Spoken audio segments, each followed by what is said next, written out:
Chapter 1087. The two weapons began to curse. They were tempted to fight for 300 rounds. If it were not for the fact that they were held by their respective masters, perhaps they really would have fought. Who are you? Bai Xiao stared at Li Qingshan. If it were not for the warmth of the phoenix flames, it would have taken her a lot of effort to awaken from her hibernation. However, the pair of ox horns on his head was rather eye-catching. If he was not a feather, how did he possess the phoenix's bloodline? Li Qingshan, or the North Moon Demon King. Don't you find it a little noisy? Li Qingshan said. Very noisy. The two of them stowed their weapons away at the same time, and the world immediately returned to peace. Li Qingshan said, "We can finally talk about something serious." Oh, right, you were discovered by this guy. As he said that, he pulled Xianwei out from behind him. We agreed earlier that we'll split what we found in half. You'll give her the ice axe. As for my half, he examined Bai Xiao. I don't want it. Bai Xiao looked at Xianwei. Under the gaze of those snowy eyes, Xianwei could not help but shiver. However, she did not show any weakness. Why are you staring at me like that? I'm also your savior. I will repay you for saving my life, but I still have use for the profound ice axe.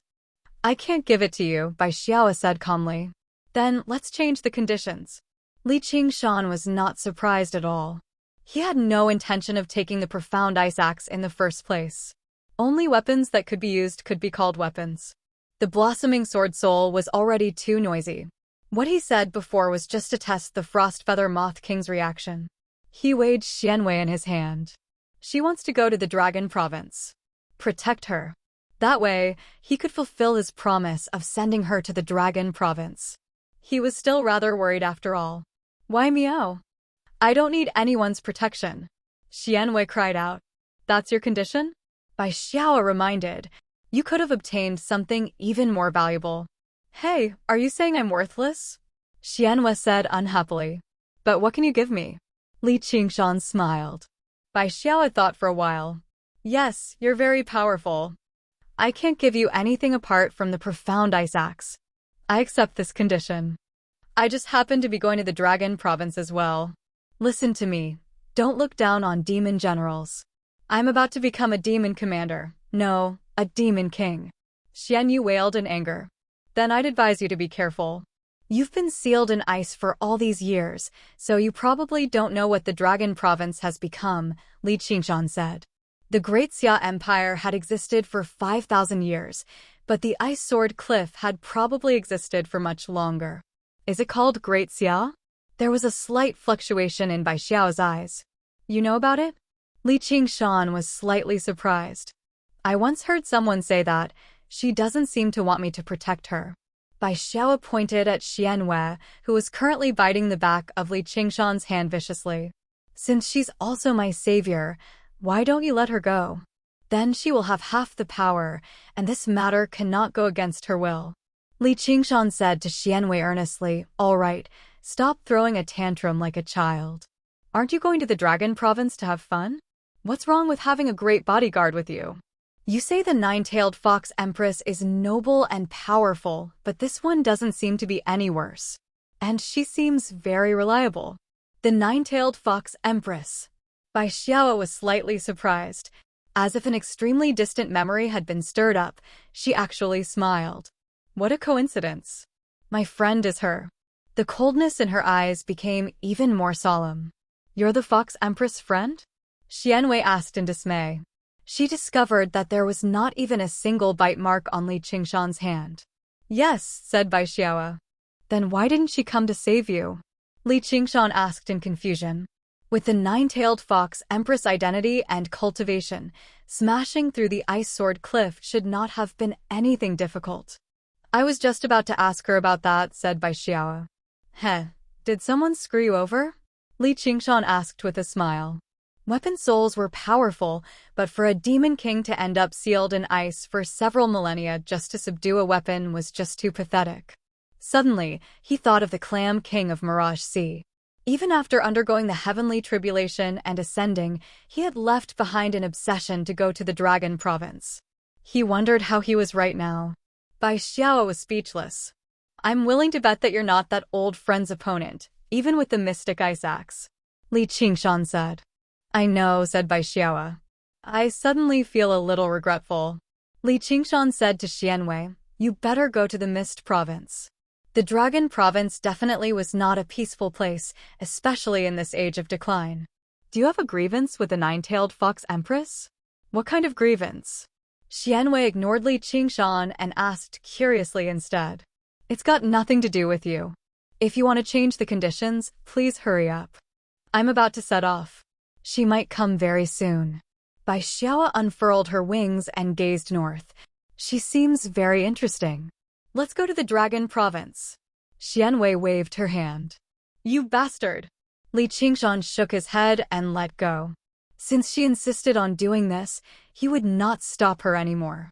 His path was hers to choose. Bai Xiaoa grabbed Xianwei and turned into a streak of white light, flying towards the northwest. She moved with startling speed, which even left Li Qingshan rather amazed. And this was when she was in a weakened state. If she had fully recovered, she would probably be a little faster. If they had not fallen for a trap, killing a great demon king like that was basically impossible. With her protection, Xianwei should not be in any danger. Oh, right, if something happens to her, you better be prepared to die with her. Bai Xiaoa glanced back. She was neither surprised nor angered. She nodded slightly, as cold as a machine. Li Qingshan had no idea whether this was her natural nature, or whether her personality had changed drastically after being deceived by her friends. Perhaps it was both. I wonder how little Hua's wounds are. Li Qingshan thought of his friends. He unfurled his wings and took off. After a while, there was a sudden change in the air, and a woman wearing a gorgeous fur coat floated down. She looked at the deep ravine and smiled. Xiao Yi, welcome back. However, it's already too late. At the same time, in the sky above an even deeper ravine, the master of the umbral insect said, Xianwei, do you still remember this place? Of course I do. Little and said. Half of her memories from before her rebirth were from the King Chu's estate, while the other half was here. The umbral insect, 10,000 ghosts abyss. It was like a huge, black mouth that had split open in the ground. Gusts of chilly wind whistled out, mixed with the wails of ghosts. It was enveloped in qi all year round, never seeing the light of day. The only light came from specks of ghostly fire, which would gather at times and scatter at others. It did not seem like a place where the living lived, but more like an extension of the realm of hungry ghosts. Countless stone bridges connected the abyss. The jagged rocks were more like the sharp teeth of a huge mouth, waiting for prey to come knocking. Chapter 1088. I don't deserve the position of sect master. Little Anne's eyes flashed as if she was tempted. With your current strength, what's there to be afraid of? I'm old and should have become a ghost a long time ago. I wanted your mother to succeed me, but I don't think she will compete with you. The mysterious dark sect master's gloomy face showed a rare expression of sincerity. Then I'll do as you say. Shaoan smiled. Please. The mysterious dark sect master waved his sleeves and sneered to himself. You still want to do it, but it depends on whether you have the life to do so. Sect master, please. Qingshan. Little and suddenly looked up with a happy expression. The master of the umbral insect shivered and sighed. He was rather fearful of Li Qingshan. If he came to the umbral insect as well, it would probably be difficult for his plan to succeed. However, when he looked back, the sky was empty. There were only clouds, without a single person in sight. The joy on Xiao An's face faded, along with all human emotions. Her eyes were deep and empty, burning with pale white flames. She stared at the master of the umbral moon sect. Her red lips parted, but she said nothing. One sword into 3,000. The Buddha slaying sword stabbed out soundlessly without a trace of killing intent. Instead, it combined the profound changes of the 3,000 sword style and was as quiet and ethereal as she was. Oh no, the phantom netherclaw. The mysterious dark sect master suddenly turned around. Qi gushed out from his withered hands and transformed into a pair of ghost claws. As he waved them, they left a series of afterimages that overlapped and collided with the sword.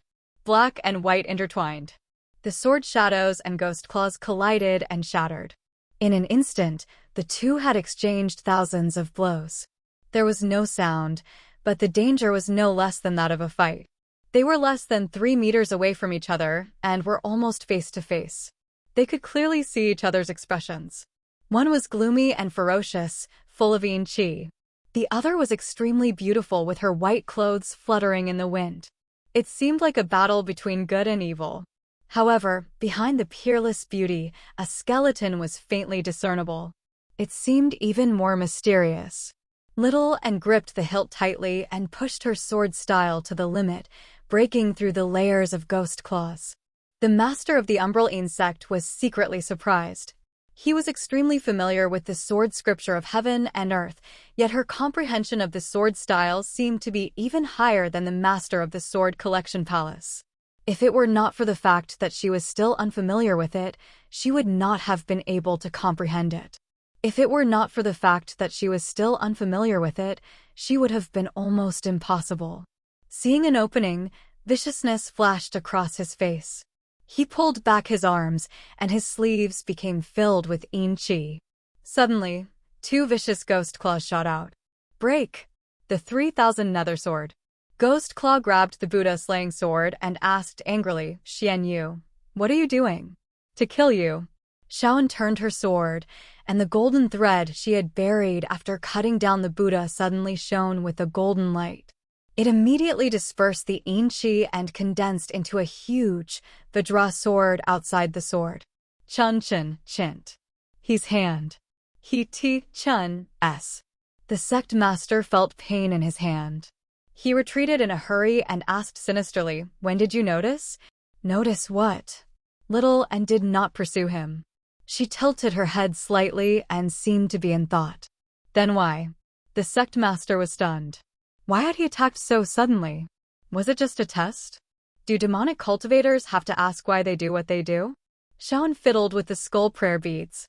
In the beginning, she had wanted to find a peaceful place to cultivate, but she came up with a new idea after coming to the Umbral sect. When the sect master of the Umbral sect asked her to succeed as the sect master, she became even more determined to destroy the Umbral sect. TSK, do you want to know how you died back then? The sect master pulled away again. He powered the protective formation of the Umbral sect, the Umbral Ghost Aggregation Formation, with all his strength. Surging winds surged out from the black abyss, drowning out the stars and the lone moon. The whistling sounded like the howls of a huge ghost. Immediately, the surrounding 100 kilometers turned into a ghost realm. It really is related to you, but I don't want to know. Little and shook her head. If it was not the Sword Collection Palace, then it was the Umbral sect. Only the 2 sects of the Green Province had the ability and the will to do something like that. As for the truth and who the culprit was, it no longer mattered. All she had to do was kill all the suspects, and the culprit would definitely be among them. TSK, do you know that your existence is not tolerated by the Hungry Ghost Realm? The Hungry Ghost Realm wants you dead no matter the cost, even if you have to devour this world. I'd advise you to stretch out your neck obediently and help our Umbral sect become the ruler of the world. Your mother will thank you for your contribution. The sect master spread his arm, and the chilling winds blanketed the surroundings, condensing into a black vortex above the abyss. All the lines in the surroundings twisted and trembled, including the edge of the abyss. It seemed more and more like a huge mouth, wriggling and devouring. Little Anne's clothes ruffled as she was sucked into the vortex, but she did not resist. Oh, so there's a reason like that? I just happen to have come for the Hungry Ghost Realm as well. As her cultivation progressed, the path of white bone and great beauty's demand for resources increased. Perhaps there would be a day when it would be so great that even killing all the mortals of the 9 provinces would not be enough to fill the gap. She was unwilling to kill the innocent, and seizing Sarairas was not a long-term plan either. The Umbral sect's gate of hungry ghosts was extremely suitable. Wiping out the Umbral sect would only be a matter of convenience. However, she had never thought she would just happen to stumble upon the sect master's scheme. Normally speaking, with the talent and strength she had displayed, it only made sense for her to be roped in. There was also Li Qingshan's existence. If it were not for the fact that the Hungry Ghost Realm had offered a startlingly great price, the sect master of the Umbral Een sect who knew how to avoid harm would never take such a risk. As it seemed, apart from Buddhism, she now had another natural enemy, and they were all extremely terrifying. However, there was always a price to pay in order to obtain such great power. TSK, then you don't have to worry. I'll send you to the Hungry Ghost Realm very soon. The sect master smiled sinisterly. There's no need. You're already dead, Little and said. What nonsense are you spouting? The sect master of the Umbral Een sect was unconcerned, but he instinctively opened his palm. There was a golden sword slash on it, and the Buddhist light it contained prevented the wound from healing even after a long time. However, it was just a sword slash, and it could not harm his foundation at all. He tightened his grip and shattered the Buddhist light. He suddenly felt an intense pain in his palm. Ever since he had refined himself into a half-corpse, half-ghost existence, it had been a very long time since he had felt something like this. However, very soon, the intense pain turned into numbness, spreading through his entire body and sinking deep into his soul. What? What's going on? What did you do? A sense of death spread out. Ghost cultivators should not have feared death. After dying, they would turn into a ghost king and then enter the Hungry Ghost Realm, and they would still be able to exist for a very long time. However, he felt a primal and instinctive fear, desperately pushing all of his cultivation to resist it. However, a wisp of pale flame surged out of the wound. The sect master's eyes widened in fear, and he died like a mortal, devoured by the samadhi flames of Whitebone. Chapter 1089. While it was rather unexpected, it was not a bad thing. The Buddha slaying sword was extremely powerful, and just a single wound was enough to be fatal. However, when the opponent was prepared and possessed extraordinary strength, it was still not easy. She had used a sneak attack and pushed her sword techniques to the limit, but she had still almost failed to wound the sect master. Now that she had this strand of Buddhist nature, she could use her Buddhist cultivation to increase the power of the Buddha slaying sword, making it easier for her to break through the enemy's defenses. Then, all she had to do was wait for the Buddhist light to dissipate and her injuries to act up. Although it was just a single strike, it contained the wondrous techniques of both Buddhism and demonic arts. Only then did Little and confirm that the path she had taken was not the wrong one. The body of the sect master had already been completely devoured by the samadhi flames of Whitebone. He wanted to turn into a ghost king. This was a method that came with the cultivation method of the Black Een sect. Not only would his strength not decrease, it would even increase. However, he would be restricted by the laws of the world, needing to enter the Hungry Ghost Realm to continue cultivating. However, the wound from the strike had penetrated deep into his spirit, not giving him the chance at all. He felt an indescribable sense of weakness. The samadhi flames of Whitebone penetrated deep and ignited his spirit as well. In the blink of an eye, it was almost completely incinerated. Let alone turning into a ghost king, it was difficult for him to even self-destruct. He felt a great terror. How could this be? Just what kind of sword is this? The path of Whitebone and Great Beauty comprehended the path of reincarnation and life, but it was used to break reincarnation and destroy all living and the dead in the 3,000 worlds. Not even a strand of their soul was allowed to exist. Little and did not answer. With a wave of her sleeve, the samadhi flames of Whitebone surged back and gathered in her hand. Aside from the wailing and struggling soul of the sect master, there was also a black Simura ring floating in the air. It was crystalline and did not seem ordinary. There was also a string of dark purple soul beads, each one suppressing a ghost king. There were 9 of them in total. There was also a seemingly tattered black Taoist robe known as the Spirit Guarding Robe. It was also a supreme treasure that had been passed down in the Black Een sect for tens of thousands of years. It could prevent the user from being affected by techniques such as laws and curses. It could also withstand attacks from arcane treasures. However, it was completely useless against the Buddha slaying sword. Looking at everything that he had accumulated over 1,000 years, the sect master had used all sorts of schemes and methods. Both of them had fallen into the enemy's hands. The leader of the mysterious dark sect cursed, "You will not leave the mysterious dark sect alive today."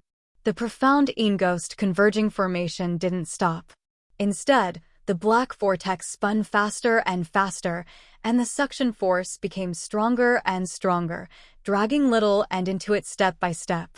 His soul might even be extracted. At the bottom of the abyss, countless ghostly flames rose and converged, dyeing the heavens and the earth a faint hue. Millions of soldiers charged out like mountains and seas, blotting out the sky and covering the earth.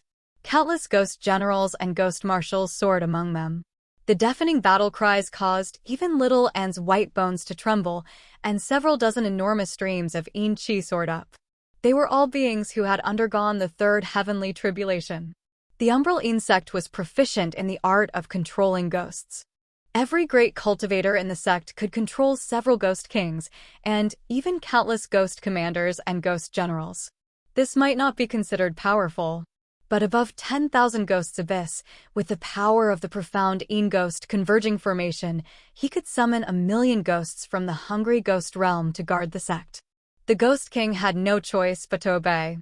Taking advantage of this geographical advantage, he could even display his full strength, which was not inferior to that of the hungry ghost realm.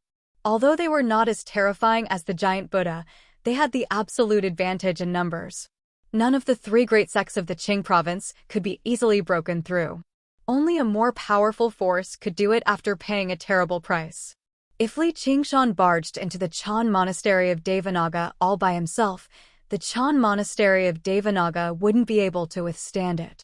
Even without Chulai King and the other great cultivators, a single great Buddha was already hard enough to deal with. They could only think of a way to escape. At this moment, not only did Little and not have Li Qingshan's help, but after the battle at Great Buddha Mountain, nearly half of the skull prayer beads had been destroyed, and the Blood Sea banner could not be used. Moreover, without Li Qingshan's tyrannical ability to shatter space, it was difficult for him to escape from the profound ghost gathering formation. He was in an absolutely disadvantageous position. This was a hopeless situation for any cultivator in the 9 states. "Who are you? How dare you behave atrociously in my Xianin sect?" The two great cultivators of the Xianin sect stood above the sea of ghosts. One had a pale face, and the other had a greenish-black face. Ghostly flames rose in their eyes, and they looked at each other, full of fear. They had sensed it when the master of the Xianin sect returned. When the two of them fought and the master of the Xianin sect activated the profound ghost gathering formation, they were not prepared to come out and help. They only thought that Little and was reckless, but they never imagined that the one who lost would be the master of the Xianin sect. Moreover, he had lost so quickly, and his soul had fallen into someone else's hands. They made up their minds not to go near Little, and Little Anne's expression was normal, or rather expressionless. He ignored the two great cultivators and said to the master of the Xianin sect, "I'm not a living person, and I don't want to leave." However, the people of the hungry ghost realm didn't seem to tell you why they wanted me dead. Although she didn't know the achievements of the white-bone bodhisattva in the hungry ghost realm, she had already guessed some of the reasons. She clasped her thumb and index finger together like an orchid and flicked out a skull prayer bead. The master of the Xianin sect was stunned. He vaguely knew that it had something to do with a prophecy. It seemed that the white sacred fire had once descended on the hungry ghost realm and caused great damage. As for what kind of damage it was, even the ghost emperor who contacted him didn't seem to know. It wasn't that the hungry ghost realm deliberately hid it, but that almost all the ghouls who had seen the white-bone bodhisattva had died. Those who survived were all powerful ghost immortals and corpse demons. Their status was so high that the master of the Xianin sect couldn't hope to reach them. If it weren't for the strange and twisted demonic god of Qiongqi, he wouldn't have lowered himself to communicate with the ants in his eyes.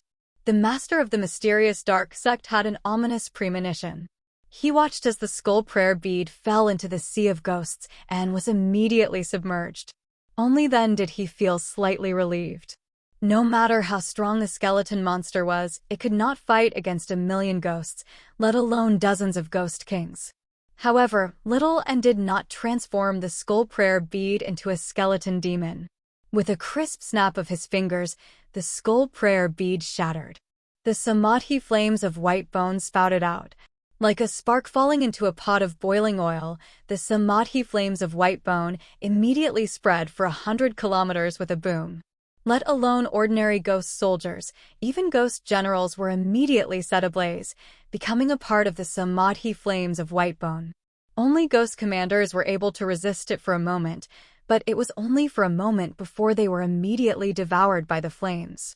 The flames only grew stronger, overshadowing the blazing ghost flames and filling the 10,000 ghosts abyss.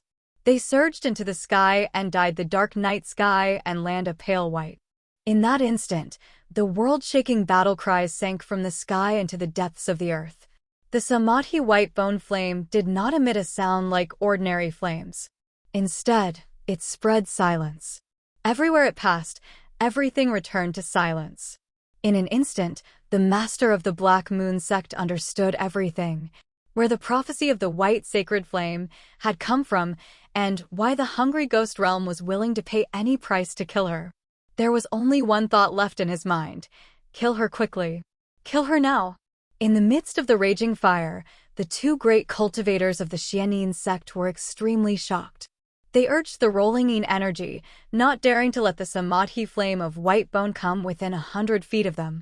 At the same time, they ordered all the ghost kings to pounce on Little, and Xiaoan raised her hand, and the remaining skull prayer beads on her wrist flew out to receive the several dozen ghost kings. Obviously, it was impossible for her to achieve victory, but as she moved, the boundless sea of fire gathered and rose up like a wave. The huge waves piled up to the sky and vaguely took the shape of a hand. She waved her hand downwards, and the flaming hand was like a falling mountain. The ghost kings all dodged in panic, but there were still more than 20 that were sent flying. Their attacks instantly collapsed, and the rest were blocked by the skeleton demons, unable to get close at all. The ghost kings felt an instinctive fear as if they had met their natural enemy. Although they were being forcefully driven, they had no will to fight. She nodded slightly. Everything was going according to plan. These low-level ghosts were much easier to digest than relics, and could immediately be converted into the power of the samadhi white bone flame. Moreover, according to her plan, these relics were to be used to raise the level of Buddhist cultivation. Her white robes fluttered as she stood above the sea of fire. She was actually suppressing the entire Xianyin sect by herself. "You can't escape!" The master of the Xianyin sect howled hysterically. Little and looked up again. The black vortex was already right in front of her. If she was sucked into it, even her white bones would not be able to withstand it. Without even looking, she stretched out her slender hand and squeezed it lightly. No. The soul of the master of the Xianyin sect shattered and burned into a wisp of the samadhi white bone flame, completely disappearing from the world. Chapter 1090. The two great elders of the Umbral Yin sect did not show any sorrow over the death of the sect master. They watched on eagerly as Little and was sucked into the black swirl. Little and suddenly took out a formation disc. It was the size of a palm, pure black and octagonal in shape. It had two wheels, one inside and one outside. The inner wheel was engraved with a vicious ghost face, while the outer wheel revolved rapidly, turning into a blurry circle. It was extremely similar to the black swirl. The two great elders' expressions changed. This was the formation disc of the Umbral Yin Ghost Gathering Formation. It was a legacy of the past sect masters. If they did not possess this formation disc, they were not the sect master of the Umbral Yin sect. Little and understood this extremely well. After killing the sect master of the Umbral Yin sect, the first thing he did was open his Sumeru ring and find the formation disc, beginning to refine it. Formations were different from regular arcane treasures. Refining them required a deep understanding of their structure, and even regular formations had extremely complicated structures, let alone the protective formations of large sections. There would be many different variations, so it was not something that could be refined in a short amount of time. However, when Little and was still Princess of the Profound Moon, he had studied the structure of the Umbral Yin Ghost Gathering Formation with the Dark Queen, as well as the various variations it could produce. Originally, he had made preparations for succeeding as the sect master of the Umbraline sect, but he never thought there would be a day when he would use it like this. Now that he thought about it, he might have died because of this. Sects and clans worked together, but they also had conflicts. What sects feared the most was being infiltrated and controlled by clans, but they could not turn down outstanding disciples from clans, especially from a large clan like the King Chu's estate. However, how to ensure their independence was a major issue. Of the three great sects of the Green Province, the Chan Monastery of Devanaga was a holy land of Buddhism. The Buddhist Dharma was supreme, and their faith was greater than everything else. They were least afraid of being infiltrated and controlled, so they were the closest to the King Chu's estate. They shared both honor and disgrace. Instead, the King Chu's estate had to worry about being too deeply influenced by Buddhist ideologies. The Sword Collection Palace was a system of its own, placing great importance on the friendship of fellow disciples. In particular, the Sword Collection Peak's legacy of the Path of the Sword ensured the loyalty of its disciples. It was also independent of the king's estate. Instead, the umbral insect that seemed to do whatever they wanted was the easiest to control, as demonic cultivators had neither faith nor friendship. They did not have much loyalty to the sect. They only cared about their own cultivation and strength, so internal strife was the most intense. It wasn't easy to ensure that it wouldn't split. If two successive generations of the sect masters of the mysterious dark sect had the surname Ji, and both of them were the closest people to Chu Lai King, and both of them had the absolute support of the Ji clan, then the mysterious dark sect would never be an independent sect again. In the past, the master of the Umbral insect had eliminated Princess Profound Moon and restrained the Dark Queen's cultivation, immediately suppressing the royal forces in the sect. It was rather like a hero who had cut his losses, but it was not for the greater good of the sect.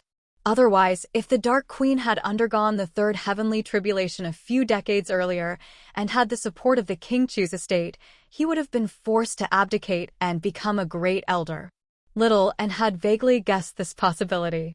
Therefore, when the lord of the mysterious dark sect expressed his intention to abdicate, she became suspicious and decided to annihilate the mysterious dark sect. As for whether she was wrong or not, it did not matter at all. The increase in cultivation was always true. To quote what Li Qingshan had once said, "I'd rather betray the world than let the world betray me." The path of Whitebone and Great Beauty had never been a path of kindness. Instead, it was an extremely vicious path, a demon among demons. However, reality had proven that interacting with people of the demonic path, striking first and gaining the upper hand was always a good idea. As for destroying the master of the umbral insect's soul, it was not to vent her anger, but to remove the final obstruction to refining the formation disk. However, just that alone was still not enough. If she wanted to gain complete control over the profound Ghost gathering formation, she could only take the risk and enter the center of the black vortex. As a result, she stepped into the black vortex resolutely. In the blink of an eye, her flesh and blood were stripped away by the wind, revealing her shiny, white bones that trembled violently. She seemed like she was about to shatter. At the same time, the samadhi flames of white bone that surged like the ocean all surged into the black vortex. The world was gloomy and the night was long. All the disciples of the umbral insect looked up, still shaken. Just now, the sea of white flames was like a nightmare. Was it time to wake up from the dream? The pale white flames in little Anne's eye sockets remained calm. Suddenly, a streak of golden light flashed through them, and the black formation disk in little Anne's hand suddenly lit up with pale white flames. The ghostly face gradually twisted and changed, turning into a skull. A pale white flame also lit up outside the black vortex. Boom! The samadhi flames of white bone spewed out from the center of the vortex, dyeing the black vortex a pale white color. It began to spin in the opposite direction, and the samadhi flames of white bone rapidly condensed. It was like a sun, its light illuminating thousands of kilometers away. Countless disciples of the umbral insect who were looking up were instantly blinded. The pale white light clearly did not have a hint of warmth, yet they felt an indescribable heat from the depths of their souls. They flailed their limbs madly, wanting to scream, yet they could not make a sound. They were surrounded by a deep, deathly silence. Their souls began to burn, turning into samadhi flames of white bone that surged out from their orifices. It enveloped their entire bodies, burning them into thousands of white torches. Little and stood at the center of the vortex, his pure white jaw opening and closing. All Ghost Kings, heed my command. The Ghost Kings were seized by fear. They all lowered their heads, becoming even more submissive than when they were being ordered around by the two great elders just now, even though they knew that they would definitely be destroyed in the end. In order to make it easier to order them around, most of their spirituality had been wiped away by the successive sect masters of the Umbraline sect. They only revered the master of the Umbraline Ghost Gathering Formation. Destroy the Umbraline sect. The Ghost Kings received the order and all lunged at the Umbraline sect disciples beside them, beginning a massacre. An armless, strange-looking Ghost King with several dozen eyes shot out streaks of black light from its eyes as it howled through the air. An elder of the Umbraline sect activated an escape talisman, turning into a streak of light and flying away. He had only flown a few kilometers when he was struck by a streak of black light. His body appeared and immediately withered, turning into a ghost commander. He wanted to continue fleeing, but he was sucked into the white vortex in the sky. As soon as he approached within 300 meters of the white vortex, he began to burn, turning into samadhi flames of white bone and becoming a part of the vortex. The Umbraline sect disciples who had not undergone the third heavenly tribulation were basically unable to put up any resistance against the several dozen Ghost Kings. This was a one-sided massacre. Little and did not pay attention to these battles. Instead, she focused most of her attention on the two great elders. She ordered over 20 Ghost Kings and 10 skeleton devils to surround them. The two great elders released over a dozen Ghost Kings to block them before turning around and fleeing into the depths of myriad ghosts' abyss. Do you want to open the gate of hungry ghosts?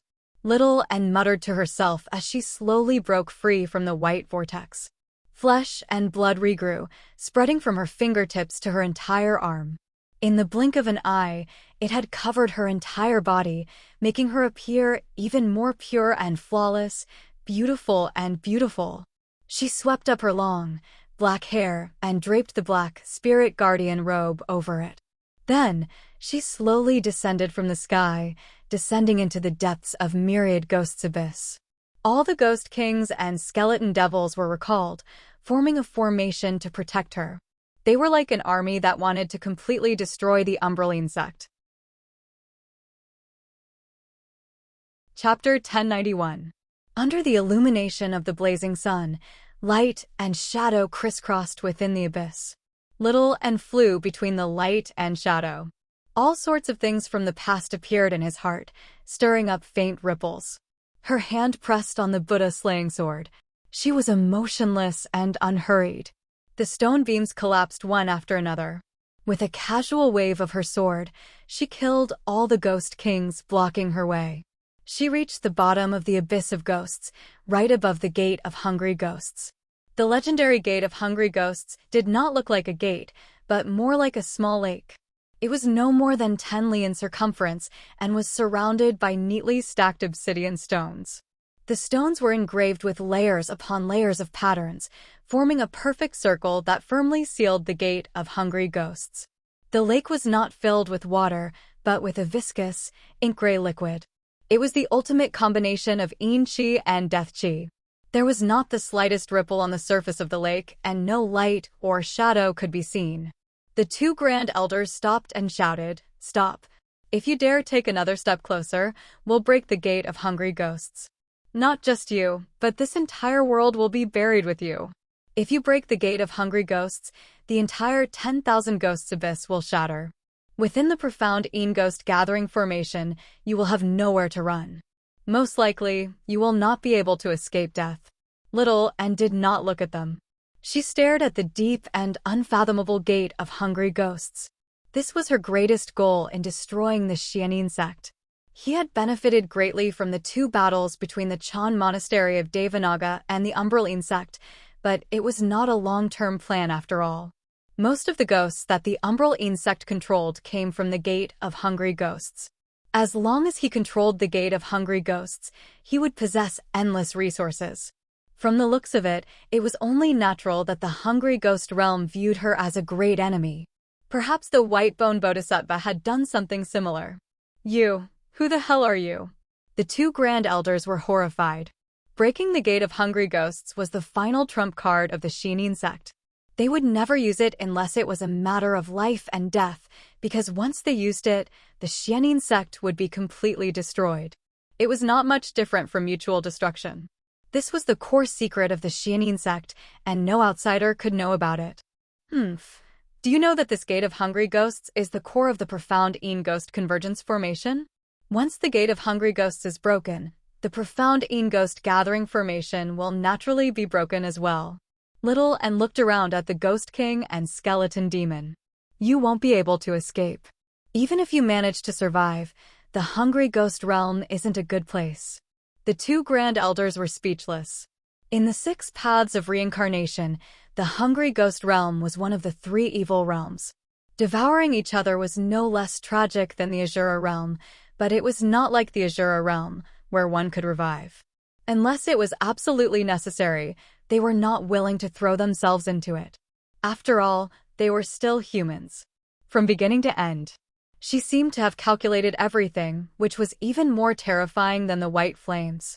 Thinking back, just now, if she hadn't called back the Ghost King and skeletal monsters she had been chasing, they would have been forced into a desperate situation and would have had no choice but to risk breaking through the gate of hungry ghosts. So this was also within her expectations. She felt a chill run down her spine. Little and said, "Leave, I'll let you live. Why should we believe you, unless you completely shut down the profound ghost gathering formation?" All right. Little and sank into her thoughts for a while. She nodded slightly and took out the formation disc. With a gentle press, the rapidly spinning disc slowly came to a stop. The sun in the sky slowly sank, devouring and incinerating all the Ghost Kings before merging with her body, enveloping her in the extremely bright samadhi flames of white bone.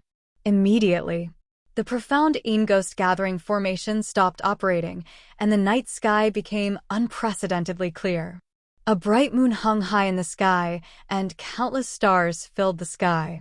The two grand elders exchanged glances. Once a formation of such scale completely shut down, it would take quite a bit of effort to reactivate it. As long as the formation did not bind them, they were confident that there were not a lot of people in the world who could stop them if they wanted to break free. Compared to becoming ghosts in the extremely dangerous hungry ghost realm, they still preferred to live as humans. As a result, they used the special technique of the Umbraline sect, the ghost shadow evasion, at the same time, flying towards 2 ends of the myriad ghosts' abyss, one to the left and one to the right. Their movements were erratic, making it difficult to grasp their trajectories. The law of 4 parts? Abstain from all actions. The bright moon sank in the west. 2 streaks of light shot through the sky and landed on the 2 sides of the myriad ghosts' abyss, turning into a man and a woman. They were Chu Lai King and the Dark Queen. The Dark Queen pursued them all the way to the King of Chu's estate and caught up with Chu Lai King again. Only after much persuasion did Chu Lai King agree to travel with her and come to the Umbraline sect to talk to her daughter. After all, she was probably the cultivator who had traveled the furthest in the Ji clan. The Green Province also required her strength to contend against the Mist Province. However, the sight before them left them all stunned. They basically doubted whether they had come to the wrong place. There was no sinister aura, no blazing flames, nor was there a person and a ghost. Just what had happened to the umbral insect. A speck of light flickered at the bottom of the myriad ghosts' abyss, gold and white. The dark moon. The Dark Queen was filled with concern as she flew down. Chu Lai King followed closely behind. Little and was currently cultivating beside the gate of hungry ghosts, digesting what he had obtained from the Chan monastery of Devanaga and the umbral insect, refining her white bones and refining Sarira's one by one. Suddenly, she turned around and smiled. Mother, Father. The Dark Moon. Spiritual Guardian Robe. The Dark Queen walked over and suddenly discovered that the black clothes she wore were extremely familiar. She could not help but stop. What did you do? Shu Lai King asked with a frown. Father and mother, I've already investigated the truth. The person who plotted against me back then was the master of the umbral insect, and I've already killed him. The umbral insect colluded with the hungry ghost realm and wanted to kill me, but I also destroyed them. Unfortunately, one of them managed to escape. Little and was calm and humble, but in the end, she felt slightly regretful. No matter how meticulous the plan was, it was very difficult for it to be foolproof. When the Dark Queen and Chu Lai King heard that, it was like a clap of thunder. They fell silent for quite a while. In the waterside pavilion of Listening Wind, the sky was always clear regardless of day or night. A gentle breeze drifted by, and the lotus flowers rippled, filling the air with fragrance. Gu Yening arrived on the terrace outside the pavilion and clasped her hands. Congratulations, fellow North Moon. Your name has shaken up the world from now on. Li Qingshan descended from above and landed on the terrace. He asked, how is Chengzan? Gu Yening said, his life is in no danger, but his soul is injured, and his cultivation is greatly affected. He's still unconscious. Yeah, thanks. As long as he's fine. I'll find a way to help him recover his cultivation. The injuries to his soul are a little troublesome, but it's not impossible to treat. Li Qingshan arrived in the pavilion quickly and saw Hua Sengzan lying quietly on the bed. His breathing was weak, but it was extremely steady, which made him stop worrying. Then he saw how he gripped the hilt of a sword firmly in his hand. He could not help but frown. Gu Yening said, he's already condensed a sword embryo, becoming one with the sword. The sword may have been destroyed, but its effects can't be completely erased. I don't dare to remove the hilt recklessly either. I plan on waiting for him to wake up.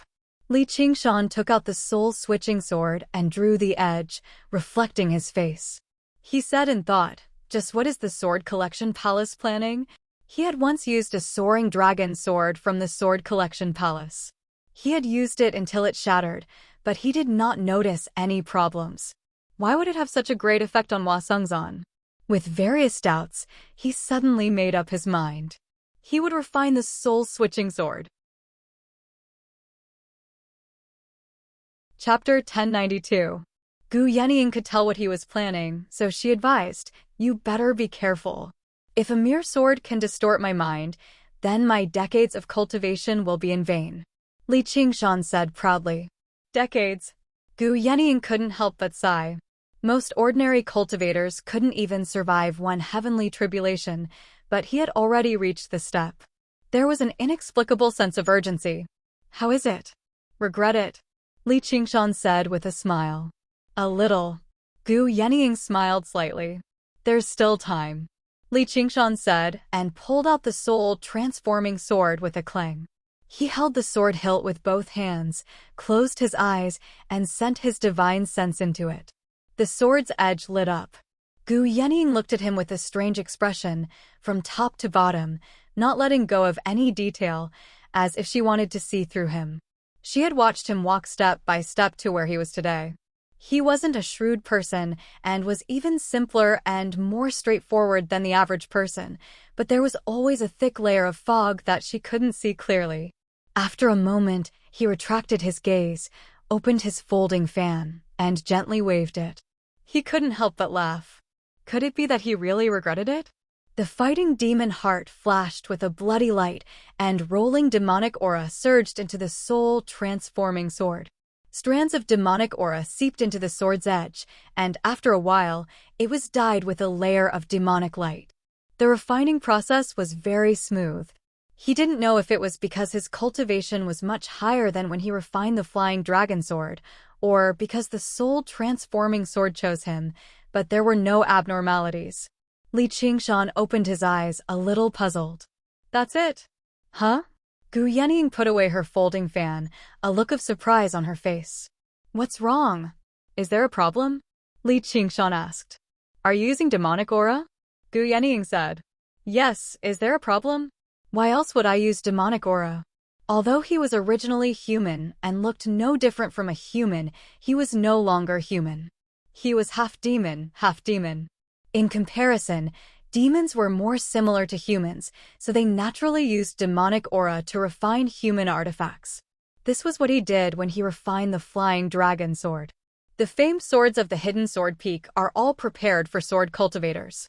How could they be easily refined by demonic energy? Gu Yenying exclaimed. This is probably because it's easy to be bad, but hard to be good. I once obtained a flying dragon sword, and I refined it into the demon dragon sword. Li Qingshan had been cultivating since he was young, and he had been advancing bravely and diligently. He had ignored all sorts of conventions and common sense regarding the path of cultivation. He had never taken it to heart. Soaring Dragon Elder really died because of you. Gu Yenying's eyes flashed. In the past, the Wyvern Elder was an outstanding talent among the Golden Elixir adepts, but he had mysteriously fallen on the Ice Sword Cliff. In fact, it could not even be considered as a death, but as if he had been directly erased. That's the beginning of my enmity with the Sword Collection Palace. Li Qingshan smiled. He had thought about it many times. If this had not happened, would Brother Niu have left so early? Let me think. I get it now. A gleam of light flashed through Gu Yenying's eyes. She arrived beside Hua Sengzan and gently tapped his dantian, where the sword embryo was. A strand of hot air seeped in, wrapping around the sword embryo. Hua Sengzan suddenly revealed a pained expression. His body began to tremble violently, and in the blink of an eye, his clothes were drenched in sweat. A while later, Gu Yenying let go and frowned. The scorching wind hell won't do. Looks like I'll have to get my disciple over. What do you understand? Li Qingshan asked. Even if it's an arcane artifact, converting it into a demon artifact is difficult, let alone an arcane treasure. Let alone a famed sword specially prepared for sword cultivators like the soul-switching sword. Gu Yenying flicked the edge of the soul-switching sword gently. Unless it's a demon sword in the first place. A demon sword. Li Qingshan raised the soul-switching sword in his hand. Right now, the soul-switching sword was indeed a demon sword. Gu Yenying said, then everything makes sense. When cultivators refine demon artifacts or demon treasures, they have to cleanse the demon chi from them first, or they'll be contaminated by the demon chi and even develop demonic thoughts. On Great Buddha Mountain, Little Hua's behavior doesn't seem like he's under someone's control. Instead, he seems like he's fighting against the demonic thoughts in his heart. There were many types of demonic thoughts. They could be bloodthirsty and aggressive, or they could be stubborn and curious. However, most demon folk would invert right and wrong and go against good and evil. They would never sacrifice themselves for their friends. As a matter of fact, they did not even have the concept of friends.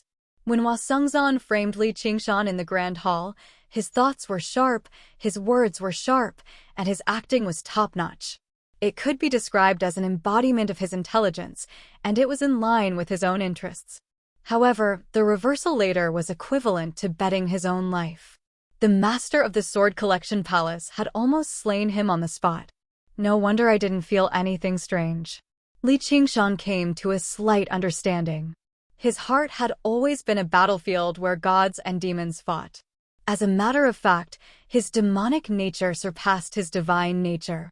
If the swords of the Sword Collection Palace could lead people into the demonic path, then he had been sprinting along this path in the first place. He had grown accustomed to the deep demonic nature in his heart a long time ago. You're different from regular cultivators after all. If I've guessed correctly, the sword is hiding a demon seed. Gu Yenying said. Demon seed?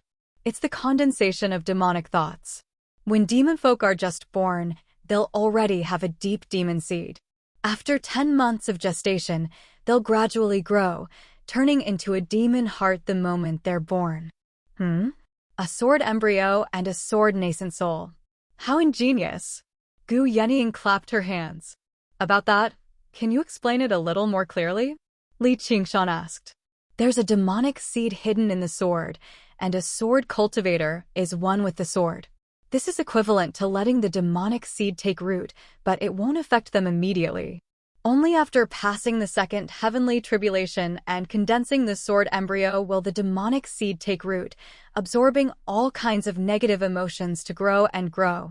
Only after passing the third heavenly tribulation and condensing the sword nascent will the demonic seed blossom and bear fruit, but they'll be stuck in the infant stage.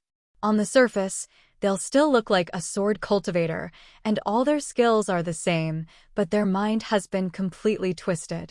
If I'm not mistaken, only after passing the fourth heavenly tribulation will they completely turn into a demon, and all their cultivation will be transformed into demonic energy. Gu Yenying used her knowledge and experience to deduce the demon seed in the sword step by step. Even she struggled to believe the result. After all, the Sword Collection Palace was a renowned orthodox sect in the world, having existed for tens of thousands of years. You're saying that the entire Sword Collection Palace is a hidden pawn of the demon domain? Li Qingshan was rather surprised as well. However, now that he thought about it, he had once displayed his cultivation as a demon king without hiding it at all. Not only did the master of the Sword Collection Palace not purge demons and uphold justice, but he even invited him to the Sword Collection Palace to draw his sword. His attitude was indeed rather abnormal. As for the so-called Demon Slayer, stirring up conflict between the two races everywhere in the Green Province, he was harboring malicious intentions, paving the way for the invasion of the demon domain. It's very possible. What a brilliant plan. Not only does it avoid the restraints of the laws of the world, but only the most outstanding disciples become a part of the plan. Only great sword cultivators can see through everything. Gu Yenying sighed in praise. Oh, right. Perhaps you've saved the Chan Monastery of Devanaga, or even the entire Green Province. The Demon Suppression Hall. Li Qingshan understood. That's right. The Demon Suppression Hall is one of the few great demon caverns in the world. If it's suddenly destroyed, the consequences will be unthinkable. Probably all the cultivators on Great Buddha Mountain will be wiped out in one fell swoop. However, 3 great sword cultivators working together still seem a little lacking. Perhaps they're still hiding something. Even Gu Yenying had no idea that the Soaring Locust King had been lying in ambush for a very long time in the underground cavern below Great Buddha Mountain. Li Qingshan laughed aloud. His laughter rumbled, and the sea of flowers rose and fell. So I'm a hero. The only person he felt sorry for during the Battle of Great Buddha Mountain was the unraging monk. If Gu Yenying's guess was correct, then he was completely capable of arriving before the Demon Suppression Hall, rubbing the unraging monk's big, bald head, and saying, "Master, you didn't trust me wrong." As a matter of fact, even Chu Lai King would have to admit honestly that he had slaughtered his wife and son. He had really done too well. He felt extremely delighted inside. Suddenly, he opened his arms and embraced Gu Yenying. "Thank you." Immediately, a scorching pain that penetrated deep into his soul spread through his entire body. He did not let go either. Gu Yenying was taken aback. She patted his back with a smile. "All right, don't take advantage of me. Doesn't it hurt?" Li Qingshan snickered and let go of her. His emotions fluctuated slightly, as well as a hint of disappointment. Even after so many years, she was still the same person. However, he was no longer the Li Qingshan of the past. He cast aside his distracting thoughts very soon and said sincerely, "I owe you another one." If he had to think about it, he probably would never have thought of the Sword Collection Palace. It was not that he was not clever enough, but that he was not knowledgeable enough. It was quite funny now that he thought about it.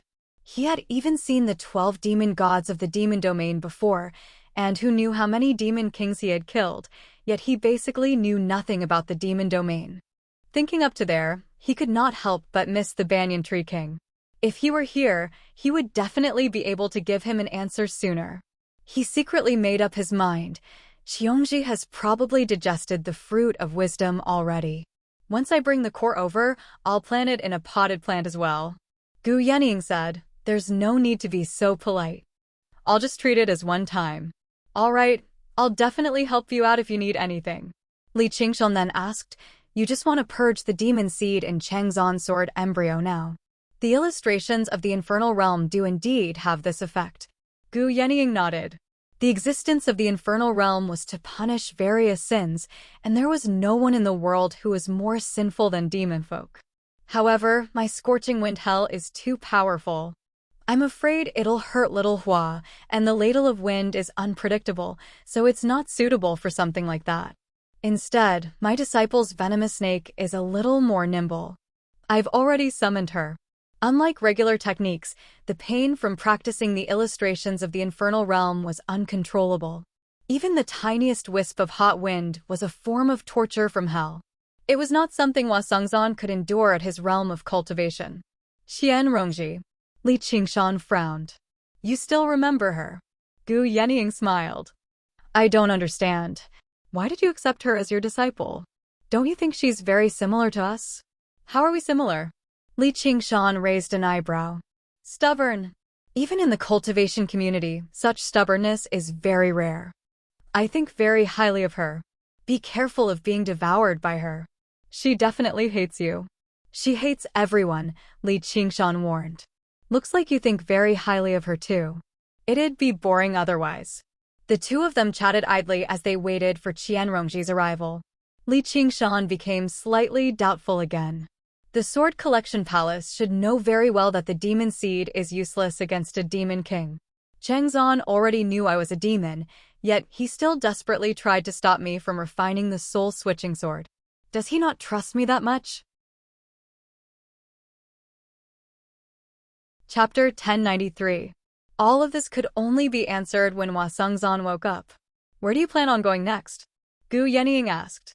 I'll help the Golden Cicada Spirit King ascend first and destroy the Soaring Locust King along the way. Afterwards, I'll go to the Ink Sea. Oh, right, I might even have to pay a visit to the Sword Collection Palace and eliminate them once and for all. After that, I'll have to find a way to ascend. Li Qingshan rubbed his chin and considered the path ahead. Must you go to the Ink Sea? Gu Yenying asked. Why do you ask? Li Qingshan asked. It's just like what you said on Great Buddha Mountain. Uncle isn't a bad person. Gu Yenying sighed. She had stayed in the Green Province for many years. The Dragon King of the Sea was proud and aloof, but he had always treated her well. If Li Qingshan went to the Ink Sea, there would definitely be a battle to the death. No matter what the outcome was, it was not something she wanted to see. I know, but I haven't been spared because of this. Li Qingshan shook his head with a smile. He really did not have much ill will towards the Dragon King of the Sea. However, ever since he killed Mou and was killed by the Dragon King, there was no turning back. They had to fight. Perhaps you can do it another way? As long as you don't go to the Ink Sea, Uncle can't do anything to you at all. Gu Yenying gazed at the rolling sea of flowers. Haha, the Dragon King won't be happy to hear that. Li Qingshan laughed. What if I use the one you owe me in exchange? Gu Yenying turned around and looked at him seriously. Forget it. You're not that kind of person. Yeah, I've always been a selfish person. I really can't do such a thing. Just pretend I didn't say anything just now. Don't forget that you owe me one. Prepare to climb a mountain of swords and dive into a pot of oil. Gu Yenying looked away. How stubborn. No problem. Li Qingshan smiled. Not long after, Qianrongji arrived at the Listening Wind Pavilion and respectfully bowed to Gu Yenying. Master. Gu Yenying explained and asked, can you do it? Qianrongji said, we can give it a try. I can't guarantee anything. Li Qingshan vaguely felt that she seemed to have changed, but he couldn't tell what had changed, so he didn't bother to look into it. If you can succeed, I will repay you. The three of them arrived at the waterside pavilion. Qianrongji's right hand hovered above Hua Sengzan's dantian. A beautiful little snake slithered out from her sleeve. Hissing and hissing, the snake slithered its head into Hua Sengzan's body. Hua Sengzan furrowed his brows, and a pained expression appeared on his face. However, the pain brought by this poisonous snake was obviously easier to bear than the hot wind. Li Qingshan gently tapped the hilt of his sword with his index finger and waited to one side. Since he had nothing to do, he sent his soul into the sword again. The soul-switching sword also possessed the sword intent legacies left behind by past swordmasters. Although the sword style hidden within had originated from the sword scripture of heaven and earth, and it was not as complete as his derivation, it still possessed its own ingenuity. It was compatible with the soul-switching sword intent. The 10 famed swords of the Sword Collection Palace all had their own wondrous uses. The soul-switching sword was no exception. As long as the sword was pointed at the enemy, it could twist the enemy's soul, separating it from their body. The effects would vary according to the enemy's strength, but in an intense battle, the slightest delay would be the difference between life and death. Perhaps this was the difference between life and death. It was indeed a sharp weapon. I wonder what the demon seed looks like? Li Qingshan used the spirit turtle to derive it. His soul entered the sword in an attempt to find the demon seed hidden within. As time passed, the structure of the soul-switching sword gradually became clear. The inscriptions engraved within were analyzed and separated. He was not a master of artifact forging, but he also gained a rough understanding of how it worked. At the same time, Qian Rongji's poisonous snake had also entered Hua Sengzan's sword embryo. She suddenly said, "Found it." A demon seed was buried in the very depths of the sword embryo. It had taken root and sprouted. The demonic nature it gave off constantly influenced Hua Sengzan's mind, feasting on his various demonic thoughts and rapidly growing. Gu Yenying asked, "Can you eradicate it?" "I'll do my best." Qian Rongji controlled the poisonous snake and swallowed the demon seed in a single gulp. At this moment, Li Qingshan parted the layers of mist and discovered the demon seed in the soul-switching sword. He thought, as expected. No wonder. Gu Yenying's guess was correct. It was no wonder he failed to discover the demon seed in the soaring dragon sword in the past. It was just like how no one would be so bored as to take apart the electrical appliances at home and inspect every single component. They only needed to read the manual and know how to use it. The structure of an arcane treasure was much more complicated than an electrical appliance. Just learning how to use it was extremely difficult. If it were not for the spirit turtle's powerful ability to derive, he probably would have struggled to discover the existence of the demon seed, even if he was skilled in the way of artifact forging. He frowned slightly. The demon seed was not particularly powerful, but the demonic nature it contained was extremely pure. The demon seeds condensed by demon folk in the demon domain when they were first born definitely could not reach a level like this. Even demon kings were nothing more than this. Just who was behind the scheme?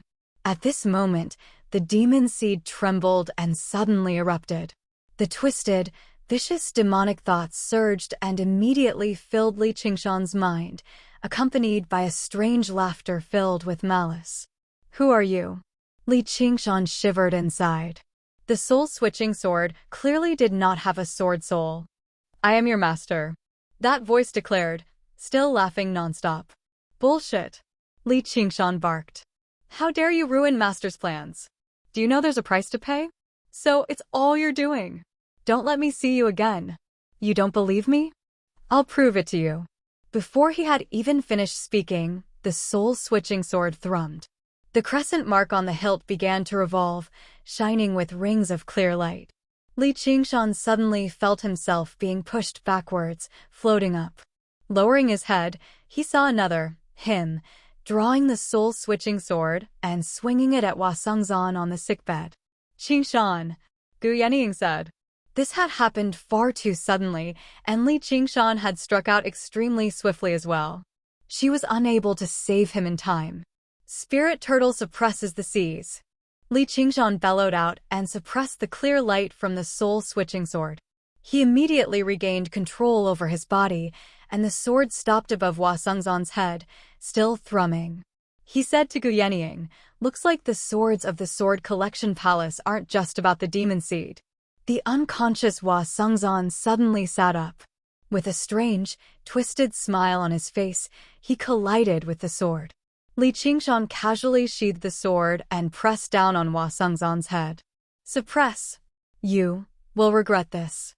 With that, Hua Sengzan collapsed back onto the bed. His face was pale, enveloped by a faint layer of demon qi. Qian Rongji took a step back and lowered her head. "The demon seed in his sword embryo has erupted. It's already contaminated his soul. There's nothing I can do." "What was that just then?" Gu Yenying asked. "I don't know. It's a pity that my demon suppression statuary has become the demon war statuary." Li Qingshan frowned. Although the spirit turtle's method of sea suppression could suppress demonic nature, that was only internal.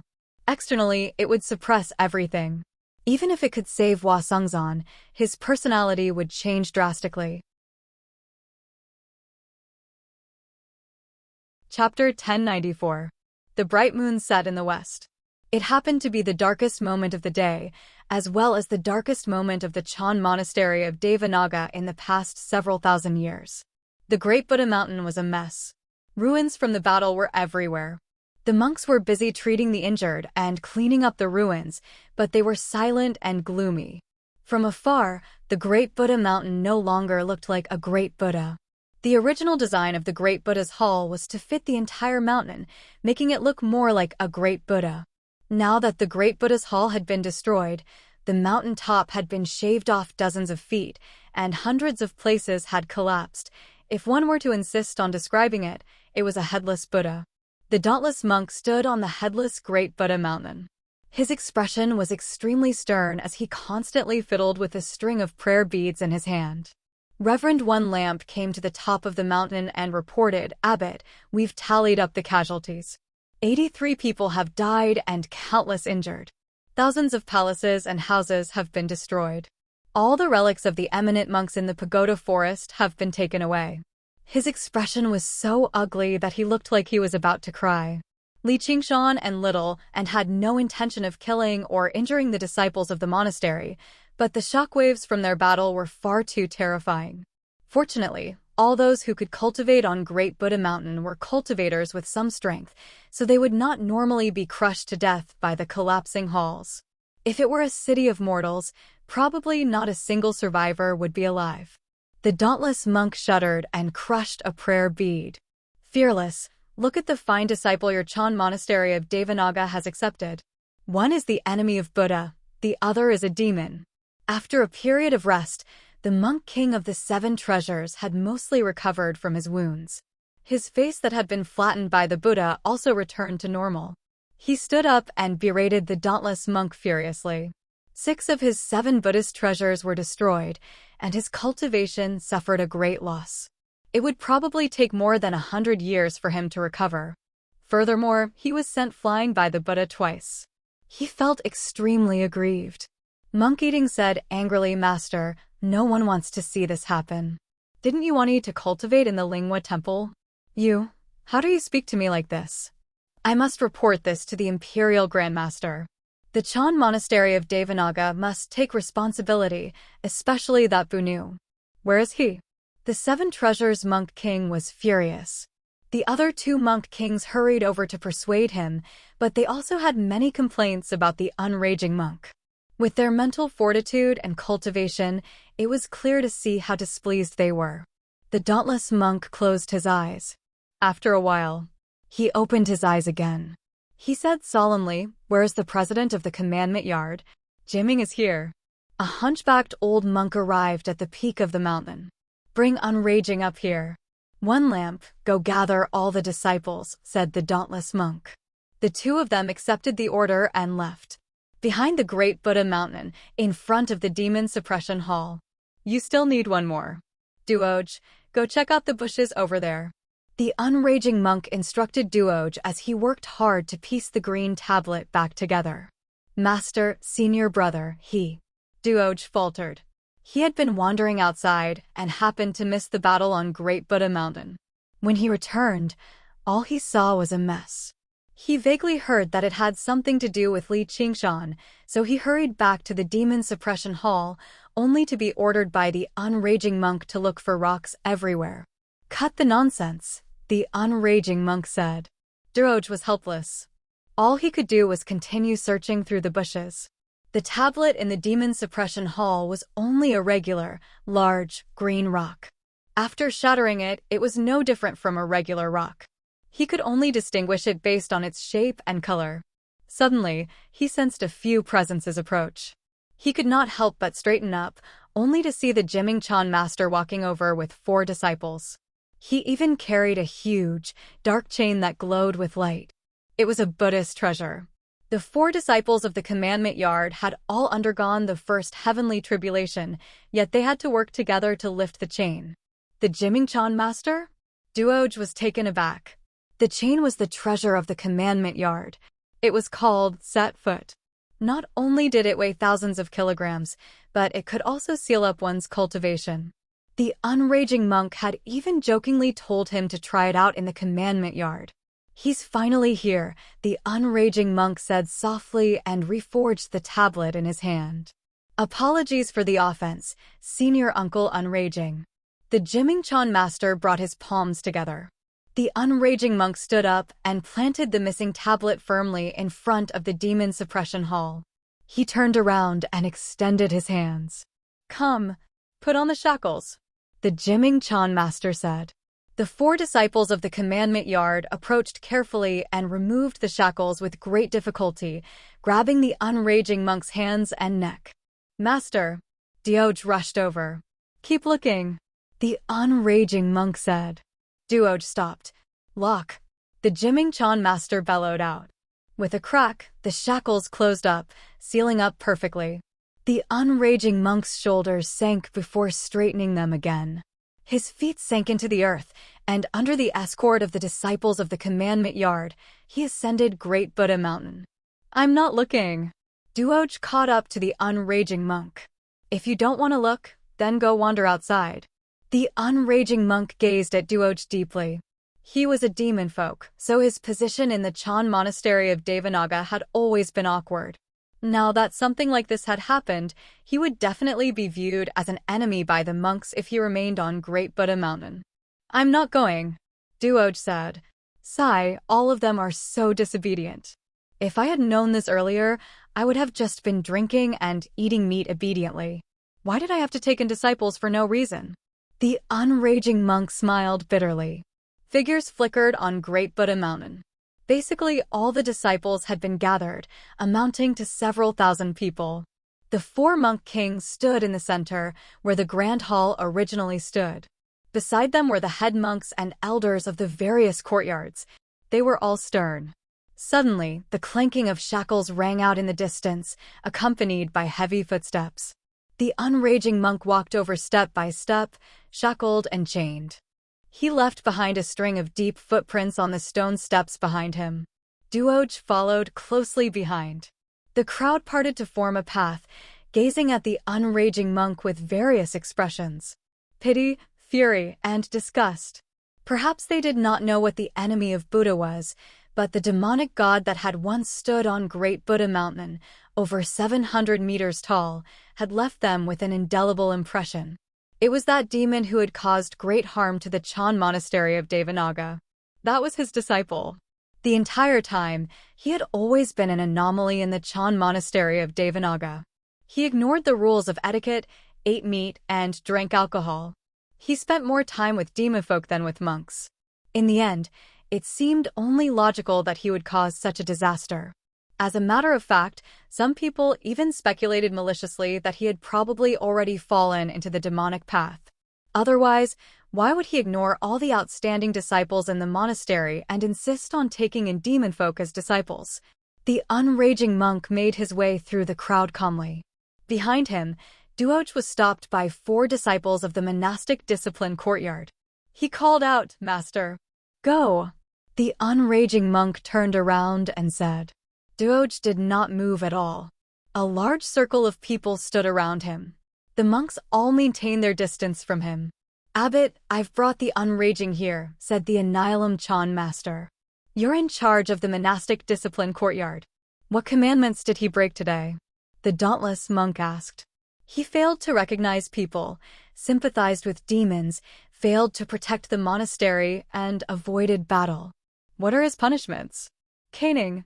Imprisonment." Chapter 1095. The unraging monk did not answer. He only nodded slightly towards the dauntless monk. He could argue for Li Qingshan's sake, but someone had to be responsible for all of this. "All right. Monastic commandment yard, execute," the dauntless monk ordered sternly as his brows furrowed. If it were not for the fact that he was the abbot of the Chan monastery of Devanaga, he would rather receive the punishment himself. This disciple understands. Ji Ming took out a dark, heavy staff. His hunched figure seemed rather out of place compared to the huge staff, but his sternness was exactly the same. He arrived behind the unraging monk and said sternly, "Please bend over, senior uncle." The chains rattled, and the unraging monk collapsed on the ground. The surrounding monks fell into an uproar. This was a monk king after all. No matter how unbridled he was still someone they had to look up to. How could he be humiliated like this? Even those who were resentful and dissatisfied suddenly felt uneasy. The presidents and elders of the academies felt even more emotional, and they all closed their eyes.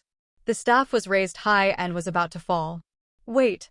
Seven Treasure Monk King suddenly stopped him. What does Senior Brother Seven Treasures want? The dauntless monk asked. Even though Bu Nu has violated the precepts, as a monk king, ordinary monks do not have the qualifications to carry out the punishment, and it is also not allowed for fellow disciples to carry out the punishment. There is a suspicion of favoritism, said the Seven Treasure Monk King. Where are we supposed to find a great lawyer to carry out the punishment at a time like this? The dauntless monk frowned. Monk kings had an extremely high status in the Buddhist sect. If they violated the precepts, they would usually have a lawyer from the Vinaya school to judge them.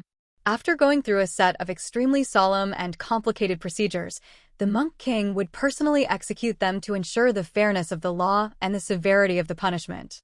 However, the dauntless monk was in a hurry to quell everyone's anger and pacify them, yet he also wanted to minimize the effects to protect the reputation of the Chan monastery of Devanaga and the unraging monk. It was impossible for him to go through this process. Even though I am not a disciple of the discipline school, I come from Lingua Temple, so I have the responsibility of supervising all monks under the heavens. I can carry out the punishment in your place. Seven Treasure Monk King took a step forward and said in an unquestionable manner, "The seventh treasure." The dauntless monk frowned firmly as he was secretly furious. Seven Treasures had always loathed his junior brother, and right now he was filled with resentment. If he was the one carrying out the punishment, not only would his junior brother suffer great humiliation, his life would also be in danger. Junior brother Seven Treasures, this is a matter of our Chan monastery of Devanaga, so let's leave it to the disciplinary courtyard to carry out the punishment. Thank you, junior brother. The other two monk kings tried to persuade him as well. Even though they resented the unraging monk, they were still fellow disciples who had known each other for so many years after all. Now that the unraging monk had shouldered all the blame and received such a severe punishment, they all believed it to be enough. Senior brothers and junior brothers, what are you worried about? Are you afraid that I'll be too heavy-handed? That's right, I won't hold back. Otherwise, where would the dignity of the Buddhist precepts be? Or are you saying that the Chan monastery of Devanaga's punishments are just for show? The monk king of the Seven Treasures did not back down at all. There was a hint of malice in his dignified manner. Please carry out the punishment, senior brother Seven Treasures. The unraging monk who had remained silent for a very long time suddenly said. The dauntless monk let out a long sigh. Seven Treasures Monk King snatched the punishment staff from Ji Mingchan Master's hand and asked, "How many times?" 3,000, said Zen Master Annihilation. In Buddhism, there was a saying, 3,000 worlds, so the highest number of caning punishments was 3,000. Further up were even more severe punishments, such as crippling their cultivation, expelling them from Buddhism, or even directly killing them. Buddhism had always been benevolent. Monks who violated the precepts would rarely be sentenced to death. Most of them would die to the punishment of caning. Even if the person being caned was already on the brink of death, they would never stop.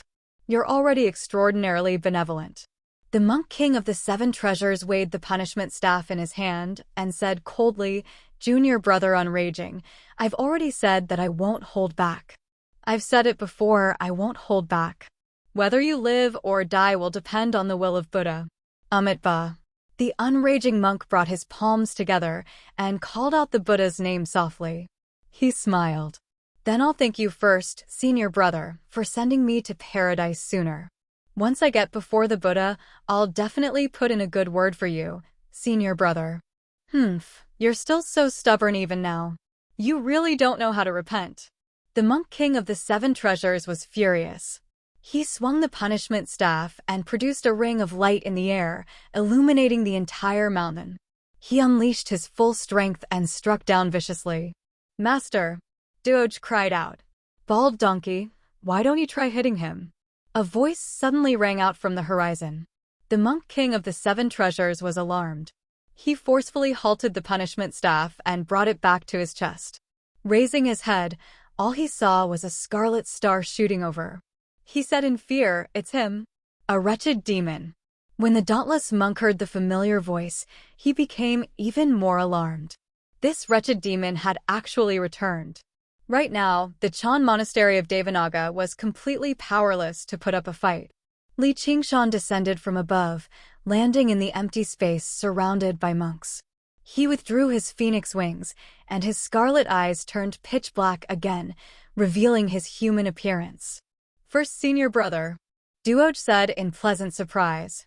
There was a whoosh beside him, and the monks all retreated, their faces filled with fear. The circle formed by thousands of people instantly expanded. "Ouch! Arg!" Cries of surprise rang out. Several dozen monks standing on the edge of the cliff even lost their footing and fell off the mountain. Some of them even rolled down the mountain. Originally, even masters of the Jianghu would not end up in such a horrible shape, but these monks standing on the outskirts were the disciples with the weakest cultivations. Although they were also inclined towards Buddhism, they were even more afraid of this vicious demon. Right now, they only wanted to get as far away from him as possible. If they turned around and fled, they were afraid they would be branded with the crime of failing to protect the monastery and fearing battle, so they might as well piss off. Li Qingshan waved his hand without even looking back. As soon as the monks beside Duoj stabilized themselves, there was a whoosh again, and they retreated into the empty space. Duoj looked back in surprise. He clearly did not even sense a gentle breeze. He basically thought this first senior brother had learned some kind of divine skill that could make people retreat invisibly. Li Qingshan pointed at the monk king of the 7 treasures. "Bald donkey, if you touch a single hair on him, I'll chop off your bald head and kick it around like a ball." You dash, even the monk king of the 7 treasures could not help but take a step back, moving closer to the dauntless monk and the others. "Damned disciple." The unraging monk turned around and bellowed. "Sorry, master. It was an accident." Li Qingshan took a step forward and rubbed the unraging monk's head. He laughed aloud. "What are you doing on the ground? And you're even wearing these pieces of crap. Come, come, come. I'll help you up. Don't say I'm not loyal as a disciple." With a gentle tug, he ripped off the shackles with his hands and went to help the unraging monk up again. "Go away. What do you come back for? Haven't you harmed me enough already?" The unraging monk had no idea how to react. He basically had no idea how to react. He used everything he had to prevent Li Qingshan from helping him up. "Sai, don't be so forceful. In our village, you're just trying to extort people like this. Forget it. Let's be serious. I've come this time to ask you for a favor, to save my friend, and to tell you what good deed I've done. Just like how good deeds need to be remembered, the Chan monastery of Devanaga should prepare to erect a monument for me." Ha ha ha ha. Chapter 1096. Li Qingshan stopped smiling and looked over. "Going too far? Or are you asking to be humiliated?" As he said that, he made his way towards the dauntless monk. The monk kings all behaved like they were facing a great enemy, ready to fight to the death, but they all knew they were not his opponent. The dauntless monk lamented inside, "Don't tell me the heavens really want to destroy our monastery." "Qingshan." The unraging monk leapt up and grabbed Li Qingshan. "Do you really want to make me a traitor? So be it. I didn't come to fight. I just came to tell you, master. You haven't let down the Chan Naga. If anyone wants you to suffer punishment again, feel free to slap their mouth. Your disciple will back you up." "You mean?" The unraging monk was confused. No matter what, the deaths of those disciples were connected to him, let alone the other destruction. His actions did not just let down the monastery. He could basically be listed as the most wanted criminal. As for little and, that went without saying. The 2 words "enemy of the Buddha" were enough to represent everything. At this moment, a gust of night breeze drifted over. Masters, you probably still don't understand why Qingshan went as far as to expose his identity in the Grand Hall and put himself in danger just to kill the Ming concubine. That's the reason. Please save him, unraging master. Gu Yenying descended from above with Hua Sengzan, placing Hua Sengzan before the unraging monk. Demonification. The unraging monk was surprised. He pressed his hand against Hua Sengzan's chest and sensed that he was rapidly transforming from a human to a demon folk. A portion of his spiritual qi had already become demon qi, so he used the demon suppression statuary in a hurry to suppress the demon qi before going deeper to suppress the surging demonic nature. What did you do? The dauntless monk questioned. Li Qingshan ignored him, crouching down beside the unraging monk. Master, you can save me, right? I can't save you, but can't I save others? The unraging monk said. Hua Sengzan's body trembled and his demon qi thinned out. He was at peace. Heh, that's good. Li Qingshan was finally relieved.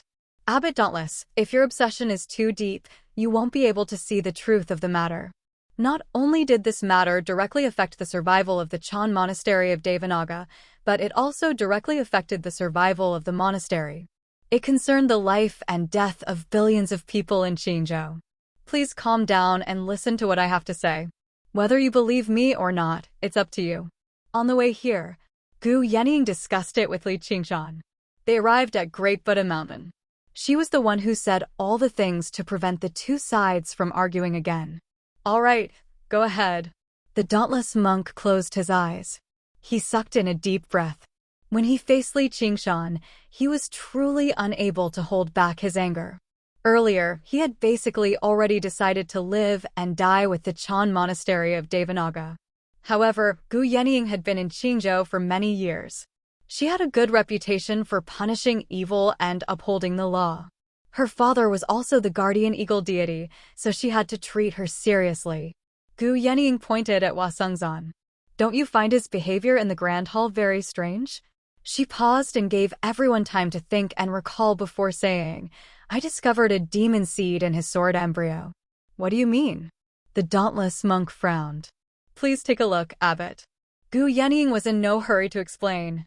She took out the soul-switching sword and passed it to the dauntless monk. This is a demon sword. What are you trying to say? The dauntless monk glanced at the sword in his hand before looking at Gu Yenying. I think there's basically no one in the Green Province who doesn't know the name of this demon sword, soul-switching, said Gu Yenying. The 10 renowned swords. The soul-switching sword? The dauntless monk was surprised before closely studying the sword in his hand. This sword also hides a demon seed, said Gu Yenying.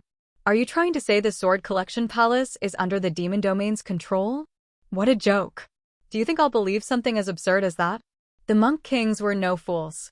They immediately understood what Gu Yenying was trying to say, but they all struggled to believe it. The Sword Collection Palace was a renowned orthodox sect that had existed for tens of thousands of years. They had many disciples.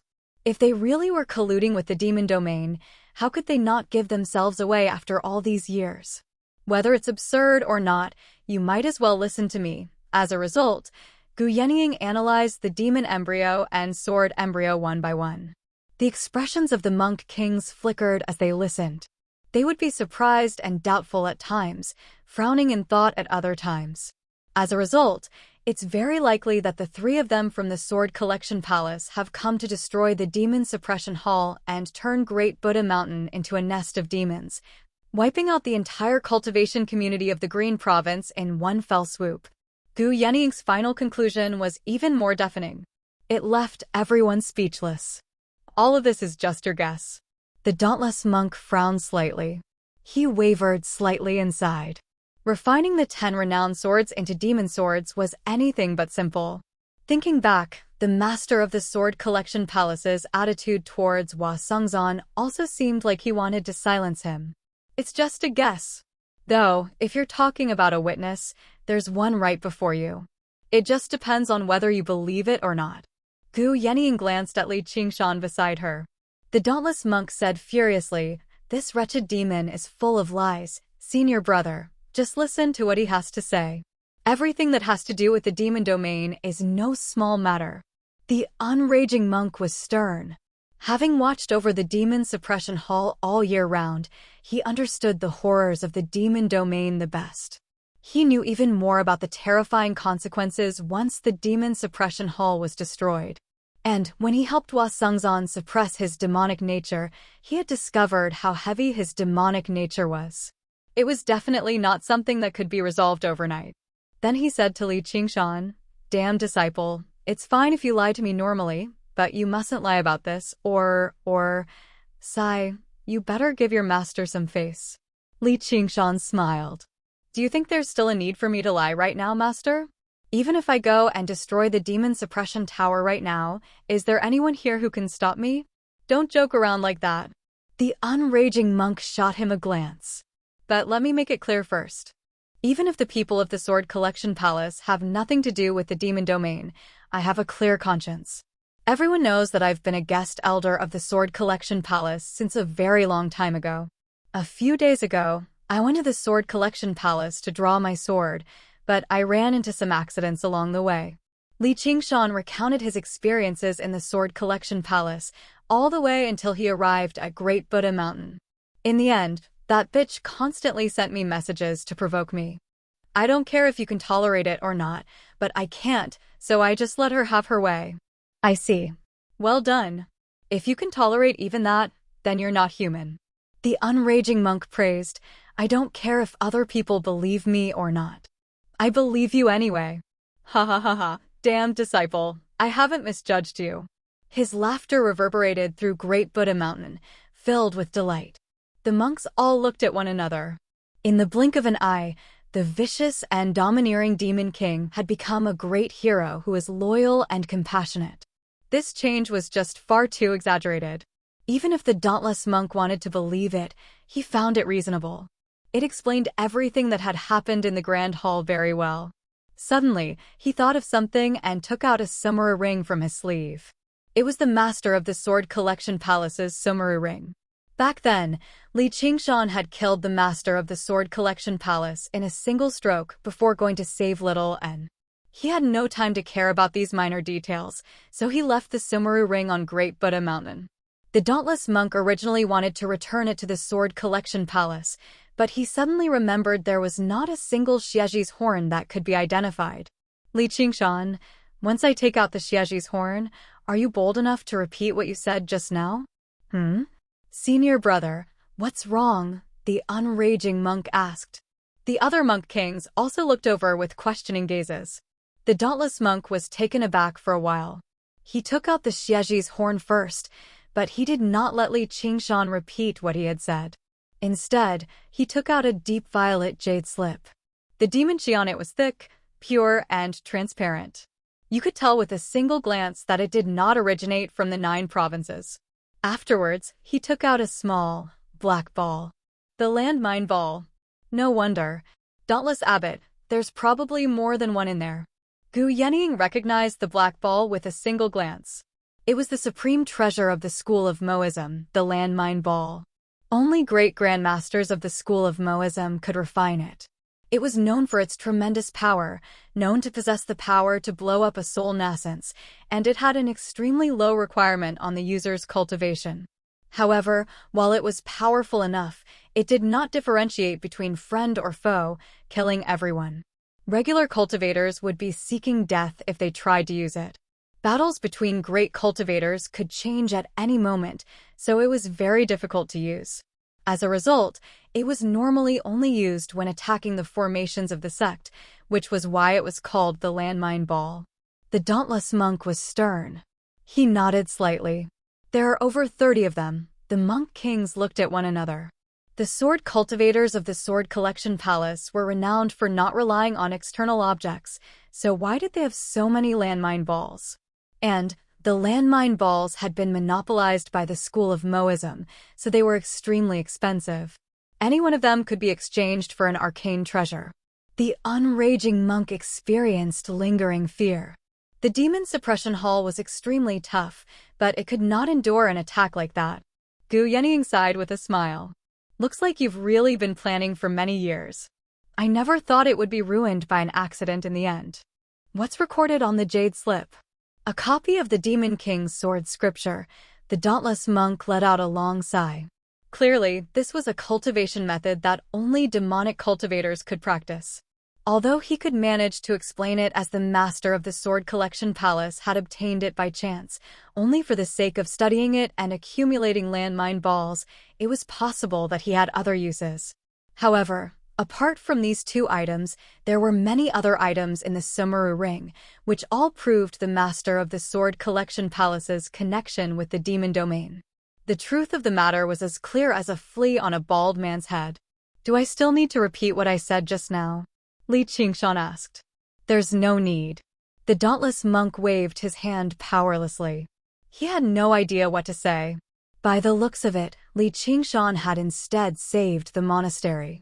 If the Sword Collection Palace had really opened the Demon Cavern, the great cultivators might have had a chance at survival, but the several thousand disciples would be dead for sure. However, it was impossible for him to thank Li Qingshan. He smiled bitterly. As it turns out, they really did invite humiliation upon themselves and almost made a huge mistake. If he had really suppressed and killed Li Qingshan and allowed the master of the Sword Collection Palace to free up his hands, the consequences would have been unthinkable. The unraging monk tried to persuade him. "There's no need to blame yourself, senior brother. It's all because the Sword Collection Palace's schemes run too deep. We never expected it in the beginning. Junior brother, I've made you suffer," said the dauntless monk. If it were not for the fact that he had misjudged people and accepted this wretched demon, the monastery would have become a demon cavern already. "It's fine. I've forgiven you." Li Qingshan smiled. That punch was quite satisfying. "Li Qingshan, I can thank you, but one will is still the enemy of Buddhism," the dauntless monk said sternly. Just taking away the sariras of past eminent monks was enough for him to forget.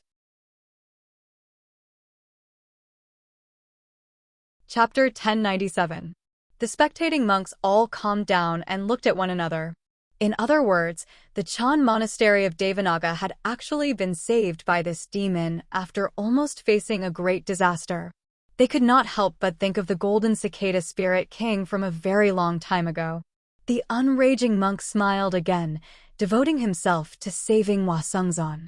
The dauntless monk said sternly, "Li Qingshan, you might have saved the Chan monastery of Devanaga, but your contributions don't make up for your mistakes. You'll have to take responsibility for the various damages, let alone the fact that you've concealed your identity as a demon and deceived your master and ancestors. Your crimes are unforgivable. From today onwards, the Chan monastery of Devanaga will formally expel Li Qingshan from the monastery and take back all of his cultivation methods. Do you have anything to say?" "Whatever you want." Li Qingshan shrugged. He was just being polite. He was not even a formal disciple of the Chan monastery of Devanaga, and the demon war statuary was a true demonic cultivation method. It was not a cultivation method of the monastery at all. At this moment, the eagle tablet on Gu Yenying's waist flashed. She found it rather strange, so she pressed it gently and listened attentively to something. Even she who had always been graceful and composed was taken aback. She glanced at Li Qingshan strangely before looking at the monk kings with a faint smile. "What's wrong?" Li Qingshan asked. "I've just received news that the umbral insect has been destroyed," said Gu Yenying. "What?" The dauntless monk and the others were all alarmed. The three great sects of the Green Province had existed for tens of thousands of years and were deeply rooted. It was truly difficult to connect the word destroyed to them. Speaking of which, the umbral insect was the least likely to be destroyed. Just the gate of hungry ghosts was enough to make everyone hesitate. However, when they thought about what the Chan monastery of Devanaga had gone through, nothing seemed impossible. He asked in a hurry, "Commander Gu, what happened? Who did it? Did the kingdom of you invade? Did something happen to the gate of hungry ghosts? Is it little N?" Li Qingshan raised his eyebrows and asked. "It's that enemy of the Buddha. It's said that the sun shines for 1,000 miles in the 10,000 ghosts abyss, and the profound Yin ghost gathering formation is also under her control. Only Elder Ming managed to escape, while the other disciples perished within. But fortunately, the gate of hungry ghosts was not opened," Gu Yenying said. "This girl. How ruthless. Li Qingshan smiled. He knew that her path of white bone and great beauty was extremely effective against ghouls and corpses, and she had always been meticulous and far-sighted, so he was not particularly surprised. The Seven Treasure Monk King lowered his head, his expression fluctuating. The hands under his sleeves were clenched into fists. This Buddha enemy was so powerful. What should he do? The dauntless monk fell silent for quite a while. Just what does she want to do? You wouldn't understand even if I told you. Li Qingshan shook his head, vaguely guessing little Anne's plan. Qingshan, I've already suppressed all of his demonic nature. He'll awaken before long. The unraging monk sucked in a deep breath and pulled his hand back. All Li Qingshan saw was Hua Sengzan's expression return to normal. He clasped his hands. Thank you, Master. That's because he has a benevolent heart. Otherwise, even if I can save him now, I won't be able to save him forever, said the unraging monk. Once he awakens, we might be able to learn more about the demon domain scheme, the unraging monk said cautiously. With Li Qingshan's interference, the dauntless monk's judgment assembly could no longer continue. He ordered the monks to disperse. They continued to tidy up the temple. The Seven Treasure Monk King also used this opportunity to bid farewell. He secretly glanced at Li Qingshan, but he said nothing more. Li Qingshan waited for Hua Sengzan to awaken. Since he had nothing to do, he strolled around the top of the mountain, wandering around with his hands behind his back. He did not seem like he had been expelled at all. He seemed more like he was in his own backyard. He was probably the first demon to do that. After exposing himself, the Golden Cicada Spirit King was forced to leave. Although the dauntless monk found him to be an eyesore, he was helpless against the circumstances. Fighting him right now was definitely not a wise decision, and he had just saved the Chan Monastery of Devanaga for the sake of the monastery's legacy and development. All he could do was endure this. Sigh, it's a pity that Great Buddha Mountain doesn't have a head anymore. Li Qingshan sighed. He was basically touching on a sore spot. The dauntless monk immediately glared at him viciously. He had touched on the sore spot in his heart. The unraging monk said in exasperation, if you have nothing to do, then come over and wait. What are you wandering around for? It's not like I'm to blame. The mountain was clearly flattened by the golden seal. Speaking of which, I've even avenged you. Whatever, for the sake of my master, I'll give you one. Li Qingshan flew up and arrived among the mountains. He looked around and saw a small mountain. All right, this one. He descended from above and landed before the small mountain. Suddenly, he turned into a demonic god and embraced the small mountain, bellowing out, "Rise!" The small mountain trembled, and thousands of trees swayed violently. Rocks tumbled down, slowly uprooting themselves from the ground. The stream between the mountains flowed down like a waterfall.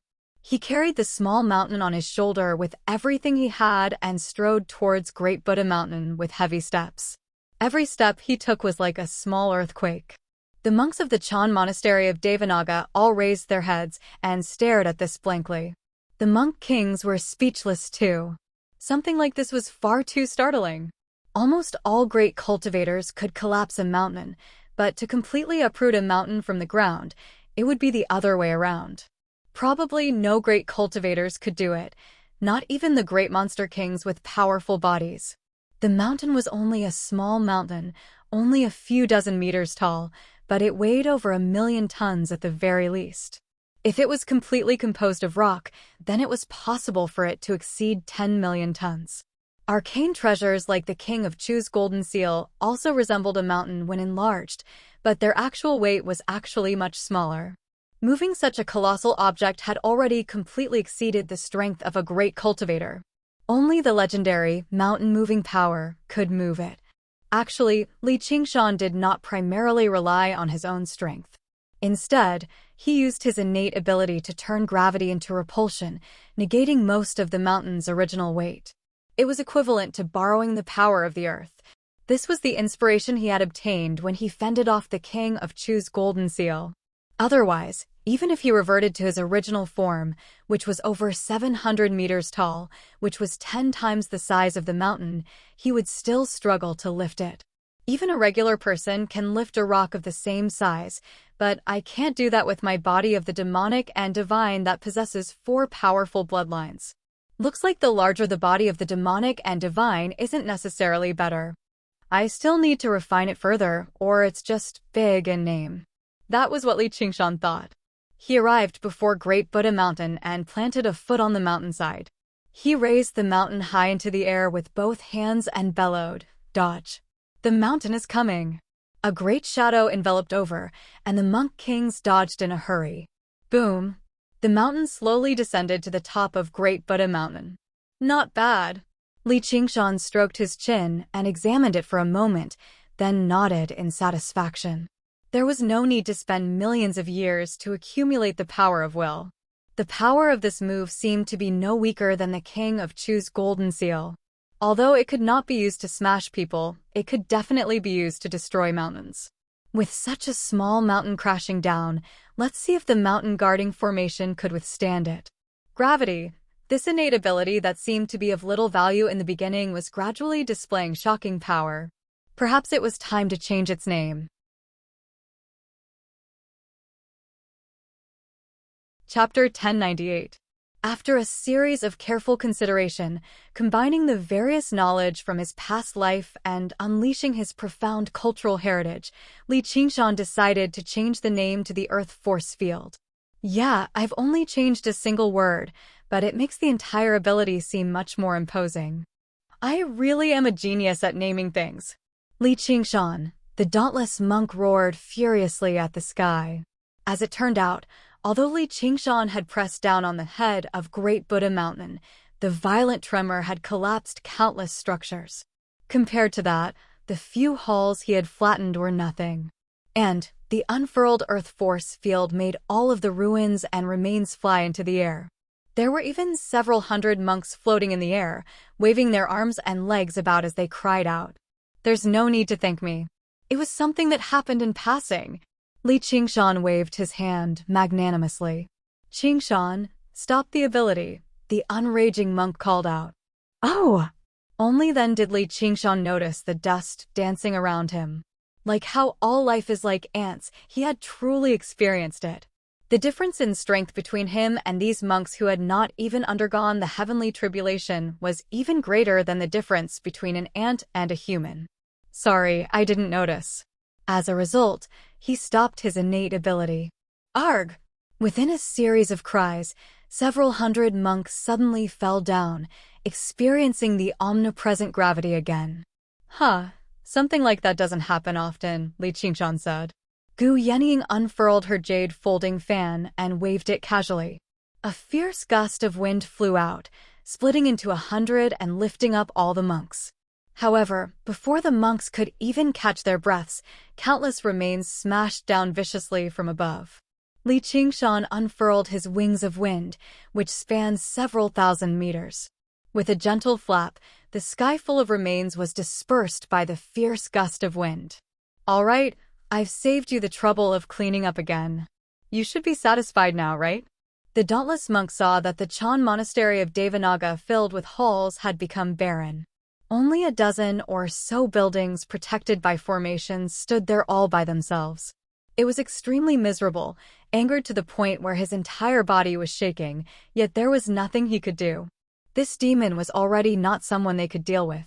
He didn't want to say another word to Li Qingshan, so he simply turned his head and looked at the Buddha's head that he had lost and found, but it didn't bring him the slightest comfort. It was more like a monument for demons to flaunt their might, a pillar of shame for the Chan monastery of Devanaga. They were tempted to move it away again. However, moving a mountain was not that simple, and there was also the suspicion of destroying the Buddha statue. His priority right now was to rebuild the monastery, so he could only think about this in the future. Forget it. Help Buddha to the end. Li Qingshan, who couldn't stop doing good deeds, happily hummed a little tune. He stretched out his hands and pinched the top of the mountain. After a while, a face gradually appeared. However, the distorted facial features made it seem like he was blaspheming Buddha. He didn't do it on purpose. He had already tried very hard.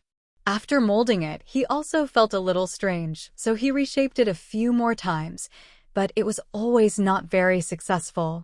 He was quite open-minded. At the very least, it had to be more similar than before. The Great Buddha Mountain of the past was just a cut image. However, he failed to realize that the monastery had never actually planned on turning Great Buddha Mountain into a Buddha statue in the first place. Otherwise, they would have built a grand hall on the top of the mountain and countless monks walking about. There were also countless monks walking around. Wouldn't that be blasphemy? Amitabha. Li Qingshan brought his palms together and bowed towards the strange-looking Great Buddha Mountain. However, it was more like a child playing with piss, piling up mud into a grave and then bawling at it. The dauntless monk closed his eyes.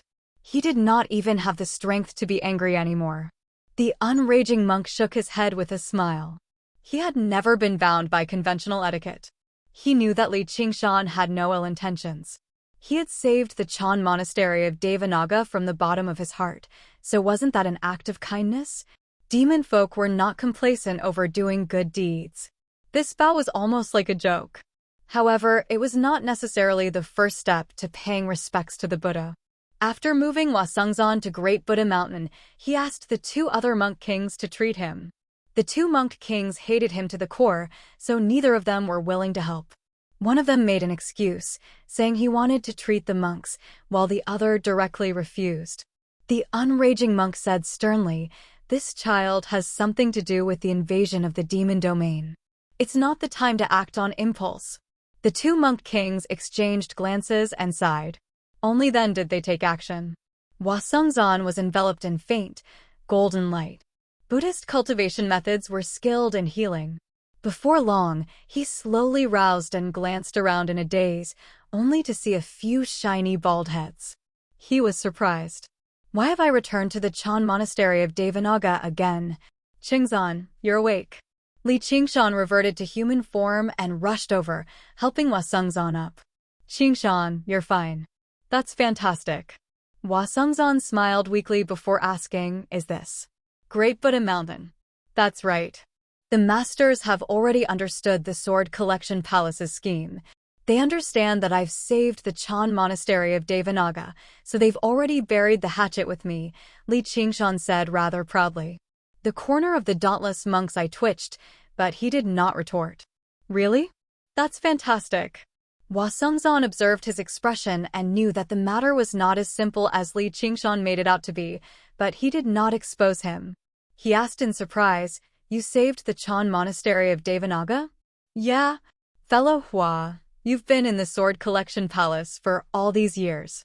Do you know the exact details of the Sword Collection Palace's collusion with the demon domain?" the unraging monk asked. "The Sword Collection Palace is colluding with the demon domain?" "Oh, I see. They've probably come for the demon suppression hall this time." Wasungzan was taken aback before guessing the reason. He said apologetically, "Apologies, unraging master. A secret like that isn't something a regular elder like me can come into contact with. It's just that after undergoing the second heavenly tribulation, evil thoughts gradually began to sprout in my mind, lingering around me, which was why I discovered there was something wrong with the sword. However, I've already sunk into it. It's all thanks to you, Qingshan, who forced me to make a choice." "Haha, I've always done good deeds in secret," Li Qingshan said. "Yeah, that's not surprising." The unraging monk was rather disappointed, but it was within his expectations. Probably only great sword cultivators who had undergone the third heavenly tribulation could learn about a secret like that. However, at that level of cultivation, they had probably completely fallen into the demonic path already, unable to turn back.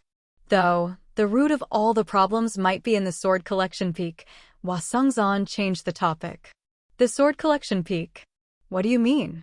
the unraging monk asked in a hurry. He guessed that the Sword Collection Palace had been bewitched by the demon domain.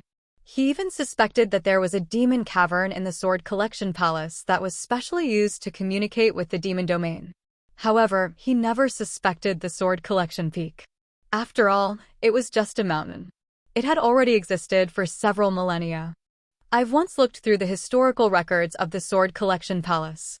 The Sword Collection Palace wasn't called the Sword Collection Palace in the beginning, nor did it have such a great organization. It only began to rise up after the 7th Palace Master, Sikong Hidden Sword. The dauntless monk interrupted, "That's no secret." Sikong Hidden Sword was known as the Sword of the 9 Provinces in the past, and, even now, he's worshipped by all the sword cultivators in the world. He changed the name of the Divine Sword Palace to the Sword Collection Palace. As a matter of fact, you can say that he was the first Palace Master of the Sword Collection Palace. Li Qingshan shook his head gently. This name change sure was tasteless. The Sword Collection Peak also appeared at that time? Gu Yenying sank into her thoughts. That's right. Even many renowned and treasured swords appeared in that generation, establishing the foundation of the Sword Collection Palace. You're saying that Sikong Hidden Sword colluded with the demon domain and planted a demon seed in the swords on the Sword Collection Peak? The unraging monk asked. That's the greatest point of doubt. That Palace Master Sikong ascended a long time ago, while many of the swords on the Sword Collection Peak were collected later on.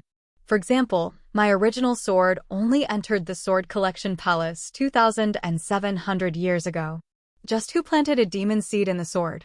Perhaps it was the past Palace Masters of the Sword Collection Palace. If they began colluding with the demon domain a long time ago, said the dauntless monk. The unraging monk rejected that. That's impossible. They haven't been completely converted into demon folk.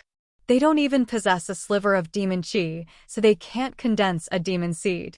And the demonic nature in the demon seed is extremely pure. It's not something regular demon kings can achieve either. It was probably done by the demon emperors and demon kings of the demon domain. Gu Yenying said, but that would require opening the demon cavern and sending the swords over. But let's not talk about the price we have to pay to open the demon cavern each time or whether it's worth it. 2,700 years ago, Great Xia had already established itself and forged the 9 cauldrons. Opening the demon cavern definitely can't fool His Majesty the King Chu's Green Province cauldron. I've never thought about that. It's just that as a sword cultivator, I know just how difficult it is to tamper with a sword cultivator's life-bound sword, and demon seeds are just condensed from demonic consciousness. It's impossible for them to exist forever. Every single sword is drawn from the Sword Collection Peak and returned there. Oh right, Yenying, don't tell me the guy we encountered was from the Sword Collection Peak. Li Qingshan recalled the wretched voice in the waterside pavilion of Listening Wind. Chapter 1099. In the gloomy hidden sword pavilion, Elder Tian and Elder Di sat before one another, each in thought. For the first time in a century, they were in no mood to study the sword manual of heaven and earth. Everything that had happened on Great Buddha Mountain had reached them, going from disbelief to disbelief to disbelief to silence right now. It had only been 2 hours. Whether they were good or evil, sword cultivators had never lacked decisiveness, but right now, they were in great hesitation. Should we? Elder Tian said hesitantly. Have you forgotten the ancestral teachings? We can't do that unless we're faced with annihilation. That's not something we can control at all. Elder D refused flatly as his eyes flickered with uncertainty. If this continues, the annihilation of the entire sect will be right before our eyes. Li Qingshan, North Moon. Elder Tian mulled over these 2 names. If I had known earlier, I would have forcefully kept him here.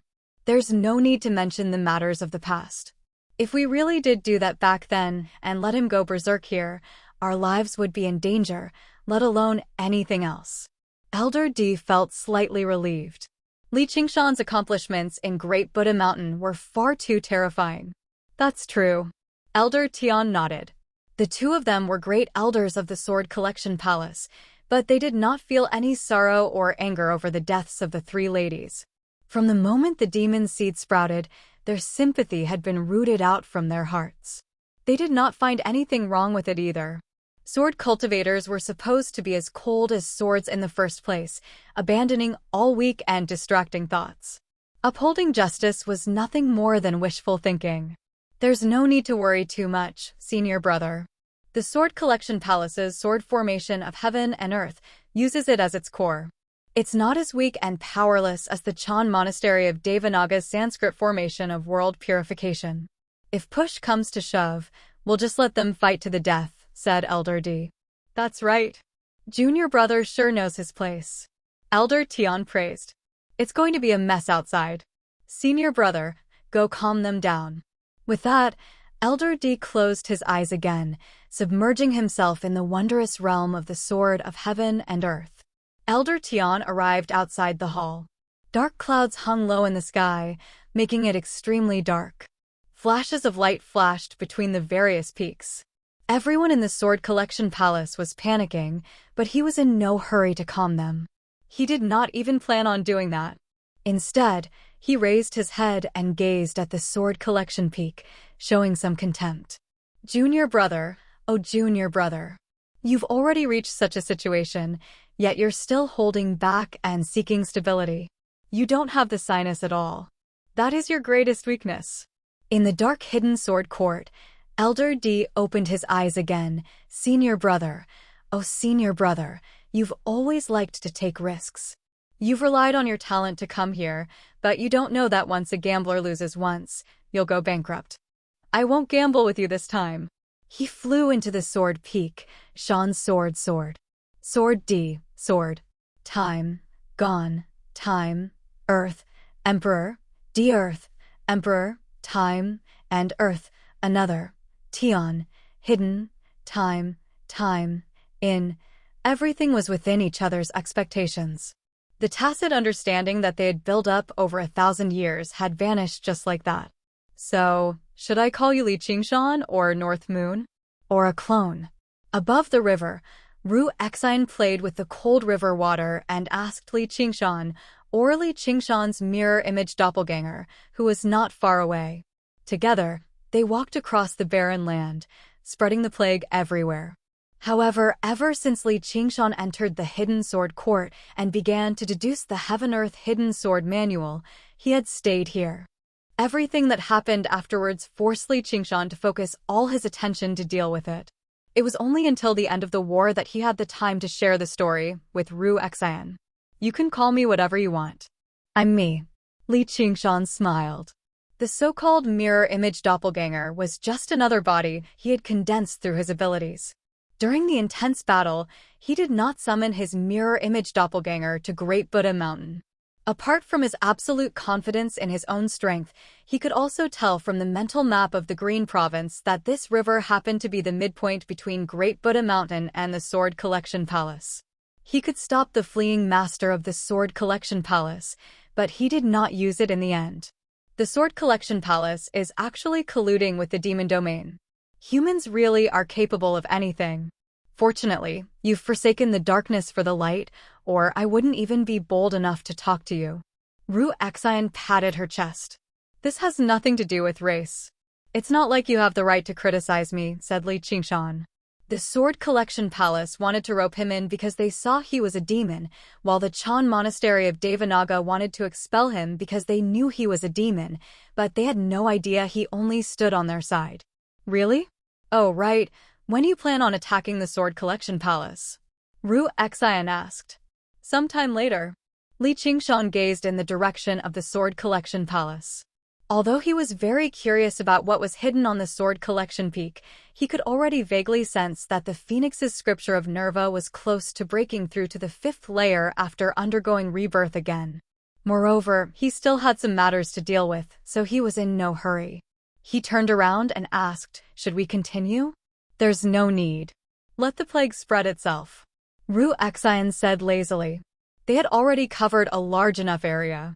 All they needed to do now was wait for the plague to spread across the entire Green Province. Why didn't you say so earlier? Li Qingshan shot a glance at her. It's rare for us to come out together. I wonder if we'll have another opportunity like this in the future. Ru Exine exhaled, even though she had grown accustomed to separation a long time ago. Li Qingshan's heart softened, but he was unable to give her some kind of guarantee that they would never separate. He arrived beside her in a flash and grabbed her hand. He smiled. Why don't we keep some memories together? You better clear up your other debts first. Ru Exine patted his cheek with a smile. Sigh, I don't itch when I'm covered in lice, and I don't worry when I'm in too many debts. Li Qingshan lay down on the sandy island. I don't want to be an insect. Speaking of which, that huge insect still hasn't appeared. I haven't even seen a clone lately. Ru Exine lay down beside him. Her plague was extremely effective. Wherever it passed by, hundreds of millions of locusts would die. In particular, the young insect eggs buried underground were completely defenseless. If this continued, the soaring locust king would lose its foundation before long. With me here, it's basically suicide unless it comes in person. However, that insect has been suppressed for several thousand years, so it's very cautious now. It's probably unwilling to take this risk, but it's hard to say in the future. Li Qingshan thought. The cultivation community of the Green Province had suffered a heavy blow, so the soaring locust king no longer had to fear any ambushes or traps. It would not be strange even if it appeared now. At this moment, he heard a strange hum. So fast! He could not help but stand up and look into the distance. A dark cloud rushed over from the northern horizon, sweeping over, but he did not sense much demon chi.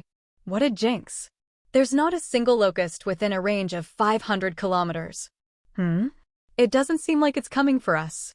Ru Exine made preparations for battle too, but when the cloud of insects passed through, it did not lunge towards them. Instead, it continued south. It's the Clear River Prefecture. Li Qingshan received the news from Gu Yenying very soon. All the locusts in the Green Province had begun to move, gathering in the direction of the Clear River Prefecture. As it seemed, the soaring locust king had already made up his mind to fight the golden cicada spirit king to the death.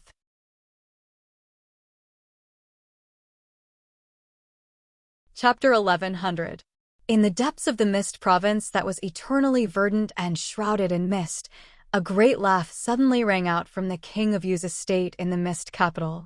The high-spirited and delighted laughter rang through the entire city, startling countless birds and circling above the city. That's His Majesty the King of Yu's laughter. The cultivators recognized it and were all astounded.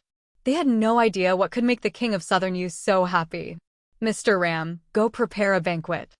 I want to invite everyone to prepare for the war against Chu. The handsome king of Southern Yu, Qianlingji, suddenly pushed aside the chessboard in front of him and ordered the head butler. Yes, Your Majesty. Mr. Ram bowed and backed away with a smile. Normally, he would enjoy being called Mr. Ram very much, but right now, he was still shocked by the news he had just received. He could not help but think of the tall, composed, and fearless figure. He's actually already like this. In the end, he failed to find a suitable word to describe it.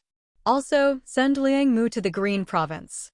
I want to prepare a great gift for him. What a king of savages. The king of Southern Yu ordered again as he paced back and forth excitedly under the apricot tree. The information he had received was only a few words, but when he imagined the battle on Great Buddha Mountain, he could not help but feel his blood boil with excitement. All the great cultivators and grandmasters of the Green Province's cultivation community had gathered together, including Chu Lai King, but they were actually not his opponent. He killed great cultivators like he was butchering dogs. The Chan Monastery of Devanaga could not stop him, the Sword Collection Palace could not oppose him, and even the king of Chu's golden seal had shattered. How brutal was he? After this battle, the cultivation community of the Green Province suffered a great loss. 2 of the 3 great sects were heavily injured, leaving only the utterly loyal Umbraline sect. Basically, all the grandmasters of the academy had been wiped out. For the first time in several millennia, the kingdom of Chu was much weaker than the kingdom of Yu. Sending Li Qingshan back to the Green Province was basically the best decision he had ever made in his life. The locust plague of the Green Province had yet to subside, while the demon plague of the Mist Province had been suppressed by the Banyan Tree King and the King of Southern Yu together. They had already sealed up all of the demon caverns, so they were no longer a worry. Now was the perfect time to wipe them out. The more the King of Southern Yu thought about it, the more excited he became. He had already begun considering the glory of offering sacrifices to his ancestors after he destroyed the kingdom of Chu. He saw the tiny banyan tree potted in front of the chessboard. It used a simple branch to rearrange the chessboard. Sir, the King of Buddha said, Your Majesty is in such high spirits, so it's best if I say as little as I can to dampen your spirits. The great banyan tree king's laughter drifted away. If I've overlooked anything in my thoughts, then please guide me, tree goddess. The king of southern you bowed deeply. King of king said. King of Chu king in, king.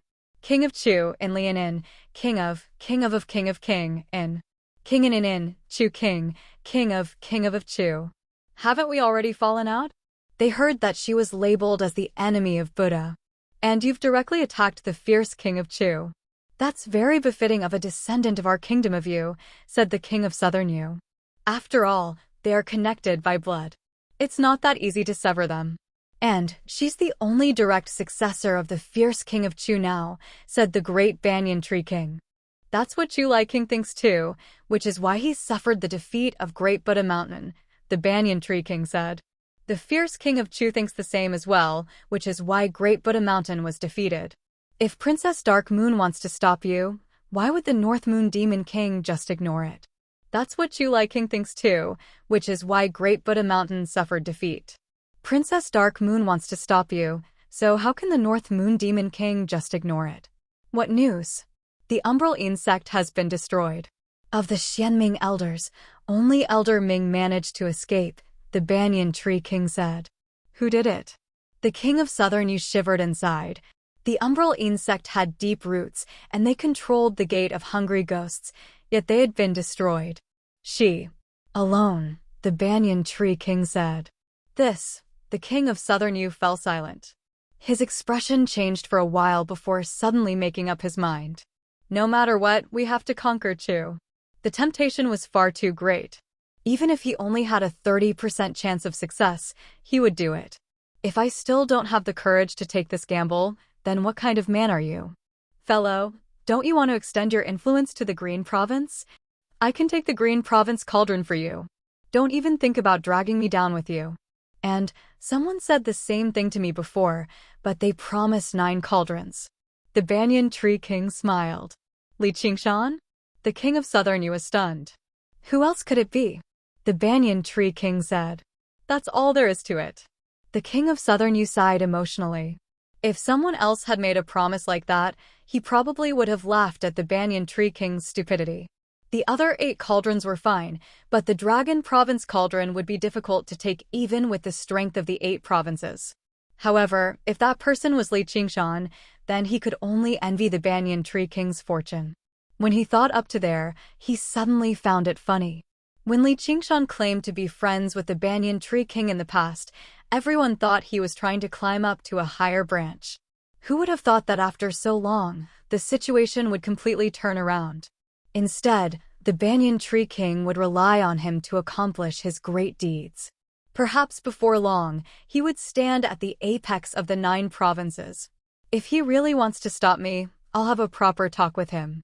Before the king of southern Yu left the courtyard, he said to the banyan tree king, a wise decision. In the Shadow Palace, the Shadow Queen, Yu Weiyang, lay on the obsidian throne and sighed with a smile. Sigh, what a good man. He's worth it for me to bear a child for him. What a pity, what a pity. Liu Su, when will the child in Liubua's stomach be born? Because it's not a pure night roamer bloodline, it's very difficult to estimate the gestation period. However, the child's vitality is extremely vigorous. It's very unusual, and according to Liubua, it's definitely a daughter. Yu Lusu recalled Yu Liubua's happy expression and felt extremely comforted, as well as a sliver of pity. Very good. I like a daughter, so let her come to my palace. I'll personally take care of her in the future. Like father, like son. Once the child is born, let's see just how much potential she has. Perhaps she'll become a treasure of the Shadow Palace in the future. Yes! Before Yu Lusu had even finished talking, Yu Weiyang suddenly appeared before her. She held her cheeks with her hands and slowly slid them down, from her neck to her shoulders, from her chest to her waist. What a beautiful face! What an enchanting figure! Even a man who likes to slack off will be willing to work hard when he sees you. You can go to the Green Province and have a look too. You can never have too many treasures. Don't you want to give it a good taste? Master, I won't. Yu Lusu reddened and took a step back. Don't tell me I still have to do it personally. Yu Weiyang rubbed her chin as if she was seriously considering it. If there's nothing else, I'll be taking my leave. Yi Liusu backed out of the hall. Yi Weiyang's unbridled laughter rang out from behind her. She shook her head helplessly and remained where she was for a while longer. It was best if she told Luobua this news as soon as possible. Tell her that before this child had even been born, he had already been enveloped in his father's glory.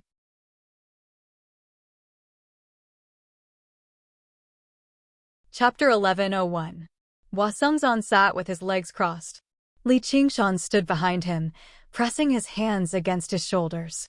The figures of the spirit turtle and the phoenix alternated, sometimes silent and profound, sometimes resplendent, illuminating the back of Great Buddha Mountain. Hua Sengzan suddenly felt like he had sunk into the depths of the sea. His mind was extremely peaceful, avoiding all pain and disaster. The lingering influence of the demonic seed had become diluted and indifferent in the long passage of time. Suddenly, he soared into the sky, straight into the clouds, filled with the desire for eternal life. An incomparably hot but harmless fire rose from his heart. As the blood flowed through his body, all kinds of injuries were healed. The unraging monk, Gu Yenying, and Duoj watched on in the surroundings. They were all amazed inside. Li Qingshan's eyes were as deep and silent as the depths of the sea.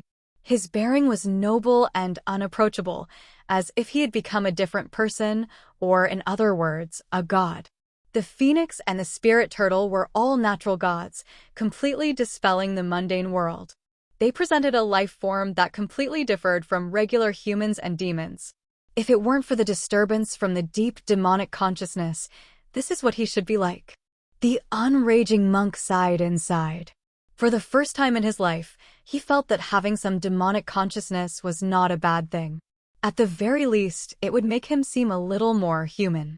Although all cultivators pursued the inhuman for their entire lives, they could not help but feel reluctant to part with the word human before they truly became immortals or Buddhas. Gradually, the silent water and scorching fire merged together. As Li Qingshan treated Hua Sengzan's wounds, he also practiced his various powers. The spirit turtle's method of sea suppression had the wondrous effect of stabilizing the soul, but if he only used this power, Hua Sengzan's emotions would definitely change drastically. He might even become lost in the deep sea forever, just like how the power of Ruin's End affected Gongyuan. As a result, he used the phoenix's scripture of Nerva to neutralize it, stimulating his rising passion so that he could break free from the deep sea and heal his wounds at the same time. Just like that, 3 days and 3 nights passed. Li Qingshan exhaled and pulled back his hands. He completely familiarized himself with the brand new power, establishing a foundation for breaking through to the 5th layer of the phoenix's scripture of Nerva. Hua Chengzan slowly opened his eyes as well. At first, he was rather lost, as if he had split into two. One was sleeping in the deep sea, while the other was soaring through the sky. Only after quite a while did the two perspectives gradually overlap, returning to the vision of Hua Chengzan. However, he gained a brand new understanding of the world. Although his cultivation did not recover immediately, his mind became calm and clear, and his body was full of vitality. With this as the foundation, recovering his cultivation was only a matter of time, and he would be able to reach the next level. Influenced by the divine attributes of the phoenix and the spirit turtle, he possessed an otherworldly bearing despite his extraordinary handsomeness in the first place. He could tempt any woman, but she was still an exception. Little Hua, how? Gu Yenying, Hua, Tian. Him. How can I be wrong if I make a move? However, Li Qingshan was still rather surprised by Hua Sengzan's changes. After all, although the divine surnames of the phoenix and the spirit turtle contradicted each other, they were still divine surnames after all. There was no ox demon or tiger demon to balance them out. I've never felt so good. Qingshan, your world is even more fascinating than I imagined. Hua Sengzan turned around and smiled. Actually, this isn't the most fascinating part. Li Qingshan relaxed and snickered. His expression had already returned to normal. His eyes were black and bright, but they did not seem deep. His bearing was no longer noble either. Is that so? Hua Sengzan was rather curious. However, it's best if you don't try the other part. Li Qingshan patted his shoulder. No matter how great the influence of the divine surname was, it could not be too bad. However, the demonic surname was different. Whether it was stubborn, or bloodthirsty, none of them were good words. Hua Sengzan bowed and thanked him. Li Qingshan held his arm. Speaking of which, I haven't had the time to thank you either. If you hadn't saved me back then, even exposing your identity, I would have died a long time ago. What I said in the Grand Hall has already filled me with regret. If you refuse to accept it, I really won't be able to stop worrying. That's just the influence of the demonic seed. What's there to feel regret about? Li Qingshan was unconvinced. The growth of the demonic seed is also because of my evil thoughts. Hua Sengzan shook his head. Yeah, if you can think like that, then you're not afraid of falling into the demonic path again. A single thought of Buddhism and demonic demons. If you're an eminent monk of great virtue, your evil thoughts won't grow. Even if there's a demonic seed in your heart, it'll gradually wither away. I can see that you're very intelligent, so why don't you shave your hair and become a monk? You can join my Chan monastery of Devanaga. The unraging monk suddenly said. This. Hua Sengzan was mildly surprised. Thank you for your favor, unraging master, but I've already embarked on the path of the sword, so I'll pass. Oh, right. Speaking of the path of the sword, I'll pass this to you too. Li Qingshan pressed his hand against Hua Sengzan's head and passed on the various variations of the sword scripture of heaven and earth to him. Only after quite a while did Hua Sengzan return to his senses from the various variations of the sword style, but he still felt like his head was splitting. He smiled bitterly. Can't you at least give me some time to prepare myself? Haha, who's afraid of choking when eating delicacies? As for your cultivation, I think it's best if you recover it yourself. Of course. Can you send me off again? Where? The Clear River Prefecture. Now's not a good time. The soaring locust king has gathered all the insects there. It's a frightening sight. At this moment, Li Qingshan watched over the Clear River Prefecture with his clone, protecting Ru Xian as she continued to spread the plague among the insects. However, it was not as effective as it was against regular locusts. Under the control of a powerful demon chi, the swarm of insects that blotted out the sky gathered as a single entity.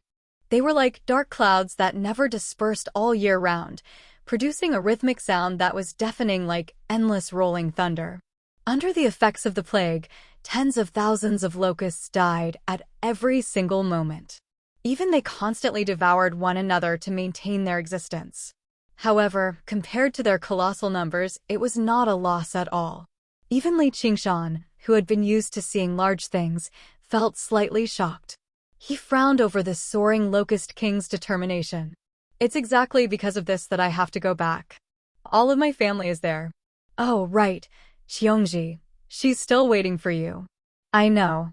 It's time for me to go back. Li Qingshan nodded. Qingshan, it's all up to you, the unraging monk said. Leave it to me. Li Qingshan said confidently. Master, you have to be careful too.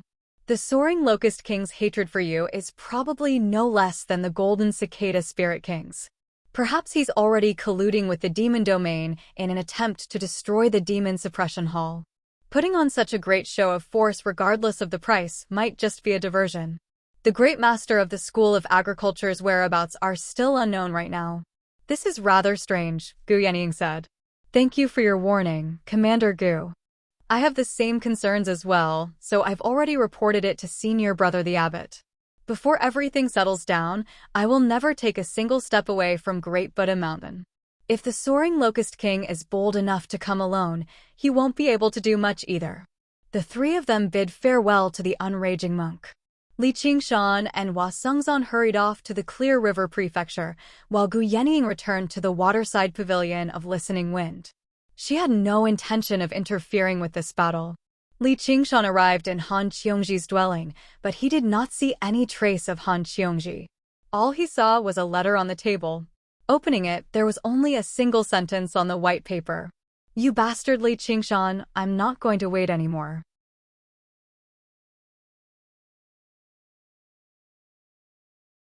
Chapter 1102. Li Qingshan raised his head slightly, and the tip of his nose twitched gently. The familiar fragrance filled his lungs, and an image formed from the smell appeared before him. It included his figure, except it was extremely faint. Vaguely, he saw her hesitate a few times in front of the table before writing down that sentence. Afterwards, she walked out the door and vanished into the dwelling, but she left behind a long trail of aura behind her. As a result, he smiled and pursued her. Han Xiangji stood on the top of the building, gripping the railing with both hands as she overlooked the entire Han estate. The clansmen were packing up their belongings. Even the most composed of them would be rather hurried. Not a single person who had personally witnessed the terrifying sight of the swarm of insects could remain fearless. Perhaps she could be considered an exception, but it was not because of courage. Instead, it was because her mind was occupied by a multitude of thoughts. The hot wind ruffled her red clothes. Time had already left some traces on her face, making her seem much more mature. Her eyes flickered with the light of wisdom, which made her entire bearing undergo a slight change. Xiongji, it's time to set off. Han Anjuan's voice rang out from behind. We really are weak. Han Xiongji sighed. The soaring Locust King gathered the swarm of insects, but it did not launch an attack. Instead, it scattered most of the insects into the underground caverns that were as dense as a spider's web. According to her knowledge, it was searching for the golden cicada spirit king's traces. However, the various clans were all preparing for a great migration. They were in a hurry to leave the Clear River Prefecture, like children frightened by shadows. The enemy is powerful, so we should take the initiative to retreat and conserve our strength. Han Anjuan paused. We will return. We will become even stronger. I must have seemed very foolish back then. I knew we weren't on the same path, but I never thought our paths would be so different. However, I don't regret it. Han Xiongji leapt off the tall building. Her long hair drifted about as she landed gracefully on the ground. She thought to herself, even if I become stronger and return, things will remain the same, but people will be different. The clansmen of the Han clan all gathered on the drill grounds. A soaring dragon ship was docked there. Han Tie was currently organizing the boarding of the ship. Han Anjuan and Han Xiongji arrived at the drill ground together. The clansmen stopped in their tracks and saluted. Even the children who had just learned to walk gave a military salute. Han Xiongji patted Han Tie's shoulder and said with a smile, "Brat, you really have the bearing of a patriarch now. Are you ready as well?" Han Tie's face was still cold, but his eyes were filled with concern. "Of course, not yet." Han Xiongji smiled. "I don't need you to worry about me. Let's continue and set off as soon as possible lest a long night brings trouble. Can you bring me along?" A voice came from the horizon. Han Xiongji's heart shook. She looked up and saw a black d rapidly approaching. It tore through the air. In the blink of an eye, the figure that she had yearned for day and night had arrived in front of her. Looking at that familiar smiling face, she was momentarily speechless. Li Qingshan. Not only did this name come from Han Anjuan's mouth, but it also appeared in the hearts of the clansmen of the Han clan. This was a supreme prodigy from the Clear River Prefecture. This was first young Miss Han's prospective son-in-law, and he had just demonstrated startling strength and identity on Great Buddha Mountain. They could not help but discuss him. Li Qingshan grabbed Han Xiongji's hand and said to Han Anjuan, "General Han, are you fleeing? What does that have to do with you?" Li Qingshan, from today onwards, my Han family will draw a clear line between us and a wretched demon like you. Let go.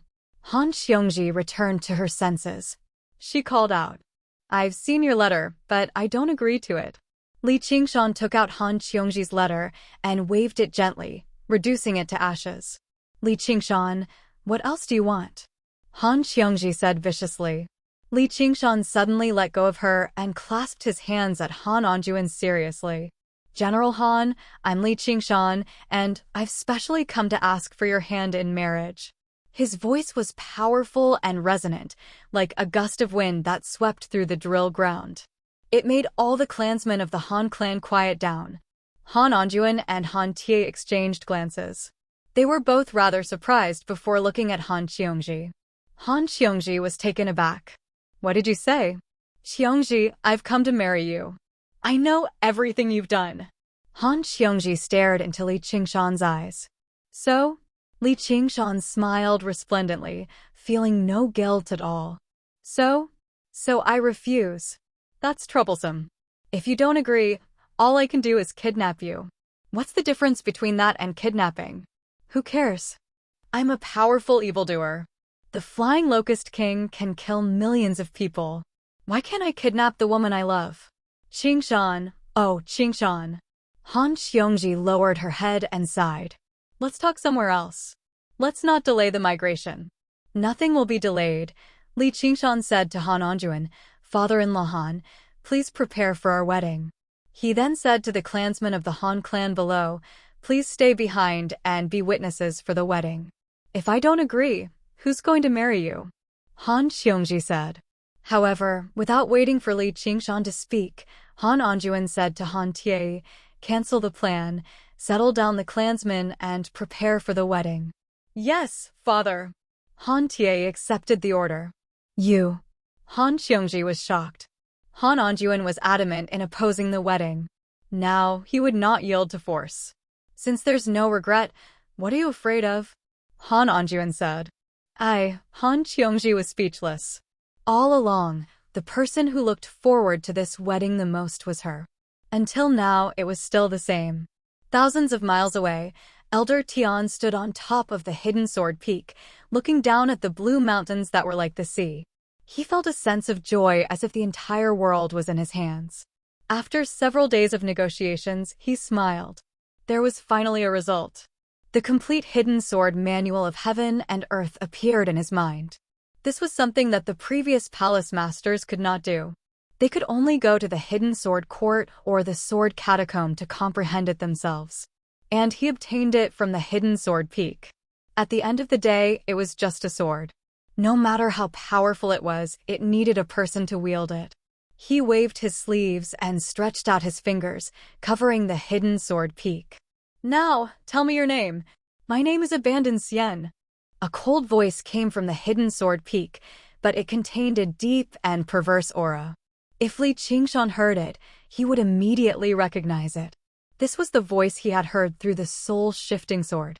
Abandoned Xian, a good name. You really were sealed in the sword catacomb by the 5 absolutes immortal. Elder Tian smiled, his heart burning.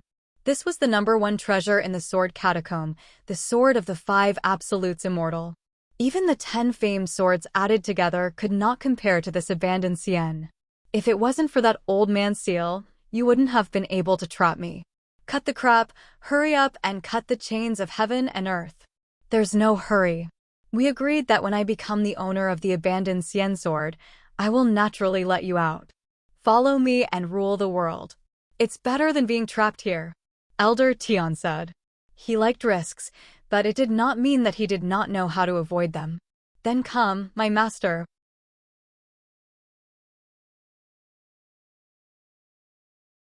Chapter 1103.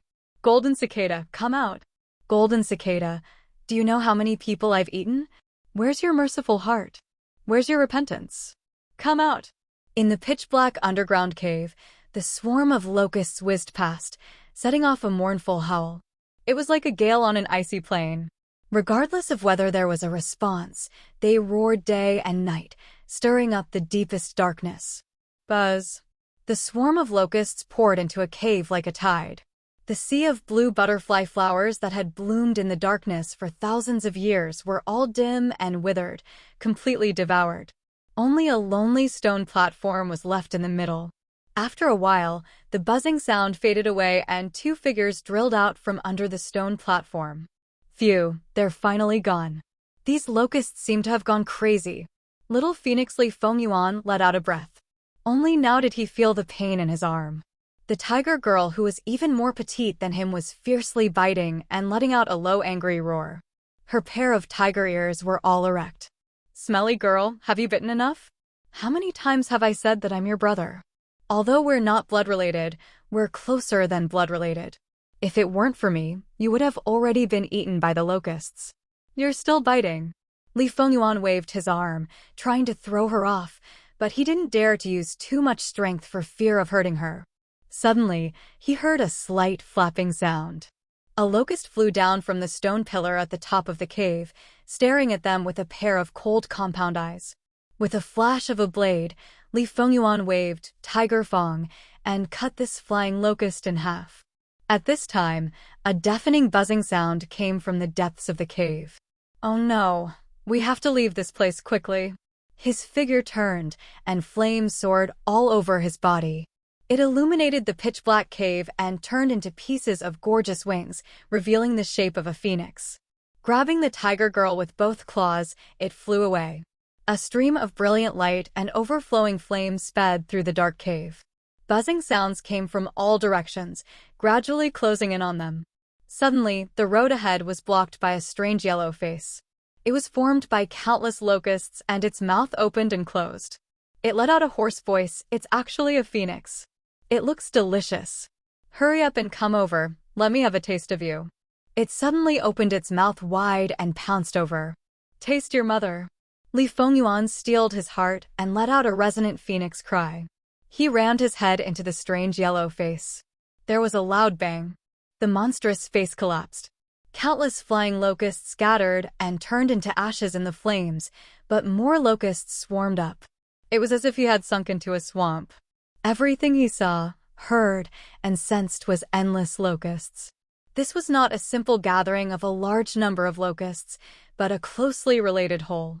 The power of billions of locusts stacked on top of each other, causing a terrifying qualitative change. Li Fengyuan couldn't move an inch, and the flames on his body gradually weakened. He tightly protected the tiger girl in his arms, but he heard the hoarse voice say, "So hot. It's hot." This was not a cry of pain. It was more like a gluttonous diner tasting a scalding hot delicacy, chewing it carefully and eagerly. Give me back my saber." The tigress girl struggled with all her might. "You want to use it to cut me again?" Ouch! Li Fengyuan felt an extremely slight pain on his arm. A flying locust broke through the barrier of flames and ruthlessly bit him. Although it immediately turned into ashes, he felt a fatal threat. He thought, "Looks like I have no choice but to ask for help." He took out the jade talisman given by Li Qingshan and forcefully crushed it. Puh! A thunderous crack tore apart countless flying locusts. "So fast," Li Fengyuan said in surprise. A long black whip that resembled a poisonous dragon passed through the swarm of insects and wrapped around them. It pulled back, but the swarm tightly wrapped around them and refused to let go. The tiger girl snatched the tiger fong and forcefully slashed forward. A half-moon-shaped bloody light whizzed out and broke through the layers of swarm. Li Fengyuan also flapped his wings with all his might. His vision suddenly widened. The other end of the long whip was in the hands of a silver-colored woman. She was tall and graceful, but her expression was extremely cold. "Mother," the tiger girl blurted out. "So it's not father, it's mother." "Whatever, I'll lend you a hand." Li Fengyuan threw a fiery red parasol fruit into his mouth and the flames on his body reignited. Helicoverpa Rosa glanced at him and waved the long whip with all her might.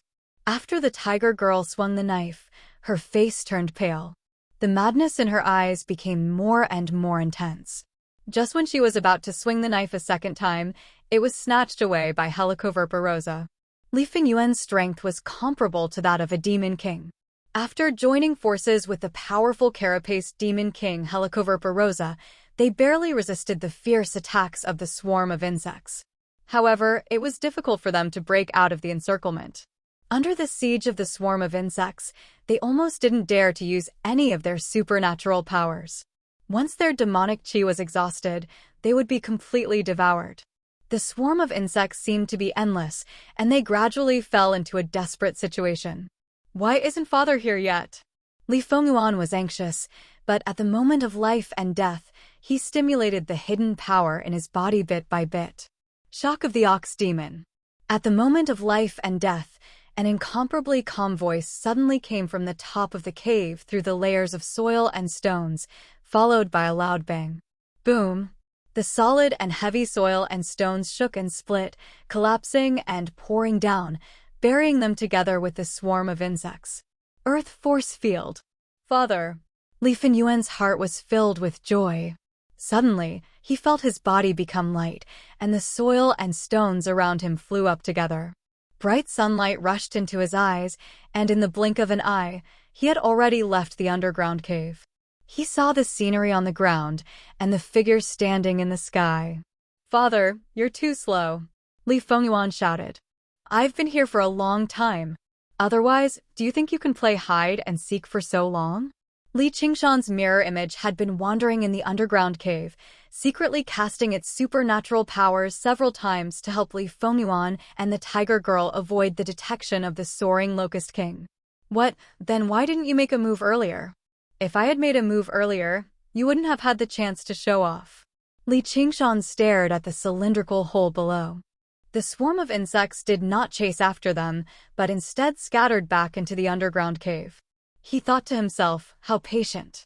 This is too much patience. These days, he had been looking for the soaring Locust King's main body. Otherwise, in such a vast underground cave, it would take too much effort to kill all the locusts, and it would be difficult to complete before the Golden Cicada Spirit King ascended. As long as the main body of the soaring Locust King appeared, the Han residence was less than 1,000 miles away, and his main body would be able to arrive in an instant to execute the decapitation plan. However, the cautiousness of the soaring Locust King exceeded his expectations. Even with so many insects surrounding them, the main body did not appear, and not even a trace of its aura was leaked. But thinking about it, it was to be expected. Although the Golden Cicada Spirit King was focused on cultivation and preparing for ascension, it was not absolutely impossible for him to make a move. Once the main body of the soaring Locust King appeared, it might not be the opponent of the Golden Cicada Spirit King, and with his help, the soaring Locust King would definitely lose. Only when the Golden Cicada Spirit King underwent his tribulation, with the help of the power of the tribulation, would he have a chance to take revenge.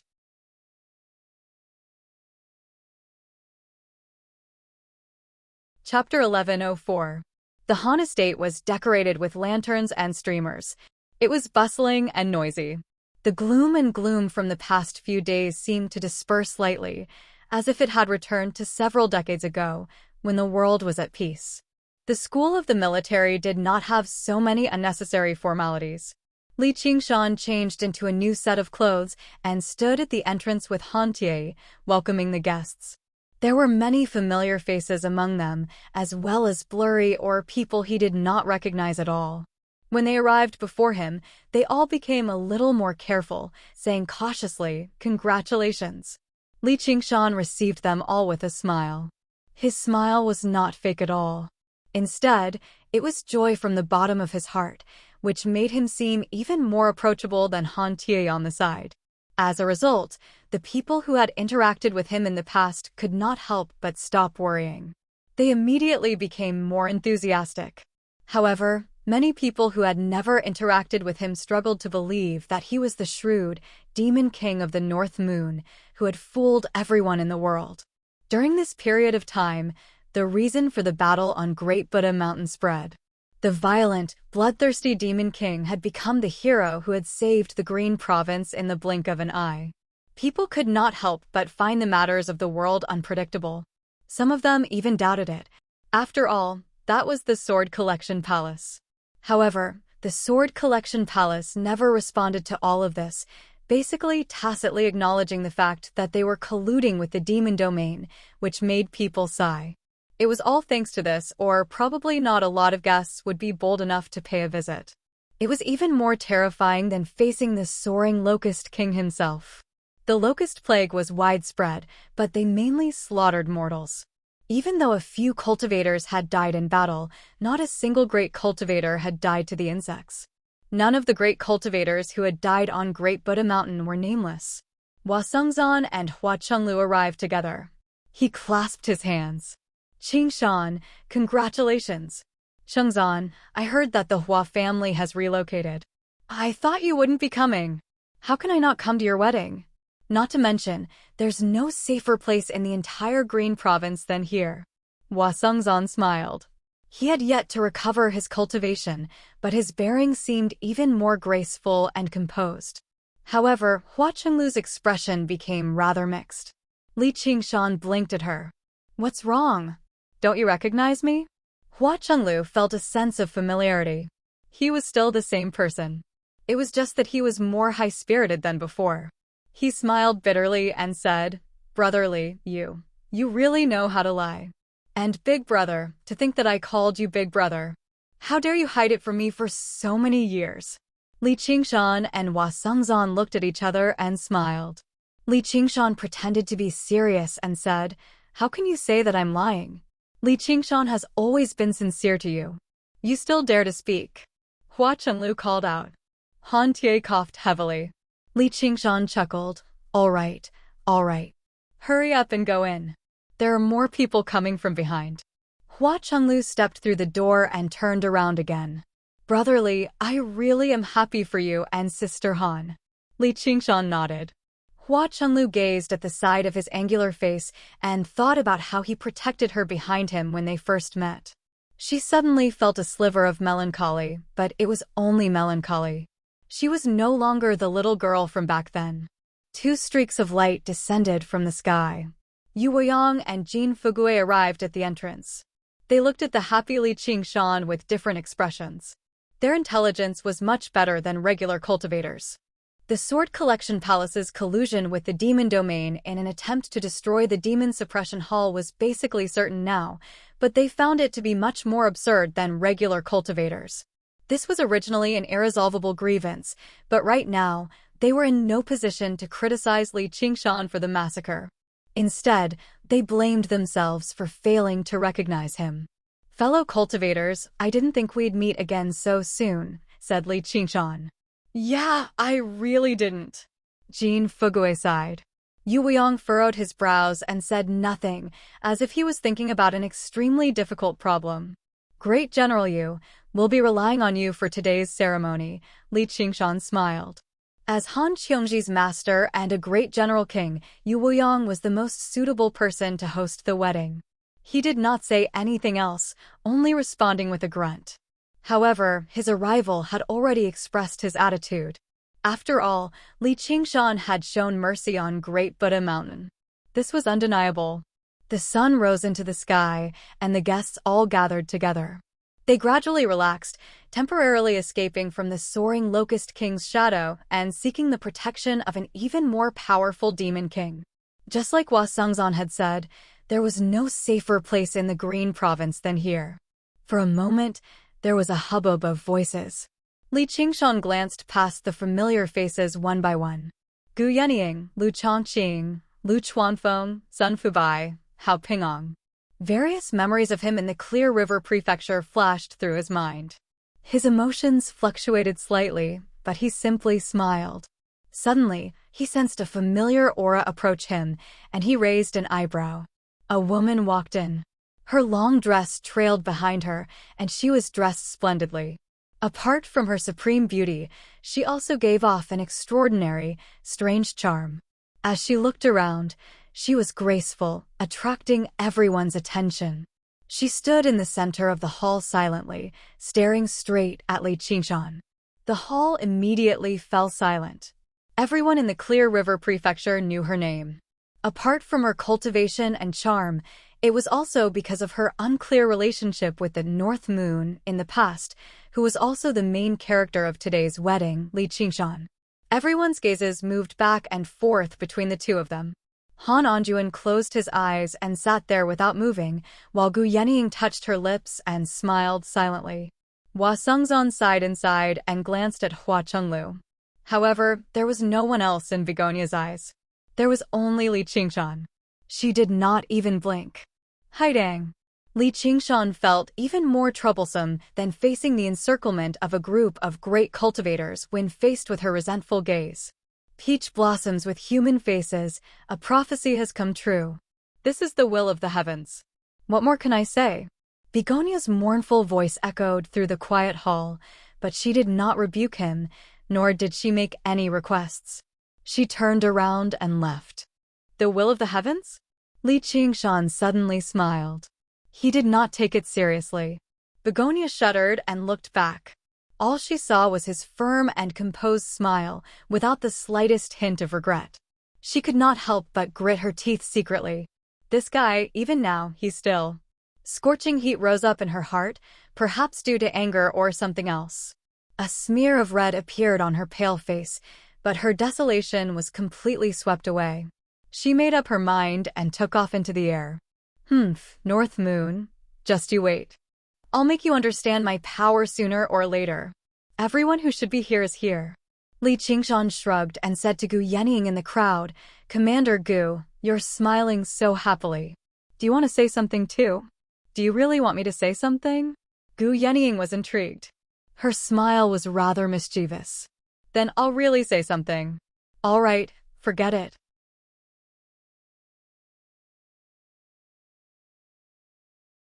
Chapter 1105. The Myriad Ghosts Abyss. A Sarira melted at the tip of her pale finger, shining with faint, golden light. It merged with her palm strand by strand like a golden thread, sinking into her white bones and turning into her bone marrow, circulating through her body.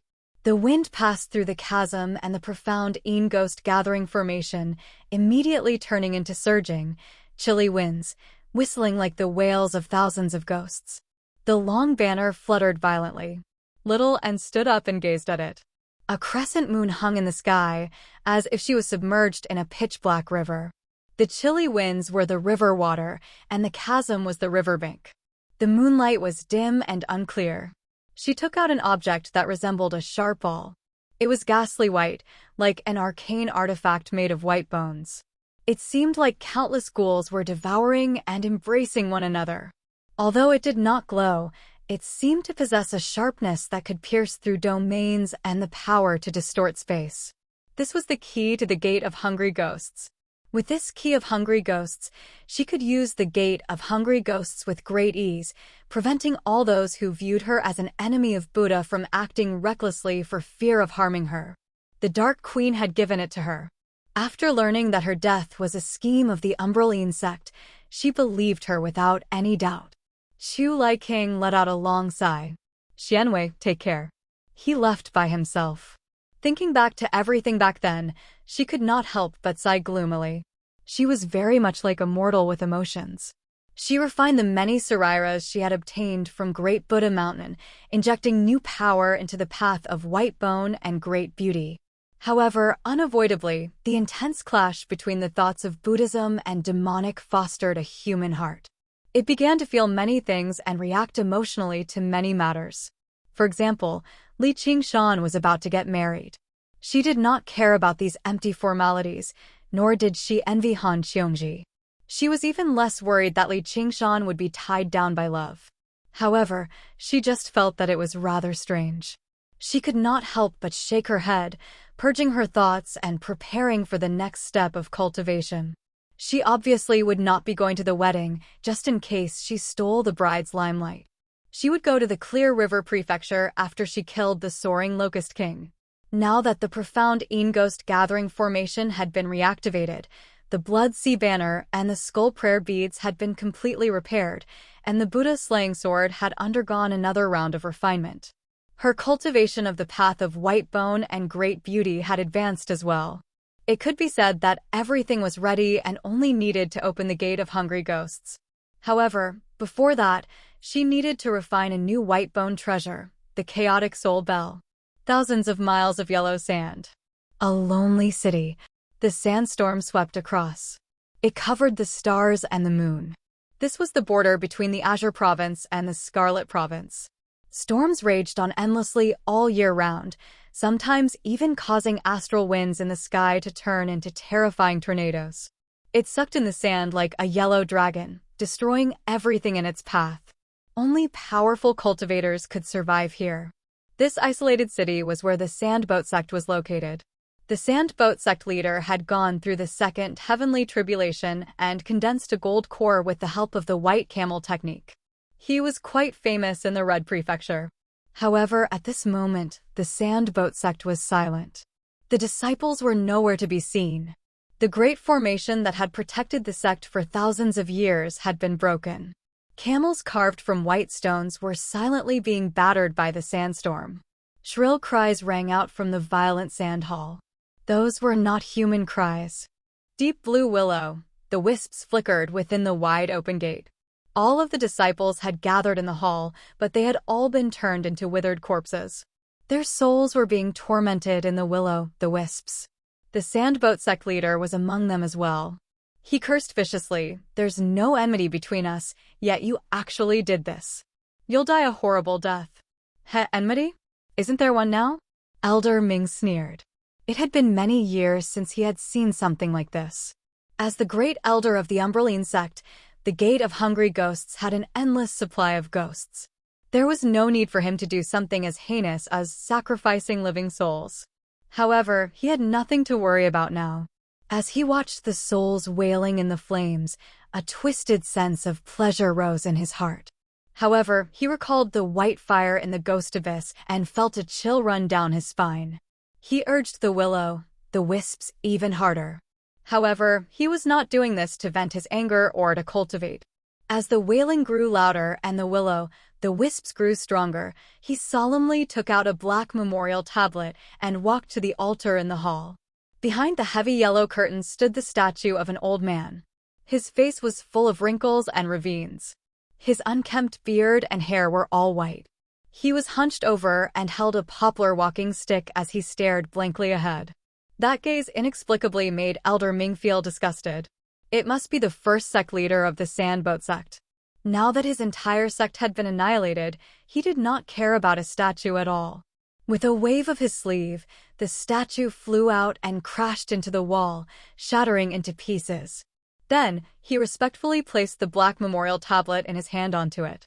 There was a row of small golden words written on it. Third sect leader of the Umbraline sect, Li Musi. Before the successive sect leaders and great elders of the Umbraline sect entered the Hungry Ghost realm, no matter if they ascended or turned into a ghost, they would leave behind such a memorial tablet. There was a bit of spirituality stored in it, and it was kept in the ancestral spirit hall of the Umbraline sect. Elder Ming was responsible for guarding the ancestral spirit hall. When needed, he was responsible for presiding over the ceremony, sacrificing living souls, and summoning the ancestral spirits. However, the spirituality of most of the memorial tablets would be extinguished very quickly.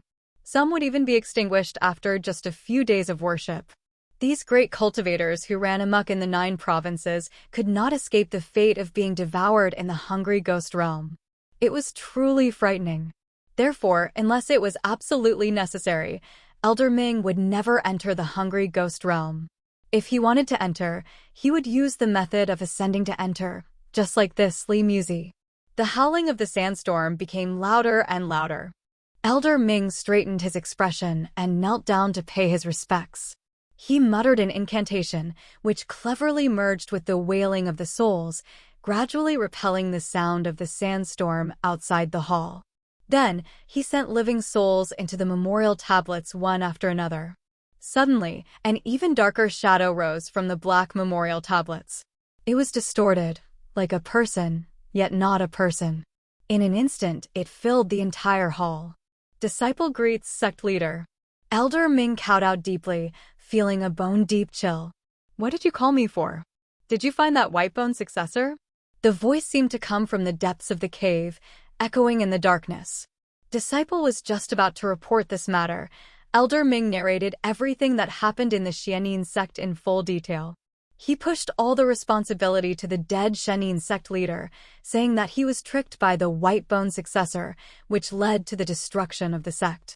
The black shadow was silent for a moment, as if it did not expect such an unforeseen event. It suddenly approached Elder Ming and said eerily, "So you escaped by yourself? Why didn't you open the Hungry Ghost Gate?" "I did it to report this matter to you. That white flame is no small matter. 1,000,000 ghost soldiers were ignited in an instant, and even dozens of ghost kings were not its match. If I opened the Hungry Ghost Gate rashly, I'm afraid it would provide her with food, which would be even more difficult to deal with." Elder Ming lowered his body even more. "I know you're afraid of death, but I forgive you. When we reach the Hungry Ghost realm, I'll reward you. If your soul hasn't been destroyed. Long time no see. Old hunchback, you're not dead yet," The black shadow withdrew back into the memorial tablet, and its voice gradually became faintly discernible. It contained malicious mockery, but the last sentence was not said to Elder Ming. Elder Ming was stunned and suddenly turned his head. A hunchbacked old man was standing outside the door with a cane, his eyes staring blankly ahead. If it was not for the faintly discernible demonic aura, he would almost suspect that this was still a statue. You are... A name suddenly appeared in Elder Ming's mind, White Camel Sand King. One of the 10 demon kings, the king of the Scarlet Province's demon race.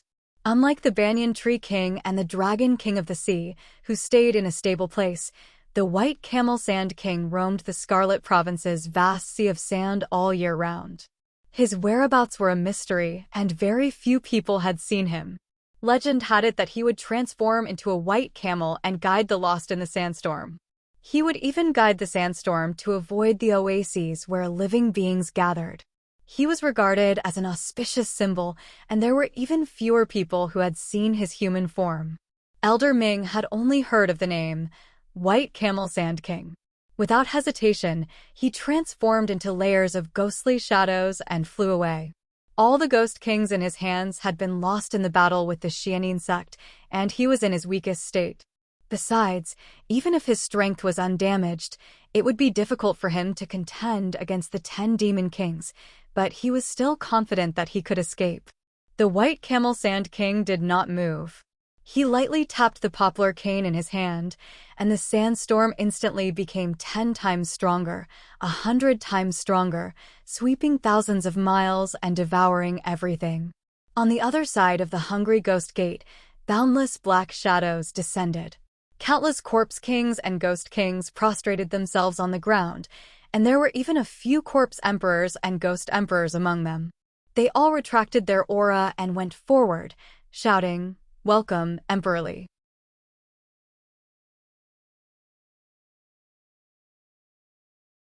Chapter 1106. With Yu Weiyang's voice, Han Xiongji strode out from the back of the hall. She didn't look shy at all. She was not wearing a phoenix coronet, but a military uniform with a fiery red soft armor on the outside. She was holding a 3-foot-long saber in her hand. She looked so heroic that she didn't look like a bride attending a wedding, but more like a soldier about to set foot on the battlefield. She opened her arms and asked Li Qingshan, "What do you think?" "Beautiful," Li Qingshan said sincerely. "What about Sect Master Qiao?" Han Xiongji asked again.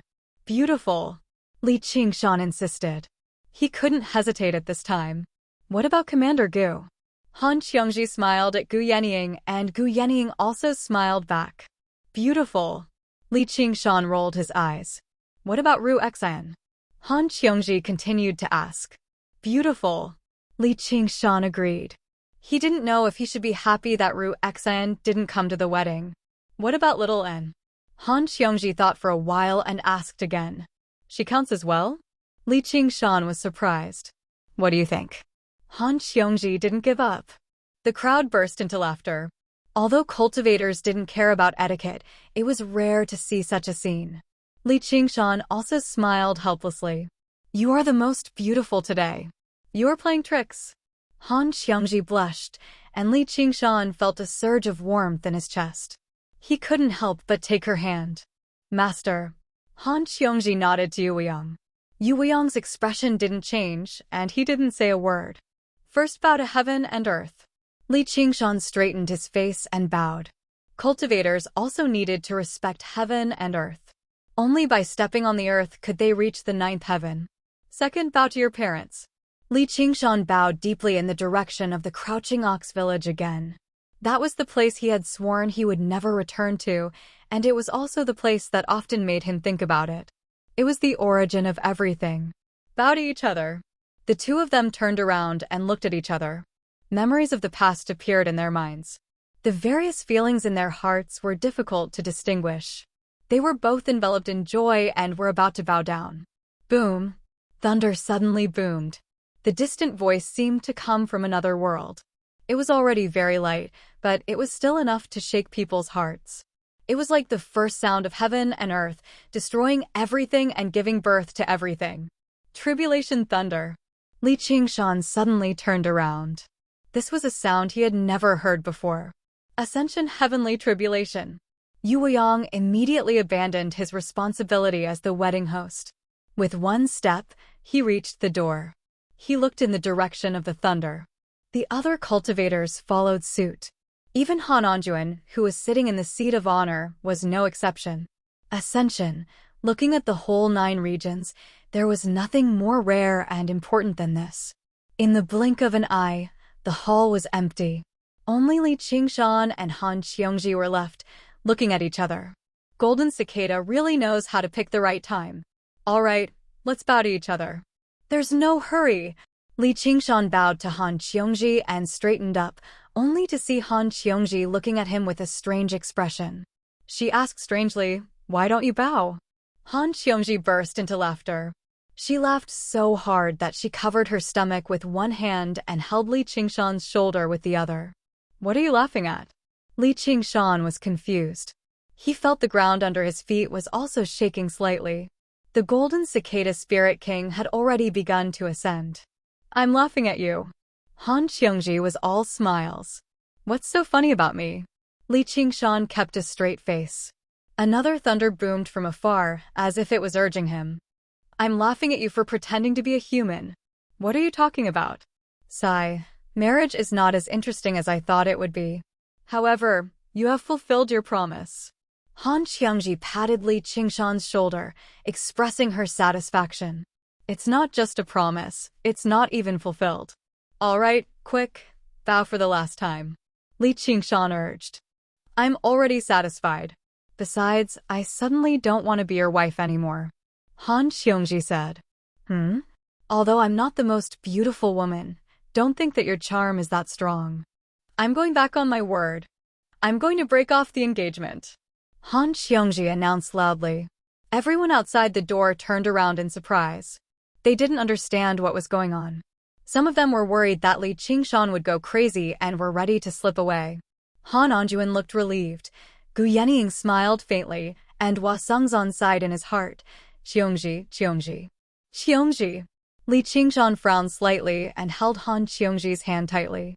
At the same time, thunder boomed, as if it was urging him. "Don't look like that. Smile." Han Qiongji leaned her head on Li Qingshan's chest, and tears welled up in her eyes. Li Qingshan closed his eyes and opened them again. "All right, I understand." However, when he let go of her hand, Han Qiongji suddenly grabbed his hand and said, "Be careful." Then she slowly let go of his hand. Li Qingshan took a step back and looked at her deeply, imprinting her image in his heart. Then he turned around, spread his wings, and flew away. Gu Yenying, Jin Fugue, and Yu Weiyang followed closely behind him. Han Qiongji watched them disappear into the sky and said to the crowd, "I'm sorry that you came here for nothing. But I won't return the gifts. Don't worry, there won't be a second time." The crowd looked at each other and didn't know what to say. Han Anjuan said, "You did well. I'm going to cultivate." Han Qiongji grinned and wanted to smile, but she looked sad. She walked out of the hall and returned to the attic. She looked at the sky and said in her heart, "Although it's just an empty title, once the marriage is signed, it will be a shackle for both of us. It's not what you like, and it's not what I want. Go, go, go where you want to go. Do what you want to do." Dark clouds gathered on the horizon, and thunder flashed. The thunder boomed louder and louder, and it was getting closer and closer. Li Qingshan spread his wings and flew as fast as he could. In the blink of an eye, he had arrived in front of the clouds. The tribulation clouds covered the sky, forming many rings, covering thousands of miles. Thunder and lightning were brewing in the clouds, emitting terrifying power. But this was just the beginning. Below the center of the tribulation clouds, there was a mountain that was thousands of meters tall. Thunder and lightning were striking the top of the mountain. Instead of saying it was thunder and lightning, it was more accurate to say that the thunder and lightning were unintentionally released by the tribulation clouds. The thunder and lightning easily cut off tens of thousands of tons of rocks, but the mountain was still rising, reaching into the sky. The moment the peak touched the clouds, boom! There was a flash of lightning and the world shook. Li Qingshan shuddered as well. All he saw was the lofty mountain collapse in a single moment. Scorching magma and flames surged out from the depths of the earth. There was a speck of golden light among it. It was a curled-up infant, shining with resplendent golden light. Suddenly, it opened its eyes. Its dark golden pupils were pure and deep. It suddenly opened its mouth, but what it produced was not a cry, but a mighty dragon's roar.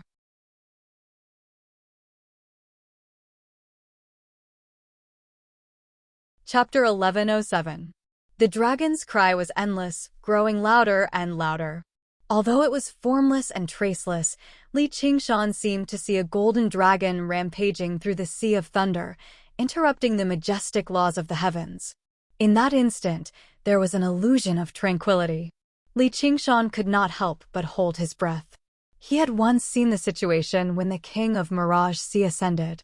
The heavenly tribulation of ascension was not just this, or in other words, the true heavenly tribulation of ascension had just begun. At the center of the ring-shaped tribulation cloud, a white pillar of light descended from the sky, bombarding the golden cicada spirit king. Boom! Li Qingshan narrowed his eyes. Just now, he could see clearly that the white pillar of light was the amalgamation of thousands of bolts of lightning, and that boom was the amalgamation of thousands of bolts of lightning. It shook the air violently, shaking the mind. That terrifying power shocked even him. It was as if the heavens had been angered. The golden cicada spirit king, who was curled up like a baby, gradually put his palms together. With a dignified expression, he continued to chant the chant of Devanaga, but only he could hear it. However, that speck of golden light was never extinguished by the lightning. Instead, it went against the light, slowly but firmly ascending. Li Qingshan stood at the edge of the tribulation cloud, gazing at this magnificent spectacle. He thought to himself, "This is what I will soon face. However, it seems like this guy owes me a gift." Just as he was wondering if the golden cicada spirit king had forgotten or was just bluffing him, he suddenly heard a familiar hum. After the mountain protruding from the earth had been bombarded by the tribulation lightning, a huge crater had appeared in its place. The sound came from the crater, and the hum grew louder and louder. Even the thunder could not suppress it. Immediately after, black smoke rose into the sky. That was the gathering of millions of locusts. Like moths to a flame, they pounced toward the blazing white pillar of light. Of course, this was not to help the golden cicada spirit king share the damage of the tribulation. As the swarm of insects swarmed in, the lightning grew brighter and brighter, and the pillar of light grew stronger. This was the test of heaven. No one could avoid it. Relying on external objects was futile. At this time, only one's life-bound item was worth using. If one wanted to use a powerful formation to resist the heavenly tribulation, it would only make the heavenly tribulation stronger, and the power of the heavens was endless. The soaring locust king was taking advantage of this to increase the power of the heavenly tribulation. It was so big that the golden cicada spirit king could not bear it. "He's finally here," Li Qingshan sniggered. He took out a communication pendant in the shape of a magatama. He called out, little N, the food delivery is here. Come here quickly." These bugs were the best fuel for the Samadhi whitebone fire. However, he didn't receive any response. He couldn't help but feel a little strange, but he didn't think too much about it. She must be focusing on her cultivation. Although it was a pity, he alone was enough to deal with this situation. Seeing that the power of the heavenly tribulation was getting stronger and stronger, Li Qingshan no longer hesitated. He took a deep breath until his belly bulged out and blew hard. A gust of wind whistled out, twisting and twisting like a 1,000-mile-long snake, sweeping away the swarm of insects. The black swarm of insects was as firm as a boulder. Although they had suffered a head-on attack, they were still doing their best to approach the lightning. "Let me lend you a hand." Gu Yenying flew to Li Qingshan's side and opened her jade folding fan. With a light wave, gusts of strong wind merged into the gust of wind. The power of the gust of wind increased dramatically in an instant. Before the swarm of insects could approach the lightning, they were sucked into the gust of wind and crushed to pieces. Immediately, the soaring Locust King's attack was suppressed. "Thanks," Li Qingshan said telepathically. Where's little N? Gu Yenying asked. I don't know. He's probably still cultivating. But we're enough. Li Qingshan shrugged. At this moment, the golden cicada spirit king looked over and nodded slightly, as if expressing his gratitude. Li Qingshan waved his hand and decided not to care about the gift anymore. However, the golden cicada spirit king's figure began to change gradually. Its tender skin became stiff and translucent. One could vaguely see that the golden cicada spirit king was no longer in human form. It had turned into a carapace, wriggling under that layer of translucent golden skin. This kind of change did not make people feel strange. Instead, it revealed a sense of holiness, like a gentleman transforming into a leopard or a phoenix rising from the ashes. That is, cicada shedding. Gu Yenying blurted out. She smiled at Li Qingshan beside her and said, Looks like it's for you. Li Qingshan praised in his heart. The golden cicada spirit king was indeed trustworthy. This golden cicada shedding was obviously a good thing. At this time, the swarm of insects had begun to retreat and return to the underground cave. He suddenly felt a little strange. Things were going too smoothly. Up until now, he had not sensed the soaring locust king's true form. Could it be that the soaring locust king has given up on revenge against the golden cicada spirit king? He immediately rejected this idea. The soaring locust king was obviously not that broad-minded. Or it's afraid of being involved in the divine catastrophe and being intercepted by me, so it's hiding deep underground to control the swarm of insects. This was very possible. The soaring locust king is not here. Gu Yenying frowned. How do you know? Li Qingshan asked immediately. Too weak. It shouldn't be this weak. It's like a formation without a core. It looks like it's operating, but it can't even exert half of its power. Gu Yenying lowered her eyebrows and pondered. Maybe he knows he's not a match for me, so he doesn't dare to show up. Li Qingshan said. This was the most reasonable guess. In terms of power alone, I'm afraid only the Banyan Tree King can surpass him in the world. If he's really determined to fight, we might not be able to stop him. Gu Yenying said. Is that so? Li Qingshan was surprised. He had never fought with the soaring locust king face to face. Yes. In the past, when the locust plague swept through Qingzhou, no one could stop it. It wasn't just because of caution. At that time, the soaring locust king was not so cautious. He once gathered the swarm of insects to fight against the army of Chu. Although it ended in failure, that kind of terrifying power was enough to be recorded in the history books. His main body may not be strong, but once he gathered millions of insects, he could fight against an entire country. Such a weak attack is meaningless. Could it be that it's just a bluff, a diversion, and that the focus of his attack isn't here? Li Qingshan thought of little and who did not respond. He was a little worried, but he felt that it was unlikely. Even if the soaring locust king was really that stupid, little and was not that weak. Moreover, if she really was in danger, she would naturally ask him for help. Their communication pendants were one yin and one yang. If one was damaged, both would be damaged. Even if the domain was sealed and messages could not be sent, they could still ask each other for help. I can't think of a target more important to the soaring locust king than the golden cicada spirit king, Gu Yenying said. No, there might be one. Li Qingshan's heart skipped a beat. Gu Yenying continued, the Chan monastery of Devanaga. But that's not impossible. Most of the insects are gathered here. That can't be wrong. The soaring locust king definitely isn't the four guardian king's opponent with his main body strength. At this moment, the golden cicada spirit king used the might of the heavenly tribulation to break free from his cicada shell bit by bit. Perhaps we're thinking too much. Li Qingshan stood with his arms crossed. Perhaps he'll emerge from underground in the next moment.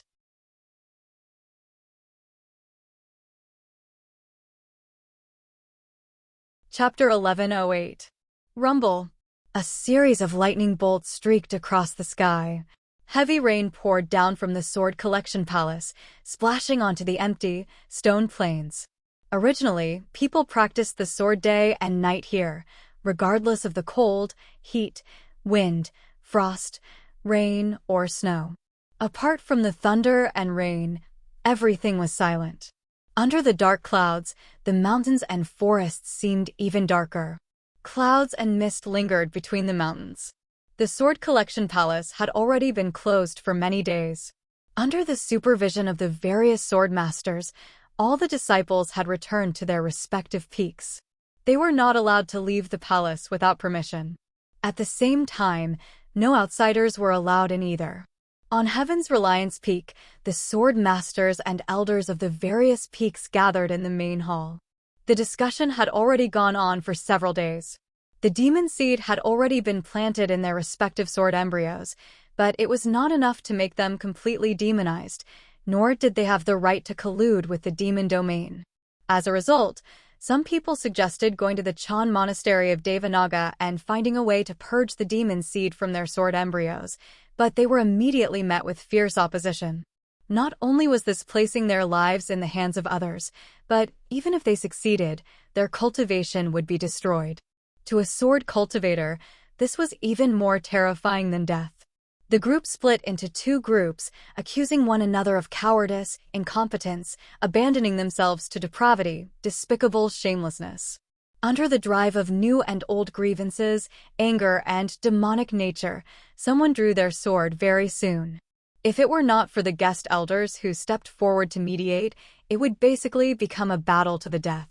The walls and pillars of the hall were still covered in many slashes. This was a sight that the Sword Collection Palace had never seen in the past several millennia. The discussion came to nothing, so it fell silent in the end. The lanterns had been extinguished a long time ago, but no one paid any attention to them. Only bolts of lightning would illuminate the hall from time to time, but they could not illuminate everyone's sunken faces. A disheveled, unkempt Taoist priest arrived under the eaves outside the hall. He picked up the gourd of alcohol and took a random sip, gazing at the silver snakes dancing in the dark clouds. He sighed, "It's been many years since I've seen such restless lightning. It's an ominous sign. I wonder how Zijian is doing." He touched the lightning slaughter sword on his waist and thought, "He's fine." The other guest elders emerged from the hall as well, exchanging glances with one another. They were all rather glad that none of them had drawn their swords from the Sword Collection Peak. Some of them were not even sword cultivators, so they did not have to worry about the demonic seed's invasion. The hidden sword peak was submerged in the rolling dark clouds. Only a dozen huge chains that flew into the clouds could prove its existence. From time to time, lightning would strike the chains. The dark chains would light up for a while and then go out again. "Gentlemen, I think it's about time. We've already done our best by staying here. They're waiting for the Heaven and Earth Elders to make a decision. If the Heaven and Earth Elders really decide to ally with the demon region, we won't even have a demon seed. I'm afraid it won't be easy." With that, Zhou Tong flew off on his sword. Fellow Taoist Zhou is right. Let's go. That was exactly what they were thinking. Although the Sword Collection Palace had given them many benefits, it was not their own sect after all. There was no such thing as loyalty. Since this big tree was already on the verge of collapse, they, the foreign macaques, could not do anything to it. Naturally, he had to leave first. Zhou Tong had just flown into the air when a dignified voice suddenly descended from above the clouds. "Without my command, no one is allowed to leave." "Elder Tian." The sword masters and elders rushed out of the hall and raised their heads. Through the drifting dark clouds, they saw Elder Tian standing on the hidden sword peak. His eyes flickered with unprecedented light. Zhou Tong felt a tremendous, sharp pressure suddenly fall from the sky, landing heavily on the rock plateau. He could not help but tighten his grip on the lightning slaughter sword and grit his teeth. Looks like the rumors are true. The Sword Collection Palace really is working together with the bastards of the demon region. Whether it's the demon region or the 9 provinces, the only thing we pursue is strength. Only strength can allow us to transcend freely. Without strength, no matter how much good we do, we'll still be like ants. We'll already be lucky to live for 100 years. Elder Tian's voice seemed to resound through the hidden sword peak. It was even louder than thunder. The chains trembled with it, producing a great clatter that mixed with the thunder. It was difficult to tell them apart. Many of the sword masters and elders agreed. The words righteousness and evil were far too abstract. Only strength was real. Even the group who had firmly opposed it in the beginning began to waver under Elder Tian's dignified declaration. Zhou Tong laughed aloud. He called out against the rain, "Those who triumph over others are powerful, and those who triumph over themselves are powerful." Elder Tian, you've wasted 1,000 years of cultivation, yet you can't even understand something as simple as that? If you lose your heart, what's the use of strength? Elder Tian said, "Zhou Tong, is this the same as Taoism again? Now, I'll show you what's the use of strength. You're a guest elder of the Sword Collection Palace, yet you refuse to follow the ways of the Sword Collection Palace. You can go die." Bang! Zhou Tong was slammed heavily against the stone platform by an invisible force. Elder Zhou. Fellow Zhou. The guest elders paled in fright. "Let's go. I don't know what he's doing on the hidden sword peak. He can't use his full strength right now. It'll be too late once he manages to free himself," Zhou Tong said with difficulty. "Killing you is as easy as flipping my hand." However, the Sword Collection Palace is about to welcome its greatest glory in history. "I hope you can witness this with me," Elder Tian said. After so many days of hard work, he was only a step away from refining the Forsaken Immortal Sword. Very soon, he would become the master of the Forsaken Immortal Sword, as well as the master of the Sword Collection Palace. He urged the Forsaken Immortal Sword soul inside, "Hurry up. Help me refine the Forsaken Immortal Sword, and I'll release you afterwards. You sure know how to dream. Do you really think you're worthy of being my master?" "No, I don't have a master," the Forsaken Immortal Sword soul said. "What did you say? Do you want to be chained here forever? If you don't help me refine the Forsaken Immortal Sword, I'll never release you." Elder Tian was both surprised and furious as he threatened sternly. You're just the final obstacle. Now, my servants, cut off all your chains, and I'll grant you even greater power." The Forsaken Immortal Sword soul's twisted and perverse voice rang out in the heads of all the sword masters and elders. It was filled with a strange, bewitching power as if it was their own thoughts. The demonic seed immediately erupted, and the demonic nature rapidly spread. "You." Elder Tian heard the voice as well, as if the Forsaken Immortal Sword soul was mocking him for his stupidity. He had reached the most crucial moment of the refinement. Even if he wanted to free himself, he definitely would not be able to do so quickly. Clang! Yin Xiaoqiu immediately pulled out the breaking water sword and slashed at the nearest chain. The sword masters and elders all acted as if they were possessed. Sparks flew everywhere, resonating with the lightning. Zhou Tong stood up and watched this terrifying scene with the other guest elders. Without any hesitation, he flew away as fast as he could. Elder Tian, however, could not move. He could only watch. Once he was freed from the shackles of the Heaven and Earth Sword formation, the Forsaken Immortal Sword soul could kill him with just the backlash of its sword intent. Could it be that he had really lost the gamble this time? At this moment, a sword light rushed out of the ground. Elder Tian waved his sleeve, and all the sword masters and elders were swept away. "Junior brother." Elder Tian was pleasantly surprised. With a great sword cultivator here, the Forsaken Immortal Sword soul's tricks were useless. "Forsaken Immortal, you've used up all your trump cards, but I can still give you a chance. Let me refine it." "Used up all my trump cards? Give me a chance?" He. A guest elder had just rushed out of the sea of clouds when he was swallowed in one gulp and chewed to pieces. Zhou Tong suddenly turned around. A flying locust the size of a mountain was breaking through the sea of clouds at an unbelievable speed.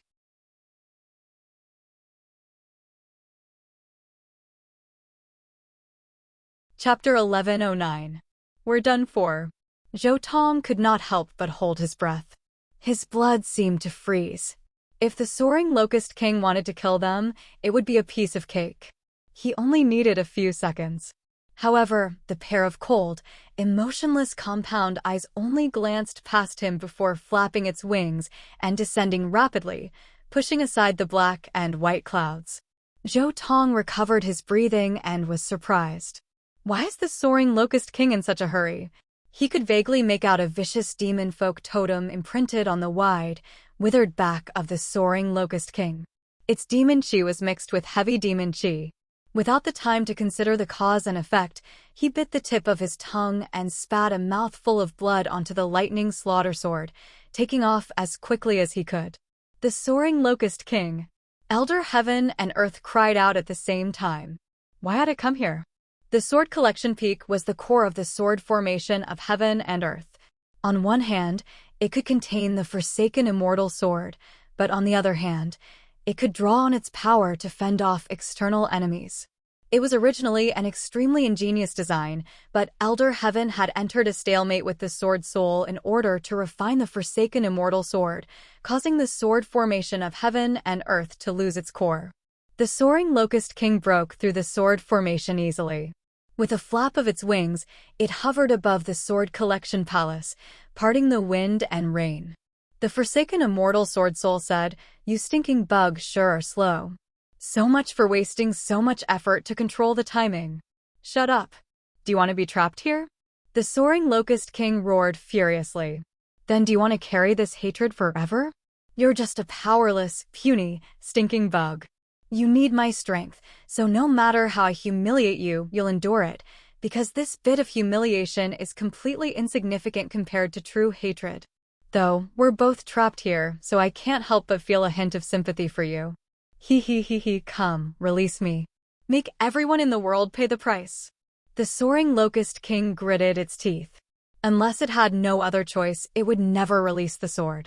However, at this moment, the figure of the golden cicada spirit king, undergoing the tribulation, appeared through the countless compound eyes.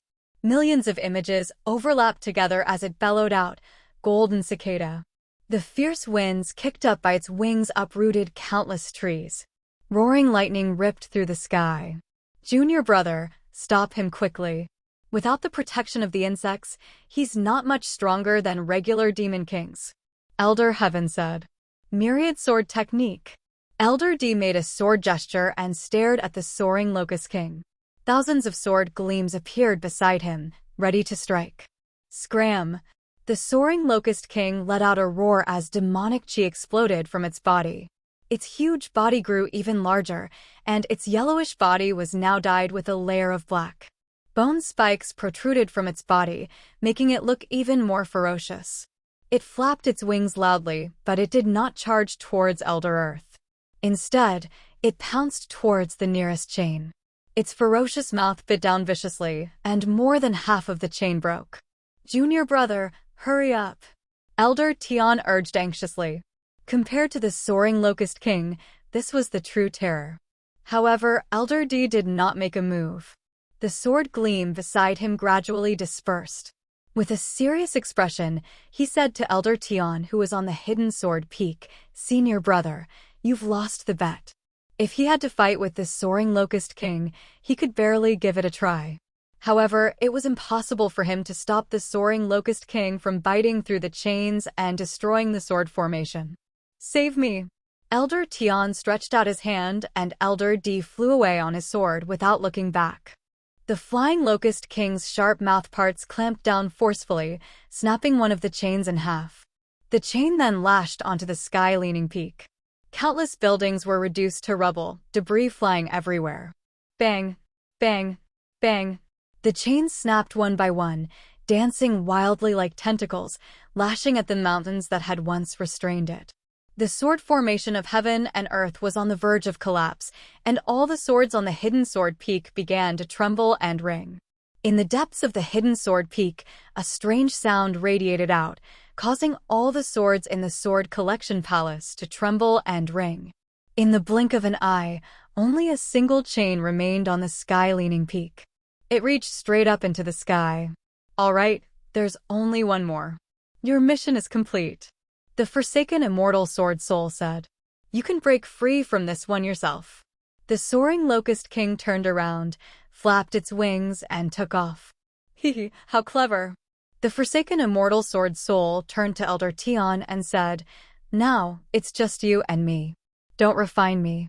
Come." A frenzied sword intent rushed into Elder Tian's sea of consciousness. It was unstoppable and unstoppable. "Stop. Let me go, or I'll blow up my sword nascent soul," Elder Tian called out. Are you saying that you want me to be gentle? Don't worry, I'll be very gentle. The forsaken immortal sword soul said slowly. The frenzied sword intent suddenly vanished. Before Elder Tian could even catch his breath, the sword intent that had vanished suddenly erupted again.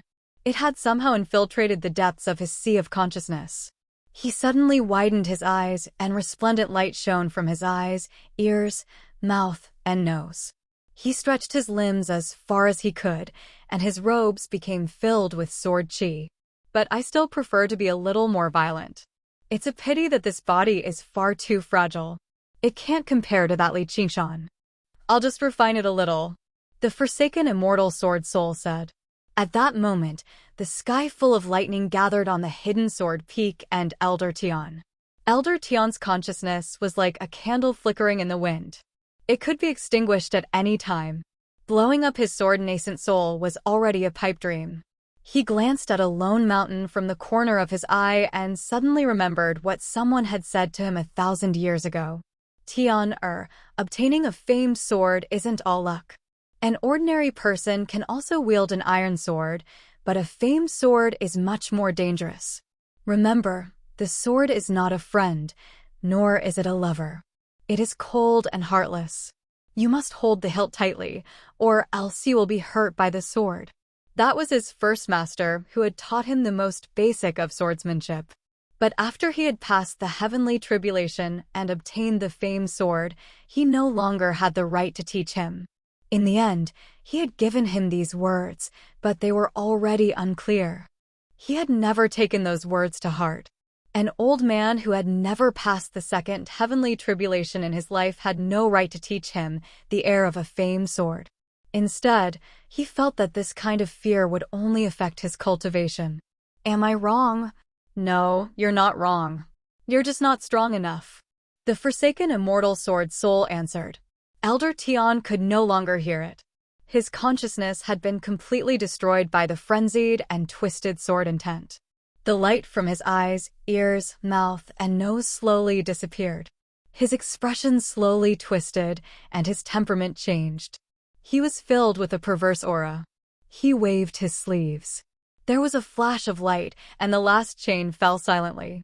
Even the wind and rain were cut apart. The sun shone with golden light, but none of it was as glorious as the strike. The thousands of swords on the hidden sword peak resonated together.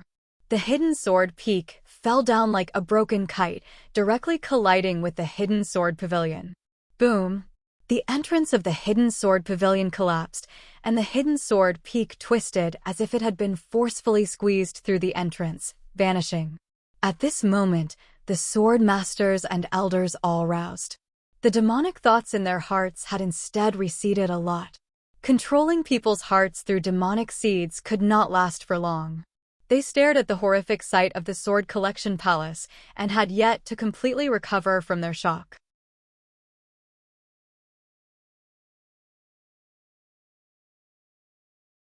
Chapter 11:10.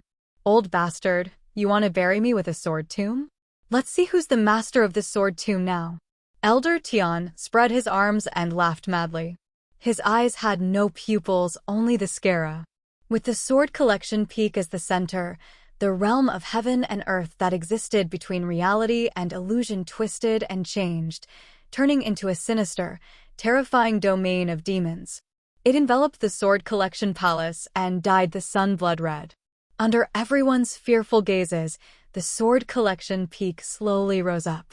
Elder Tian suddenly lowered his head and smiled viciously. I almost forgot about you ants crawling around. I've already waited several thousand years for this day. His old face became even more vicious.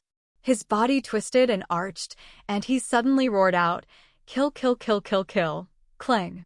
The thousands of swords on the sword collection peak basically shot out from the rock at the same time, turning into thousands of streaks of light as they spiraled down. As they whistled through the air, heads fell to the ground one by one. His swordsmanship was extremely exquisite. Even the sword masters and elders could not block a single strike. Some of them could not even control the swords in their hands, stabbing them into their own bodies. In the blink of an eye, the sword collection palace flowed with blood. Even the wild beasts in the mountains were slaughtered. There was truly no one left alive. It seems to have happened too quickly. I haven't even had my fun yet. Elder Tian looked towards the south. It's time to help that little bug complete his foolish wish. The bloody swords flew back, lining up around the sword collection peak. The sword formation of heaven and earth had been reactivated. Not only did it possess an absolute core now, but its power had also surpassed anything in the past after fusing with the realm of heaven and earth. The sword collection peak slowly tilted, and the tip pointed towards Great Buddha Mountain. Suddenly, it vanished from where it was, leaving behind a long streak of light. It was unbelievable that a mountain could actually fly at such speed. If it were not for the fact that it was only a sword and not a regular creature, the heavenly tribulation of ascension would have descended a long time ago. Now, it had descended into the world with power that surpassed the third heavenly tribulation. Was there anyone that could match it? I want the entire world to become my realm of the sword. 1,000 kilometers away, the soaring Locust King maintained a sufficiently safe distance. It watched this from afar. It let out extremely delighted laughter. Ha ha ha ha, golden cicada, do you see that? Don't worry, I'll let you see it. What is that? The dauntless monk emerged from the grand hall that was currently under construction. He looked to the north. It was broad daylight. However, there was a star that grew brighter and brighter, emitting a cold and demonic light that made him feel a deep sense of foreboding. A figure jumped up from the back of the mountain. He landed beside the dauntless monk. Senior brother, they've come with ill intentions. The two other monk kings sensed something too and gathered over. Should we evacuate the disciples? No, it's too late. Activate the spell formation and prepare to face the enemy. So fast. What is that? A monk king formed a seal with both hands and pointed at his temples at the same time. 2 golden rays shot out from his eyes as he used the heavenly eye to see the devil's star clearly. He was stunned. That seems to be Hidden Sword Peak. What? The dauntless monk was in disbelief. A few days ago, Li Qingshan had carried an entire mountain, which had already left everyone extremely shocked. The sword collection peak was not small either, so how could he fly through the air with such speed? Elder Tian from the sword collection palace is up there. Impossible. He can't possibly have such magic power. Don't worry about it so much. Guardian King subdues demons. The 4 Guardian Kings fell into a formation together, and a furious Guardian King rose up from the ground, standing on Great Buddha Mountain. He swung his Vajra pestle and received the Devil's Star that grew closer and closer. The sword collection peak whistled through the air. Just when everyone thought it was going to collide with Great Buddha Mountain, it stopped without any prior signs, which made it seem even more strange. Finally, there are a few decent fellows worth killing. Elder Tian tilted his head and smiled at the furious Guardian King. His body seemed extremely uncoordinated, like a marionette on strings. You're not Elder Tian. Who are you? The dauntless monk asked in surprise. Whether it was the ever-changing sword realm of heaven and earth or the thousands of actual swords, they both allowed him to directly sense the enemy's strength. Who am I? Who am I? Who am I?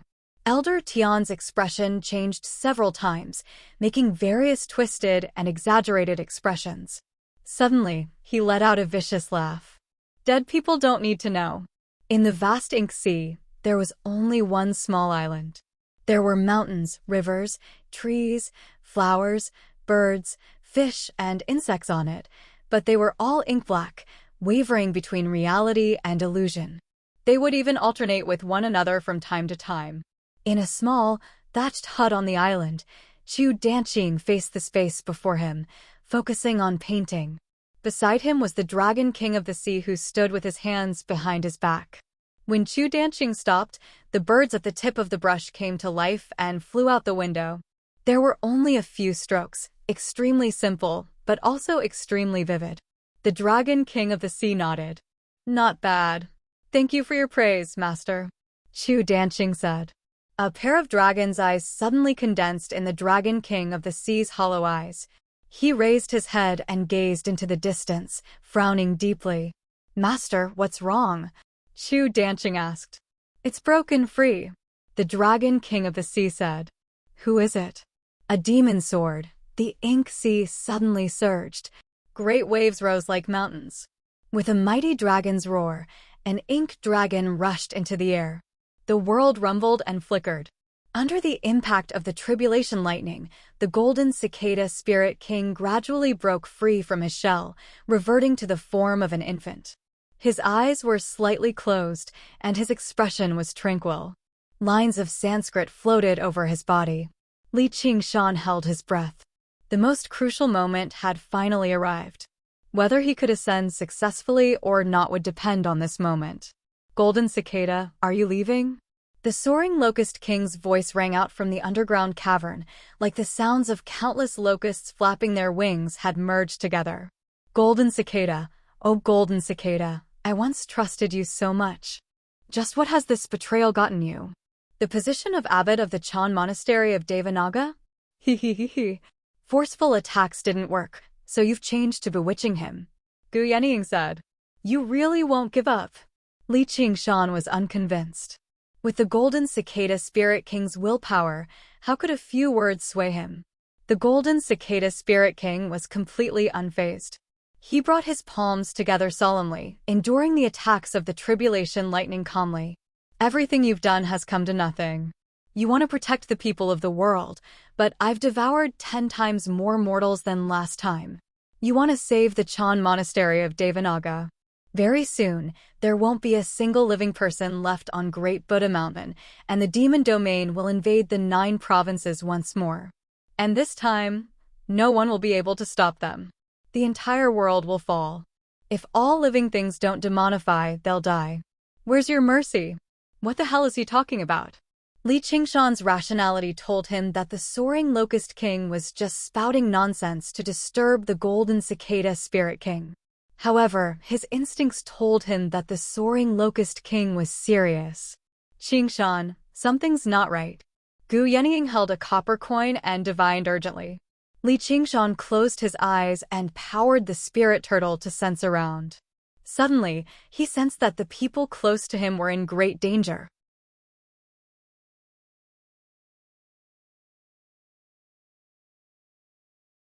Chapter 11:11.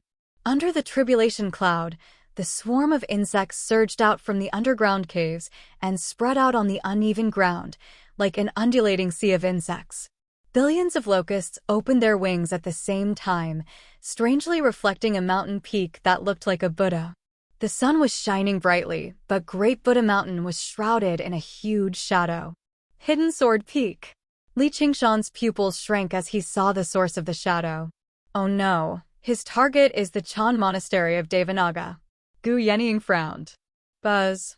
The hidden sword peak let out a sword cry, and all the sword edges trembled with it, turning into tens of thousands of sword lights, whistling down like a meteor shower. The sound of Sanskrit rang out again, but without the accompaniment of the bell and drum, it seemed very weak and almost drowned out by the whistling sound. The formation can't hold on for much longer. Attack, the dauntless monk ordered. Good, the 3 monk kings said in unison. Bang! The glaring Vajra leaped up from Great Buddha Mountain, swung his Vajra against the rain of swords, and struck towards Hidden Sword Peak. Demon vanquishing Vajra. The tip of the pestle shone with an extremely bright light, like a golden star rising into the sky. However, to the dauntless monk's surprise, the whistling rain of swords did not stop their attacks. They swam around in the surroundings and formed a sword formation of heaven and earth, sealing up the entire mountain. Not only does he want to destroy the demon suppression hall, he also wants to kill us all. There's no difference. As long as the hall lives, I live. If the hall dies, I die. The unraging monk said firmly. Watching over the demon suppression hall was his mission. The other 3 monk kings had resolute expressions as well. Even if they had to put their lives on the line, they had to stop the invasion of the demon territory, and there was absolutely no reason for them to flee in the face of battle. Heaven and Earth Sword Chi. Elder Tian revealed a twisted, cold smile. He got into a stance and pointed at the hidden sword peak below him. Charge! The hidden sword peak suddenly emitted a magnificent streak of light. Li Qingshan basically treated it as tribulation lightning. He never expected the power of the hidden sword peak to be so terrifying. It was definitely not something the Chan Monastery of Devanaga could block. Do you see that? Golden cicada, this is the fate of the Chan Monastery of Devanaga. Very soon, the demon domain will descend once more. You can imagine the fate of the 9 provinces. Don't you have a merciful heart? If you want to ascend at this time, where can you escape to? The soaring locust king roared with laughter. The golden cicada spirit king glanced down. His ascension immediately came to a halt, and his mind trembled slightly. The Chan Monastery of Devanaga held extraordinary significance to him. He had once comprehended his true self there. Set foot on the right path. The consequences of the destruction of the Demon Suppression Hall were even more unimaginable. He couldn't help but look at Li Qingshan. Just focus on transcending the tribulation. Their plot will not succeed. Yenying, I'll leave this to you. Li Qingshan suddenly unfurled his phoenix wings and released a wave of air. He flew towards Great Buddha Mountain. He felt rather uneasy. He had a vast network of friends, but there were not a lot of people he was close to. The unraging monk was an extremely important one. He thought, Master, you have to hold on. But I also want to forget it. Gu Yenying blew at the corner of her mouth, brushed away a few strands of hair in front of her forehead, and looked down at the swarm of insects. We can watch from here anyway. With a boom, the ground cracked, and soil and rock were thrown into the air. The image formed by the swarm of insects was ripped to pieces by the shockwave. Li Qingshan's mirror clone stood on the ground. His promise to the golden cicada spirit king was still valid. Fine. Gu Yenying closed her eyes. The golden cicada spirit king smiled and looked away. Ha ha ha ha, golden cicada, do you think he can stop the forsaken immortal sword? And right now, who's still going to stop me? The soaring locust king laughed madly. The voice was no longer the collective buzzing of the swarm of insects. Instead, it originated from even deeper underground. It was dry and hoarse, and a violent demon chi rushed into the air, mixed with gloomy demon chi. Gu Yenying shivered inside. The soaring locust king's original body had arrived. Everything he had done was for the golden cicada spirit king in the end. All the swarm of insects surged out from underground, but they did not rush up in a frenzy.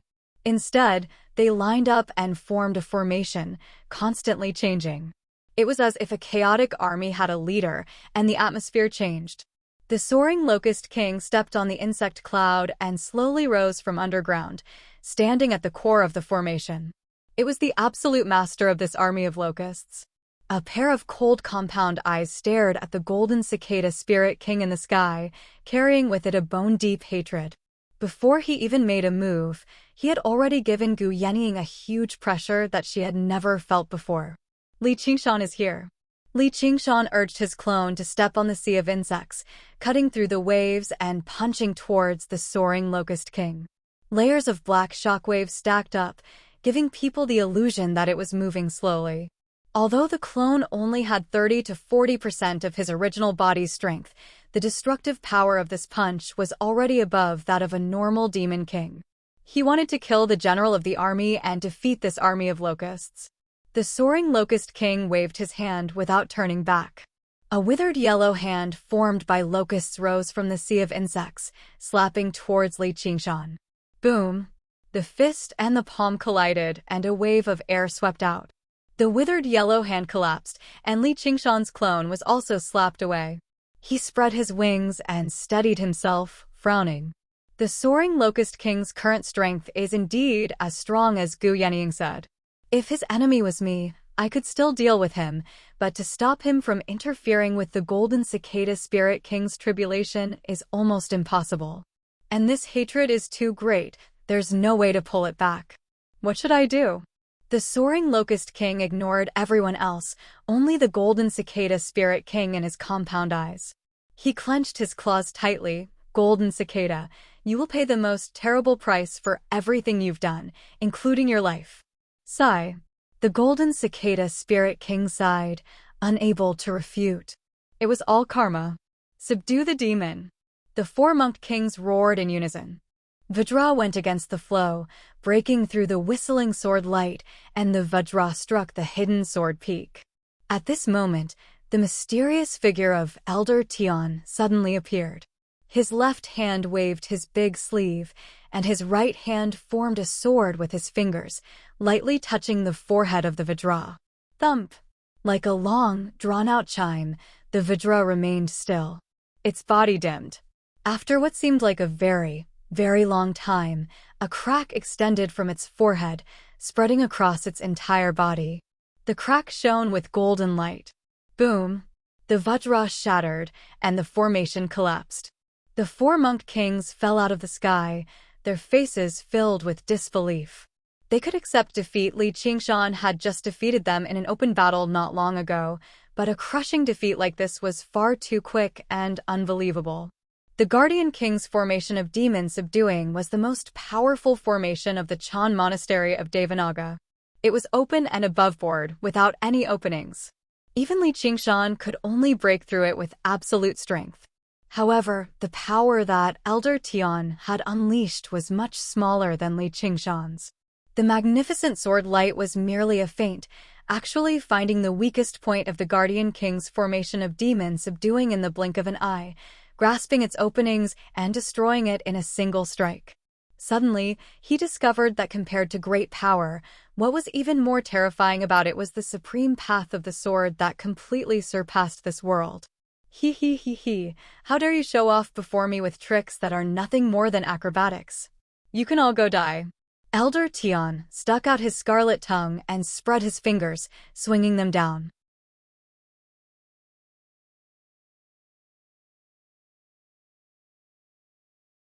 Chapter 11-12. Bang! Boom! Walala! The four monk kings smashed through the roof of the hall of great strength under construction and smashed heavily onto the ground. Their expressions changed for a while before they recovered their solemn expressions and sat down amidst the dust and debris. Sanskrit world purification. The dauntless monk sat towards the south and raised his arms. The three other monk kings stood back to back with him, facing north, south, east, and west. They assumed different postures as they chanted. A towering Sanskrit chakram appeared, protecting the monastery. The sounds of Sanskrit that had almost been drowned out by the cries of the swords suddenly grew louder, containing the chant of Devanaga. The four monk kings worked together to power the Sanskrit formation of world purification. After exchanging blows just now, they knew that they were no match for Elder Tian, not to mention protecting the demon suppression hall. The only thing they could rely on was this mountain guarding formation. Futile effort. Elder Tian smiled viciously. He pressed his hands down, and the sword collection peak slowly descended. Its shadow expanded as the sword of heaven and earth shrouded the sky. Everything seemed to be a reenactment of the destruction of the sword collection palace. Once Protector Jialan came into contact with the heaven and earth sword realm, he was immediately shaken, like a reflection in the water, encountering a wave, and could only struggle at death's door. Originally, it shouldn't have been so weak, but the battle not long ago had almost completely destroyed the foundation of the mountain guarding array. Although the master of the Sword Collection Palace had failed to achieve his original objective, he had cleared away the greatest obstacle for the Sword Collection Peak's attack. The sound of Sanskrit became faint again. Great Buddha Mountain trembled violently. The palaces and pavilions collapsed soundlessly. One of the monks looked at this scene in fear.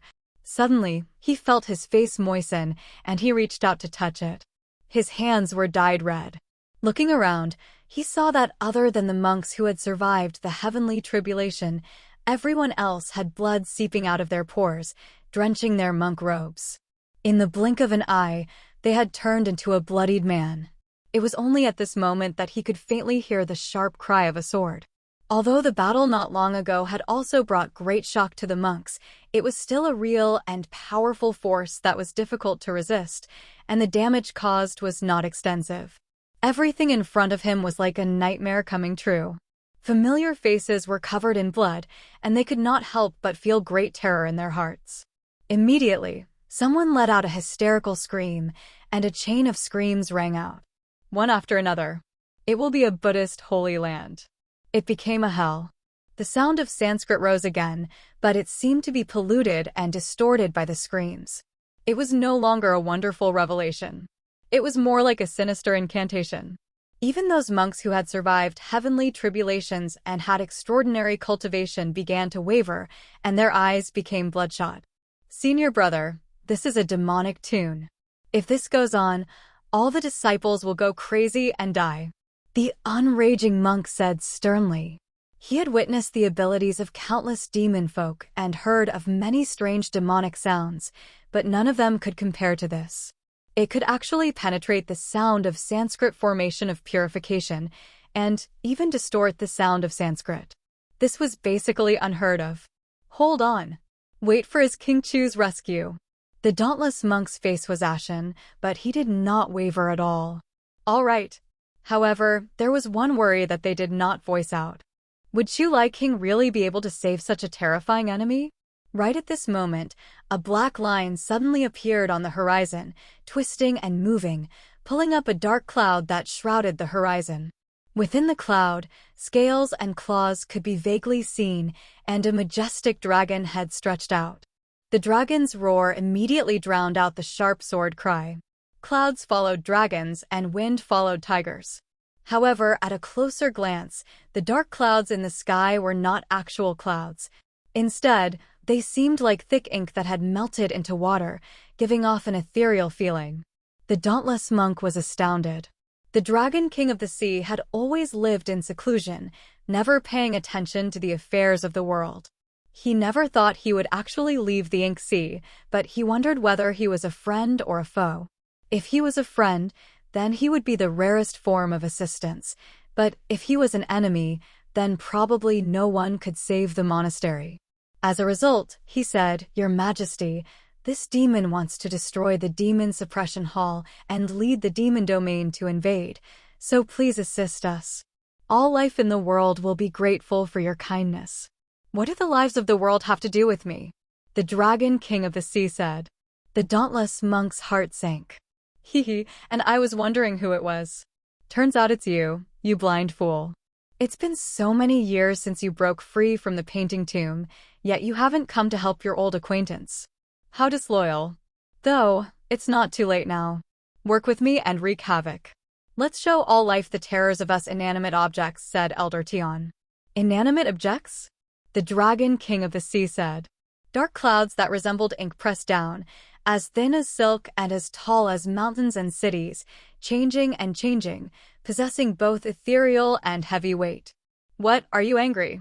Don't tell me you still want to pretend you're alive? We all know that you're not just an inanimate object, but an incomplete inanimate object. That's because that old bastard refuses to even give you the most basic form of perfection, which is why you're so weak. If you don't want to work with me, then just watch. A scarlet star shot through the sky. Li Qingshan flew as fast as he could, crossing several thousand kilometers in a short while. Great Buddha Mountain came into view, but he suddenly frowned. Dragon King of the Sea. Then he took out a jade talisman for communication. Little N, come to Great Buddha Mountain and help out. Although it was only the image projected by the soaring Locust King, he had already confirmed that the Sword Collection Peak was an unprecedented great enemy. If his old enemy, the Dragon King of the Sea, were included, it would definitely be a great battle. However, Little N still did not reply. He could not care so much for now. He arrived before Great Buddha Mountain and called out, "You're still alive, right? Haha, how can I bear to die if I don't see my damn disciple one last time?" The unraging monk roused with vigor and laughed aloud. Now this was his most trustworthy and powerful ally. Wait, I'm coming to save you right now. Li Qingshan eased up. Right when he was about to fly over, a dragon tail tore through the sea of clouds and swung over, blocking his path. The Dragon King of the Sea turned around and stared at him. Dragon King, this isn't the place we agreed on for the final battle. Li Qingshan felt tremendous pressure. Although he had already become even more powerful, the Dragon King of the Sea was still a powerful enemy that he could not underestimate. If it were any other day, he would not mind engaging in a great battle and trying out new techniques, but right now, he had to prioritize the unraging monk's life. The Dragon King of the Sea said nothing. His ink-black mane swayed despite the absence of wind. In this silence, the sea of clouds froze as well. Nicely done. Stop this kid. Once I slaughter these bald donkeys, I'll come help you kill him. Elder Tian smiled viciously and powered the sword formation of heaven and earth. The swords revolved and condensed greater and greater power, about to completely destroy the formation of Sanskrit's sound of purification. Shut up! The Dragon King of Ink Sea let out a furious roar, and the Sea of Clouds surged, rushing into the heaven and earth sword formation. It dyed the heaven and earth illusion black, and the sword formation's operation immediately became sluggish. Don't ever compare me to you again. Li Qingshan was rather surprised. He never thought the Dragon King of the Sea would actually stand on his side. As if he could hear his thoughts, the Dragon King of the Sea said without even looking back, Li Qingshan, I'm not helping you.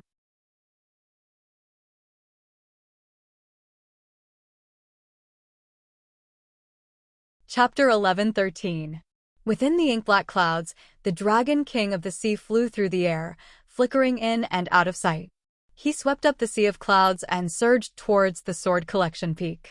Li Qingshan tiptoed through the air, advancing steadily. With each step, he grew 10 times larger.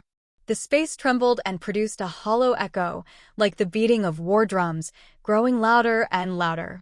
The 4 monk kings all eased up. With such a powerful ally, what was there to be afraid of? However, they also found it extremely absurd. The Chan monastery of Devanaga rejected demons, yet in the end, they needed 2 great demon kings to save them. The dauntless monk's expression changed slightly. The world was currently in turmoil. The demon domain could invade on a large scale at any time. Everything right now was only the prelude. At a time like this, the conflict between humans and demons had already become secondary. If they could not gather all the strength of this world as much as possible, they would probably follow in the footsteps of the other folk. Perhaps the Chan monastery of Devanaga would have to change their strategy. Li Qingshan could not help but sigh. The changes in the world were always unexpected. He never thought his greatest enemy would actually become his greatest ally. The Dragon King of the Sea truly was a first-rate ally. Elder Tian showed no fear at all. He smacked his lips.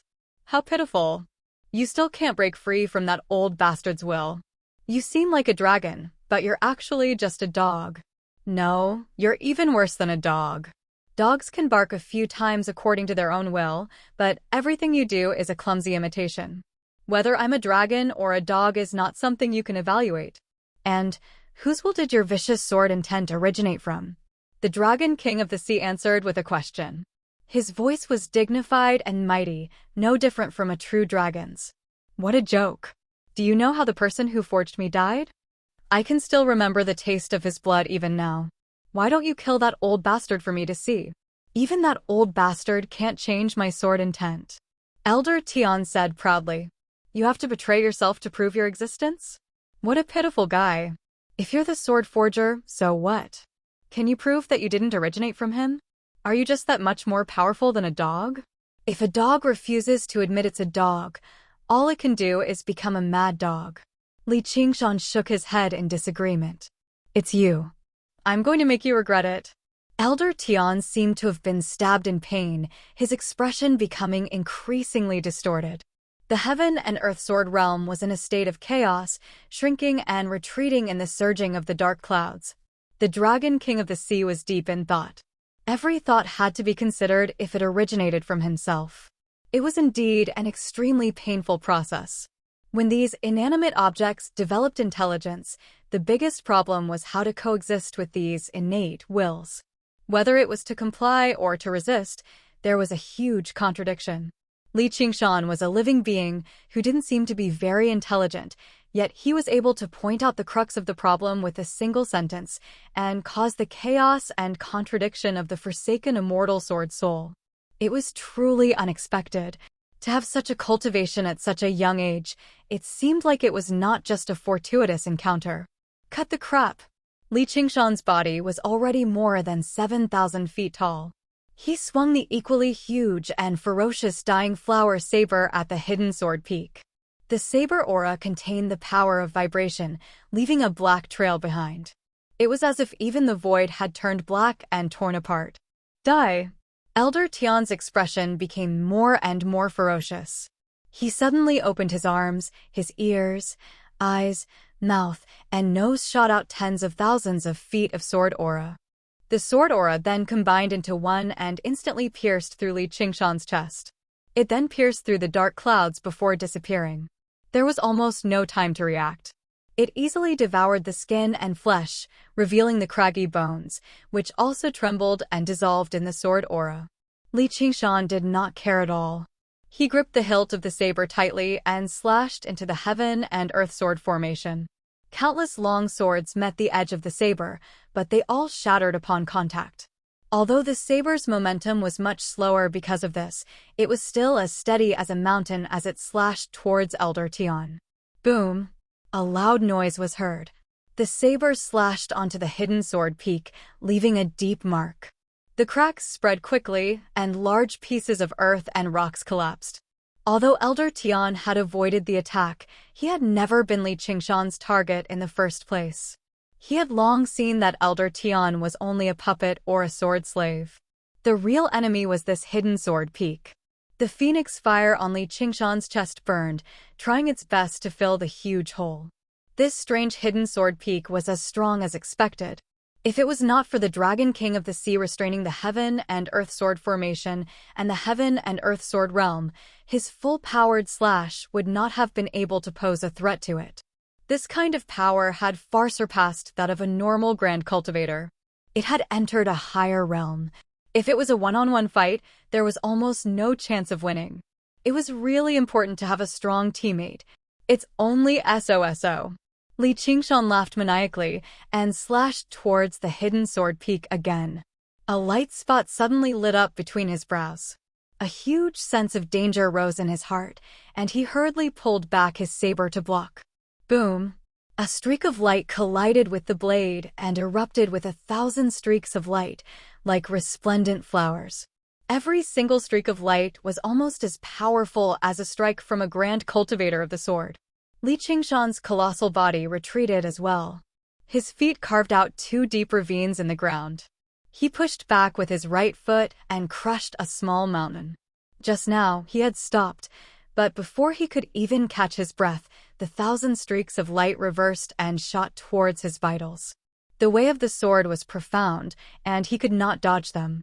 Final radiance of the setting sun, Li Qingshan said calmly. Pieces of the spirit turtle's profound shell rose up, forming a perfect sphere and reversing all of the light, shooting it towards Elder Tian. The Dragon King of the Sea could not help but look over. He could clearly sense that he had become much stronger than when they clashed back then. This rate of growth was unbelievable. However, he would not let such a great opportunity slip by. He pushed in the inky clouds again, infiltrating the realm of heaven and earth further, and compressing the sword formation of heaven and earth. He knew very well that he did not need to be the main attacker in this battle.